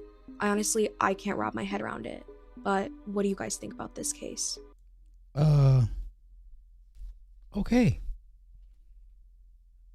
let's go here. Oh wait, I'm gonna say that one for last. Okay, let's go here. Financial literacy is everything. Is going to be everything for your kids. Let's go here. You ready? Okay, pay attention. Okay, Okay. All right. These kids got NIL deals going into their freshman year. Pay attention how they spent their prom money. This is money for prom. Pay attention. Okay. Wait. Okay. Let's go here. Xavier Payne's going to University of Colorado, offensive lineman.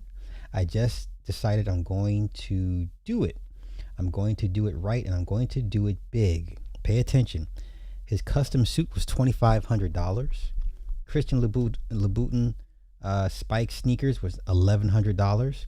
The rental of the AMG Mercedes is $1,500. Payne never went to a dance at his Orlando, Florida high school. Last month, flushed from a six-figure NIL deal, he returned to Florida to attend the Jones High prom in a $180,000 Mercedes, wearing a vintage Cartier watch he said was worth about $40,000. Now, mind you, the car is a rental. So all in all, he spent about 10 grand.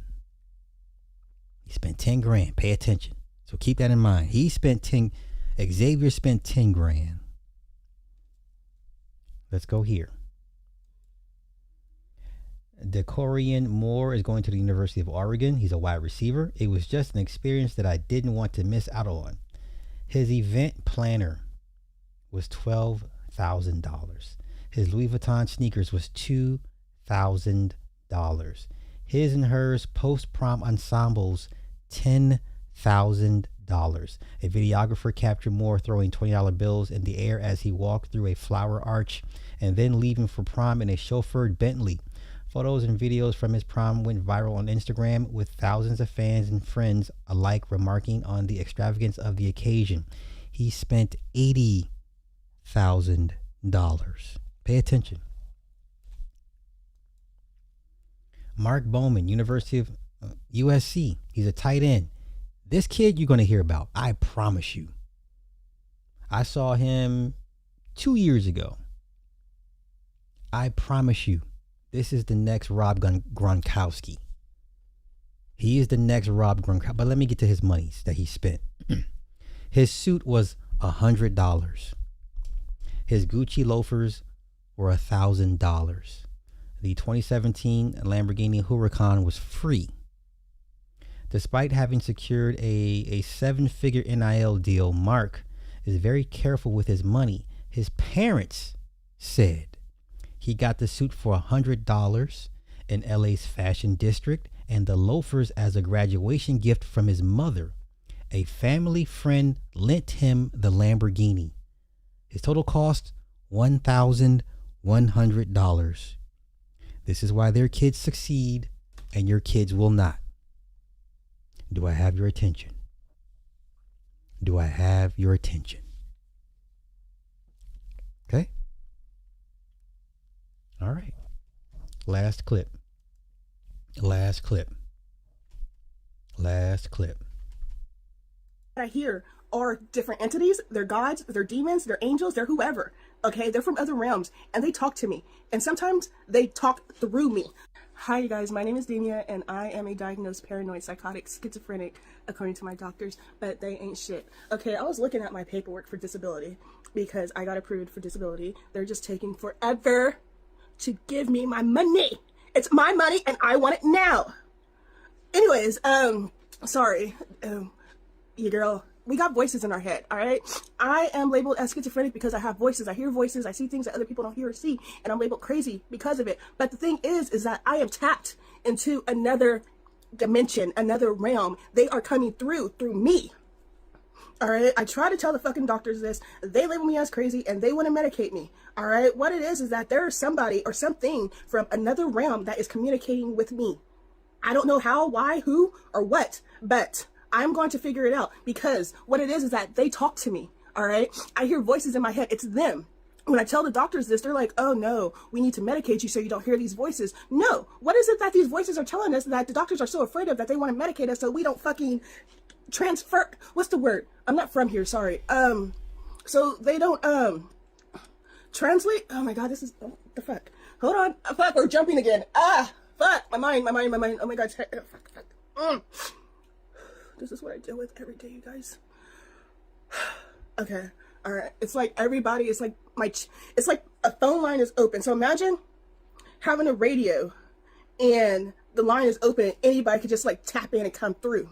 That's what's happening right now. Everybody and anybody is coming through and they all want to fucking speak because nobody really understands what I understand. I understand that I'm a conduit. I'm a channeler. I can relay messages. I'm a messenger from the other realm. Let's just say that, simple terms. And the voices that I hear are different entities. They're gods, they're demons, they're angels, they're whoever. Okay, they're from other realms and they talk to me. And sometimes they talk through me. So I'll say things, I'll know things that I don't know how I know, and I don't know why I say it. It's because it wasn't me. And nobody believes me. And I want to be an advocate for mental health because a lot of people are suffering out there not knowing that they are gifted. They have the ability to channel other entities and they're labeled as crazy. And I just want to say that we're not fucking crazy. We're just different. Okay.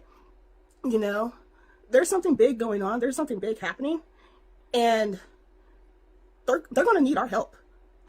Okay. I'm just saying that we're like, I don't want to say sleeper agents, but we're special and they're going to need us. We're like the Avengers or something, like the X-Men. I just know. I know it. They tell me. And they haven't steered me wrong yet. God bless this woman. God bless this woman. God bless this woman.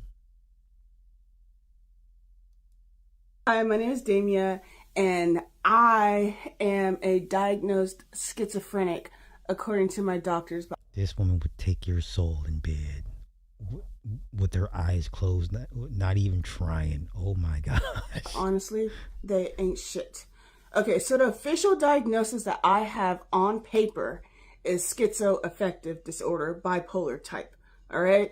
What is that, Damia? Go look it up. The internet's free. Okay, I don't have time to explain to you guys. What I do know is that I don't care about these labels and what the doctors tell me what I am according to their little stupid books. Okay, I know that I have some type of gift, some type of abilities, and the voices that I hear saved my fucking life. Okay?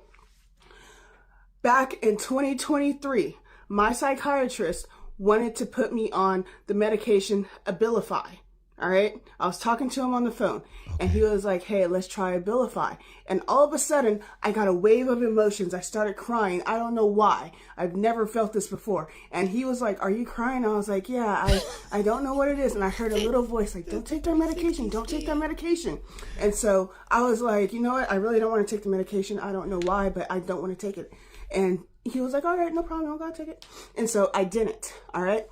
A few months later, I was in a program and they have their own psychiatrist. And it was a therapy program with a psychiatrist or whatnot. And he was like, hey, I see you're not on any medication. Let's put you on Abilify. And those same voices came back and they were like, don't take that medication, Damia. Don't take that medication. And you know me, I'm just like, what if I ignore these voices that I'm hearing and take the medication? I took that medication for 3 days. On that third day, I woke up wanting to end my life. Never, ever, ever had that happen to me. Ever. Okay? I always want to be here. As much as I don't want to be here, I still want to be here. But that day, I was ready to not be here anymore. I had a plan and everything. And the only thing that saved me was my vape pen. Because I hit my vape pen and I heard good voices. All right? Because the medication made my voices bad. I always hear voices. They're always good. They're always fine, cheery, whatever. But that morning when I woke up, those voices were somebody else. And they were like, you don't want to be here. You want to go do this. And I was like, I do. Yeah. And so that day I went to therapy and talked to my therapist. And she was like, you need to go to the hospital.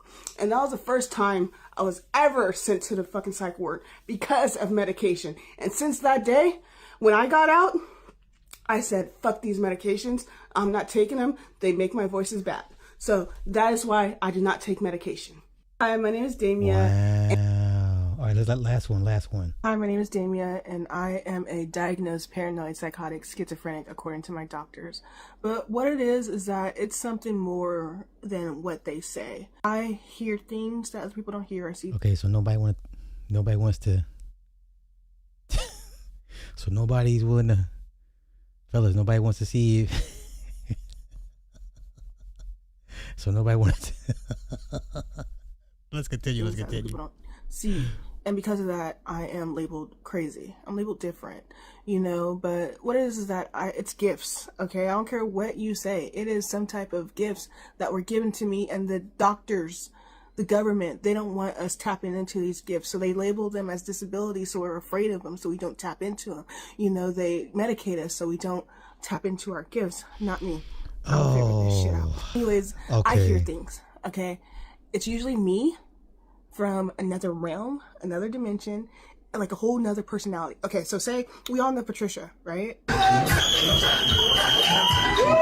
We know my other alter ego, Patricia. She lives in a reality where she just doesn't give a fuck, right? There's a Damia out there that's just not giving a fuck and just living her own life. And it's like, you know what? We need to bring it to this reality. We need to bring it to this timeline.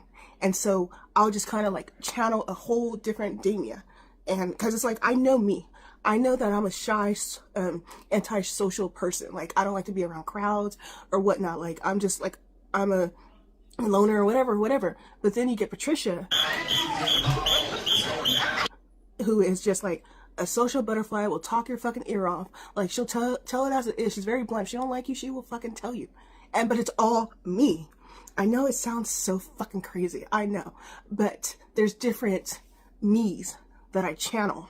Because I would never do the shit that I've done in Ensenada. Like, I'm too shy. I'm like, what, people? But I realized when Patricia takes over, it's like pushing Damia out of the driver's seat and a whole nother being taking over and doing things. But you have Damia that's in the passenger seat kind of like, hey, chill out. That's our discernment. Because, you know, these entities that take over, they'll have me doing like crazy ass shit. Like, why am I over here doing things that I know I shouldn't be doing? And it's like, I know I shouldn't be doing these things, but I do them anyways. And that's where Damia comes in and it's like, hey, we don't do that here. You know, we don't do that in this realm. You know? So it's like we're keeping each other in sync, I guess. I don't know. Because there's times where I just want to fucking crash out. It's a whole nother version of me. And I don't like to bring that person on. But there's a version of me, like, if you piss me off, I'm seeing red and only red and there's no way you can stop me. And I don't like bringing that person out because they're ruthless. They're evil. They will make you question your fucking existence. And I can be like that, but I choose not to.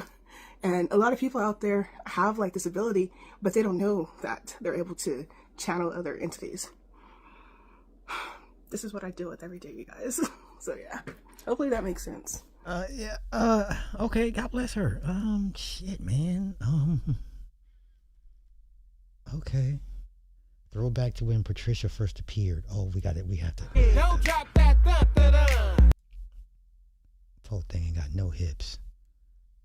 Poor thing. Her just. Oh no, ma'am, no. Oh, I know she's a handful. Oh, she's a handful. Oh, okay. I'm gonna leave it there. I've been on for 4.5 hours. No. I'm gonna leave it there. I'm mad hungry. I'll hey Freeze, when I got you with the Jeff Metcalf and Whitlock interview, I'll cover it. Yeah, I've been on for way too long, man. So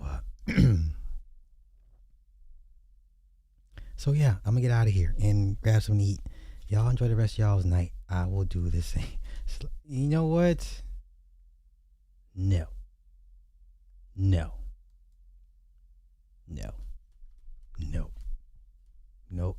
because that's just gonna end badly for everybody involved. And no, all right, until then.